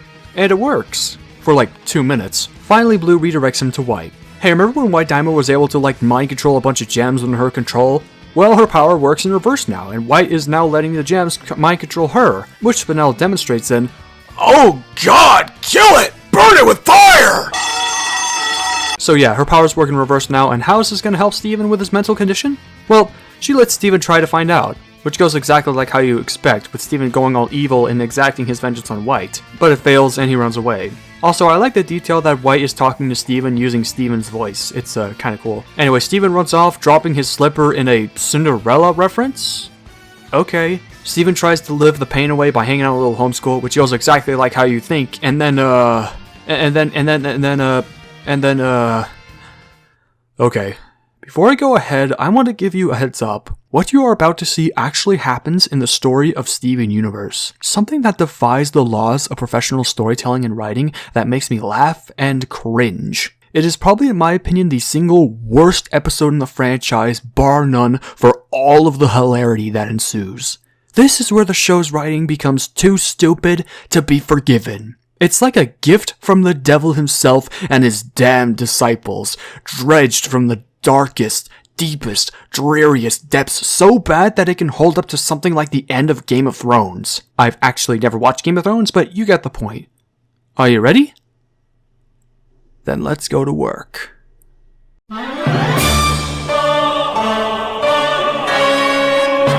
So Steven runs back to the house with the gang waiting for him. They're worried sick about him and his strange behaviors and want to consult him about it. Finally, what took you idiots so long? Steven tries to hide it all, but then he reveals all the bad things he's did. All the bad thoughts he had about murdering White and shattering Jasper, much to the group's shock. And then, Steven starts to see that he's not doing the good he once did. He sees himself as a failure, a fraud, a monster. And then he, oh god, how am I gonna say this without not being taken seriously? He turns into fucking Godzilla. As a result of the chicanery, Steven turns into this big-ass, pink-ass, Godzilla-looking, Diancie-looking-ass motherfucker that I will henceforth call Steve Zilla, and goes on a blind rampage to destroy Bitch Shitty. All the characters team up to come up with plans to save the day. First, they fuse into Alexandrite to wrestle Steve Zilla, but when that fails, Bizmuth manages to get his attention to put him into the sea, so Lapis can use her big water chains to put him down. I don't know why she never used those against Spinel's Injector to drag those into the sea, but whatever. It's also pretty convenient that Lapis is able to withhold what is probably the god that is Steve Zilla, but what do I know? She was able to contain Malachite for a month, so, meh. Then as the team tries to figure out the situation, the fucking diamonds show up right when they are needed. Oh! Now you show up this early into the problem. When the Earth needs you the most? When it's threatened? It's almost like this happens because the writers wanted to. Ain't that lucky? So the diamonds show up and get a rundown of the situation, with each of them trying their powers. Don't you remember the last time Steven came to visit you? Just because you tried it once and not working doesn't mean it's gonna work now, you fucking colonizers. So yeah, it doesn't work. Who knew? Steven then breaks out of the water chains using his atomic breath. Oh wait, we can't use that, he just does this fucking roar and breaks out. Steve Zilla is about to finish the job, but then, just see for yourself.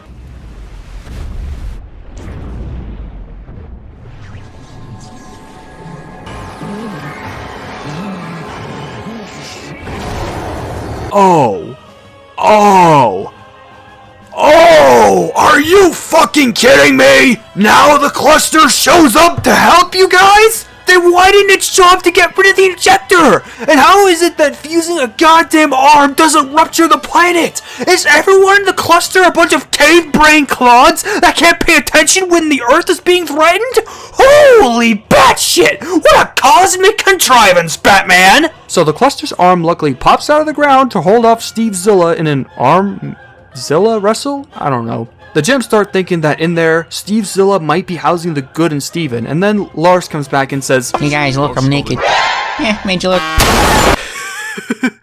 Nah, just kidding, I wish. What happens is the gems start crying like fucking idiots, and then the diamonds cry as well because now they realize how abusive they've been towards him, and by extension Pink Diamond, and how shitty they've been to every being in the goddamn universe. Oh, what took you so long, idiot? Holy shit, these diamonds fucking suck. Anyway, Connie, being the logical person in this group, tries to get the team's spirit up by giving a speech about how they need to help Steven as a payment for him helping them out at their lowest points. Or something like that. I don't even know anymore. Steve Zilla comes charging to the heroes, and so with all their spirits back in action, the gems go for one last charge to save the world. Garnet orders Yellow to make her as big as him. Why doesn't Yellow just make all of you big, or Pearl and Amethyst big as well? I don't know. And so they run in to stop Steve Zilla by giving him a hug, and are you fucking kidding me?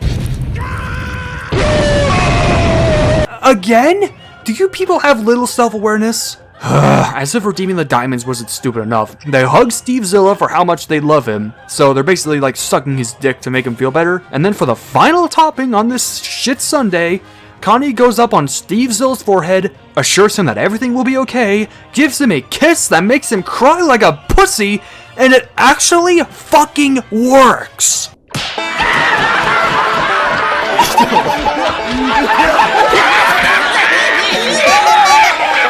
What the fuck? Where do I begin dissecting this entire series of events? First of all, Rabichka, what the fuck am I looking at? Of all the dumb things I've seen in the show, this has got to be one of the funniest images I have ever seen. Guys, we need a finale to end the franchise. What should we do? Oh, I know, Godzilla! Kids love monsters, let's just do that! Steven Universe isn't renowned for its monster designs, it's no Mystery Inc. or whatever, but this is what you do? Godzilla? He looks like a big pink dildo with arms and legs. Like, why is his long neck so abnormally thick? And why is his head that small? It looks like the tip of a penis! Secondly, what is up with the contrived retarded decisions in this episode? Why did the Diamonds expect the things they did before on Homeworld to go work here? Just because it didn't work then doesn't mean it's gonna work now, you fucking kidney stones! And that's not to mention the cluster just showing up out of nowhere in a time after the injector and all this shit. You sure that poison didn't affect you, buddy? This is not good storytelling. This is and then storytelling. This devil of a scene is comparable to the entirety of fucking Rise of Skywalker. You don't just throw this shit onto the screen and expect it to go off without a hitch. Thirdly, if a corrupted monster can be saved by just giving it some love, why weren't you hugging every single corrupted monster you encountered in the show? Steven showed Spiel some love, and that worked out for him for the most part. You only come up with this idea when it's someone you love, you psychopaths? And finally, what is it with these cartoons I'm watching and wasting monsters in such an anticlimactic way? What a way to come up with a terrifying monster only to get rid of it in such a hilariously bad manner. Why is Primal the only show I've seen to utilize this shit so fucking well? And you know what happens after all this? Do you want to know what goes on with the characters after these crazy shenanigans? Fucking months pass. Months, and there are no consequences of this. Steven is happier than ever, and he actually gets a therapist! Like, why didn't you think of that before, you fat fucking loon? What the fuck is even happening to the script? And you wanna know what the funniest thing about this is? This whole monster transformation thing could have actually worked if it was used properly. In my opinion, I think it would have been more compelling to build up this transformation better, and use it in the same vein as the 2004 action movie Van Helsing. That movie had Van Helsing going around to hunt Dracula, he learns a little bit about himself, he gets bitten by a werewolf, and at the end of the movie, he utilizes the werewolf curse to kill Dracula. He fights a monster by becoming the monster. In fact, the entire plot of Future should have just been a knockoff of Van Helsing, with Steven going on another big adventure one last time to determine more about himself and the fate of the Earth. And honestly, where it does incorporate the mental illness thing, but he actually tries to get therapy from a friend, and of a coming doom that's been searching for Pink for centuries, taking the form of the antagonist, which is starting to stress him out. Jasper would join in on the quest to find purpose herself, and the two would develop chemistry while Steven goes to his talks to her about his traumas and junk. Eventually, after exploring this new threat and trauma stuff, Steven would start to suffer a case of imposter syndrome, doubting himself that he will ever see everything he worked out die, that he really wants a happily ever after, building his stress, and then he mutates into Steve Zilla by the end, culminating in an epic, well-animated kaiju fight scene where Steve Zilla goes all ham against the baddie, an excuse to vent out his anger and frustrations, which can be anything like, say, a giant robot, or an alien god, an alien battle fleet, a black diamond, or even a fire-breathing space dragon that destroys planets for a living. You can make it sell shit at CGI or something, or whatever works out for you. Anyway, this fight ends with Steve Zilla killing the villain and saving the day. Oh yeah, and accidentally murdering Connie in his bloodlust, which is something that he'll have to cope with for the rest of his life. That, I think, would have been a neat way to integrate the monster Steven, having him resort to drastic measures in order to save the day, and also to put it to good use in an epic fight scene. Hell, Adult Swim's Primal did this, and that managed to be more badass and meaningful without being forced. Imagine a Primal where after seeing Fang get beat up by Krog, Spear drinks the black substance, and instead of making the monkeys go extinct, he just goes on a rampage in the village and the monkeys magically change their ways and help calm Spear down. And the fucking red T-Rex and Mammoth herd shows up to hug too. Would you be disappointed? Would you get angry? Or would you be crying your eyes out at the scene? What I'm trying to say here is stop it. Stop with the friendship is magic bullshit. It's never gonna work every goddamn time. It is cringy and poorly written as shit. I mean, even My Little Pony didn't indulge in this redemption shittery. Well, maybe. I never watched My Little Pony and I never will. The point I'm trying to make here is that this entire scene is dumb. Fucking dumb. I genuinely refuse to believe that this whole moment was approved by Cartoon Network, or even thought up by Rabitchka Shitker. There's no friggin' way. It feels like it was tacked on by executives because kids were getting bored so they needed action. But then again, I don't even think children like Steven Universe. It might even be worse than the Diamond's Redemption solely because it feels like an insult to general media storytelling. Steve Zilla is used in a moronic and wasteful manner, things just pop out of nowhere for the plot to work, when they could have been used earlier, and the luck factor is just through the roof. I genuinely can't believe this was approved by Cartoon Network. How have your standards fallen that low? Fuck you, Rebecca, you talentless hack, and fuck you, Cartoon Network, you stupid, fucking, greedy, show-canceling, shit-making, dead, show-rerunning, uninteresting, pandering, unoriginal, cash-cowing, soulless, monkey Sorry, where was I? Yes. So after this tantrum, Steven is finally heading out with Connie to college. He told everyone he's leaving except the Gems, so he's gonna tell them himself, and he surprises them with homemade cookie cats. Yes, the last thing the show needs is nostalgia pandering. They even performed the Cookie Cat theme song, and it is less charming because all the soul from the first season is fucking gone. Anyway, Steven tells the Gems that he's moving out, and the Gems are happy for him, much to Steven's surprise, because this episode he thinks they don't care about him leaving. Well, the other Gems, they react a little bit different. Steven gives Bizmuth, Peridot, and Lapis gifts in his absence, including Steven's shirt, watercolor art kit, and Rose Quartz's flag. And so they hug it out. Again. And then Jasper arrives and fucking leaves, and I'm just gonna play this clip to express my anger one more time.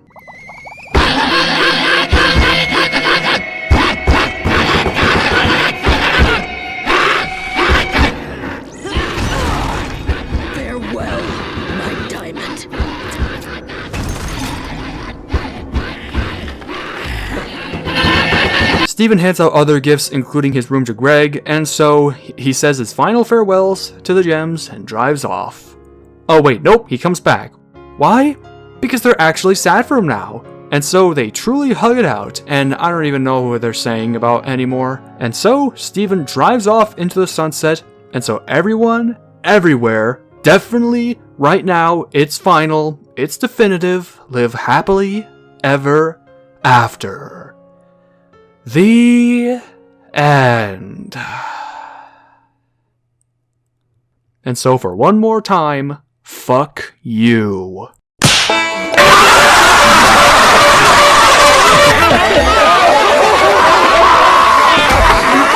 Who's the Judah?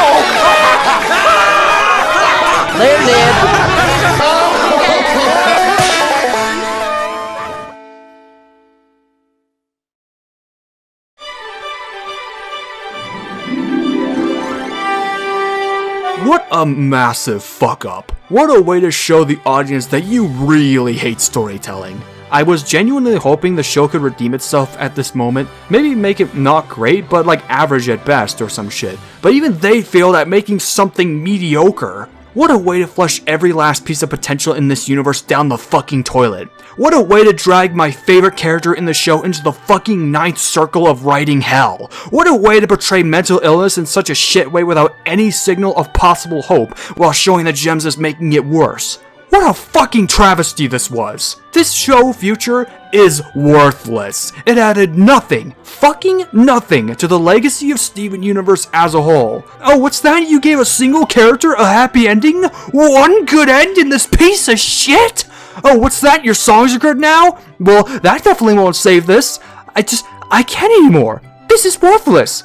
Absolutely worthless. This season, with only 2 exceptions, made me feel fucking nothing. This is a terrible ending to the series and the exact legacy Rabitchka Shitger absolutely deserves. As I rate this a 2.5 out of 10. What a worthless crock of shit.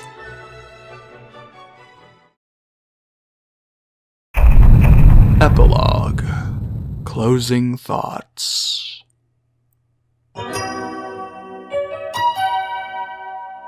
You know, I've been thinking, as I was watching the show, seeing all these events unfold, and remembering the praise it got from audiences all over the web, I began to ask myself, am I even watching the same show anymore? This is the show that's praised for its development of LGBT characters. This is one of the shows that revolutionized animation in the 2010s. This is one of Cartoon Network's greatest shows ever. Out of every modern cartoon I've seen in my lifetime, Steven Universe might just be, no joke, some of the worst content I have ever seen put out on American television. Obviously, by that same token, Cartoon Network has aired much worse than this. But in terms of programming that brought animation and the channel back on its feet, in terms of serialized animation, it may be the worst one I've seen out of all of them.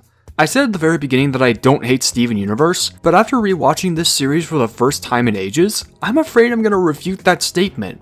I hate Steven Universe, and I know this is kinda awkward, but I also kinda like it for all the wrong reasons. I am obsessed with how wrong this series is. It is such a frustrating failure of cartoon storytelling in every way I can think of that it baffles me how this was given almost 7 years of longevity. I have never seen anything that has made me feel absolutely infuriated, yet oddly captivated. This show is just fascinating to me. I find it so endearing that something so abhorrent, so objectively awful, can garner such a massive following of thousands if not millions. And looking at the fandom itself, it kinda makes me appreciate them more than the show itself, although that can be said about any franchise with a large fandom. Say what you will about them being toxic as hell, but you gotta admit that they give that much of a shit, and some of them give these characters more life and personality than what I can say about the people writing them, and they're not afraid of taking more creative risks, but I digress.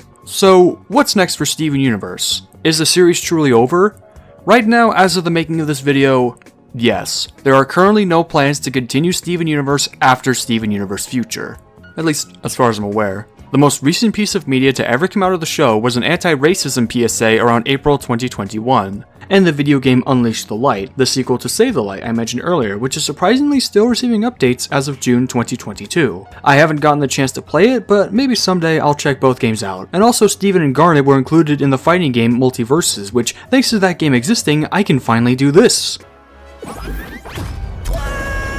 Though Cartoon Network was working on an unannounced space show, which some think it was a Kids Next Door reboot, while others think it centers on Lars, but the show already mangled him and his cohorts, so I doubt it. Or maybe it was that Driftwood movie that got canned recently, I don't know. Unless they think of doing a Teen Titans Go or Powerpuff Girls style reboot that ignores everything that happened in the OG series and just goes apeshit, then I am so happy that this show is over. Cartoon Network has been milking its own programming for far too long, so I think it was a good idea to end the series once and for all. Nowadays, Steven Universe lives on as a distant memory, all but a dead trend. The crew, I assume, have moved on to bigger projects, and the audience has since moved on to more less than pink pastures.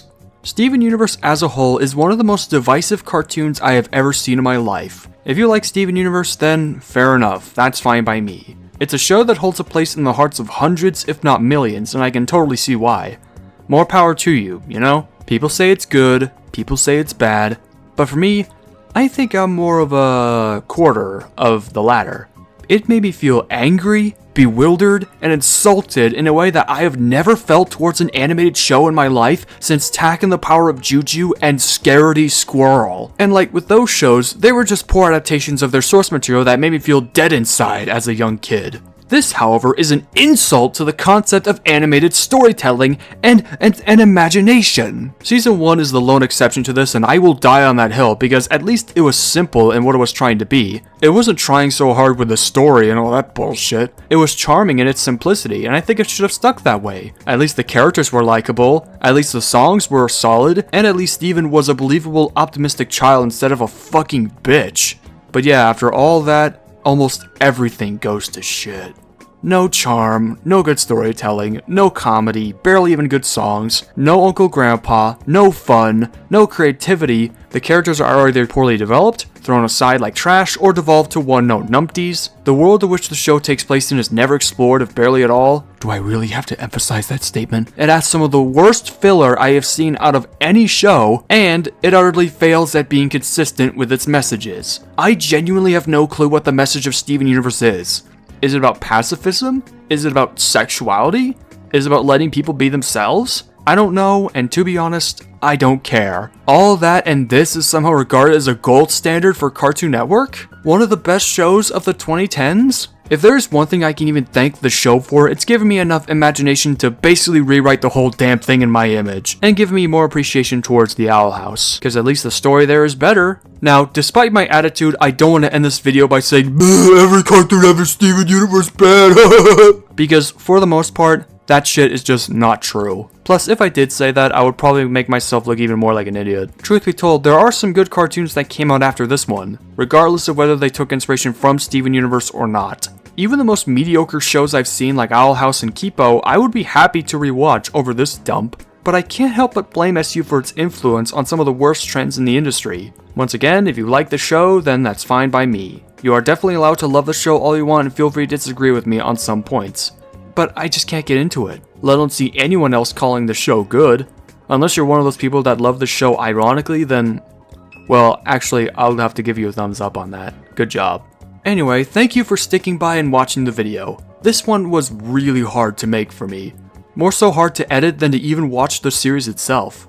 But by gum, I did it, and I am finally proud. Is there a YouTuber that dissects the show better than me? Probably, but while working on this, I heavily avoided watching any video dissecting Steven Universe, i.e. Lily Orchard, because I wanted to look at this series through a fresh, non-hater's perspective. It's only after I watched this series that I started developing a sense of vitriol towards it. So I can finally check those out once I get this one uploaded. Before I bring this video to a close, I want to thank Spicy Arts and Alan Artworks on Fiverr for bringing my what if designs to life. Yes, I use Fiverr, now shut up. They all did an amazing job with these drawings, especially Spicy, who had a fun time with me in conceptualizing the non-human characters and the scenes. All my hard-earned money went into commissioning these drawings, and they all deserve praise. Also, I want to thank my friend Cassius for doing the "they are real to me" scene for the joke. All links to their pages will be in the description below. This video has certainly been a hard project for me. I've been working on and off on this project for almost 2 years, though most of that time was broken up in between other projects. But I'm glad I finished this analysis / review / rant / rewrite. It's been a long and arduous journey, but I'm glad I finally did it. And I just want to say thank you for your support and for watching this. It might not get a lot of views, but at least putting it on the site was worth it. They say you should try something once, and it has been my absolute pleasure to officially rate the entirety of Steven Universe from start to end a 3 out of 10. Consider me giving that score a mere act of charity for the few good things this series even does. My name is B, and if I ever had to watch this show ever again, it will be too fucking soon. Have a good night.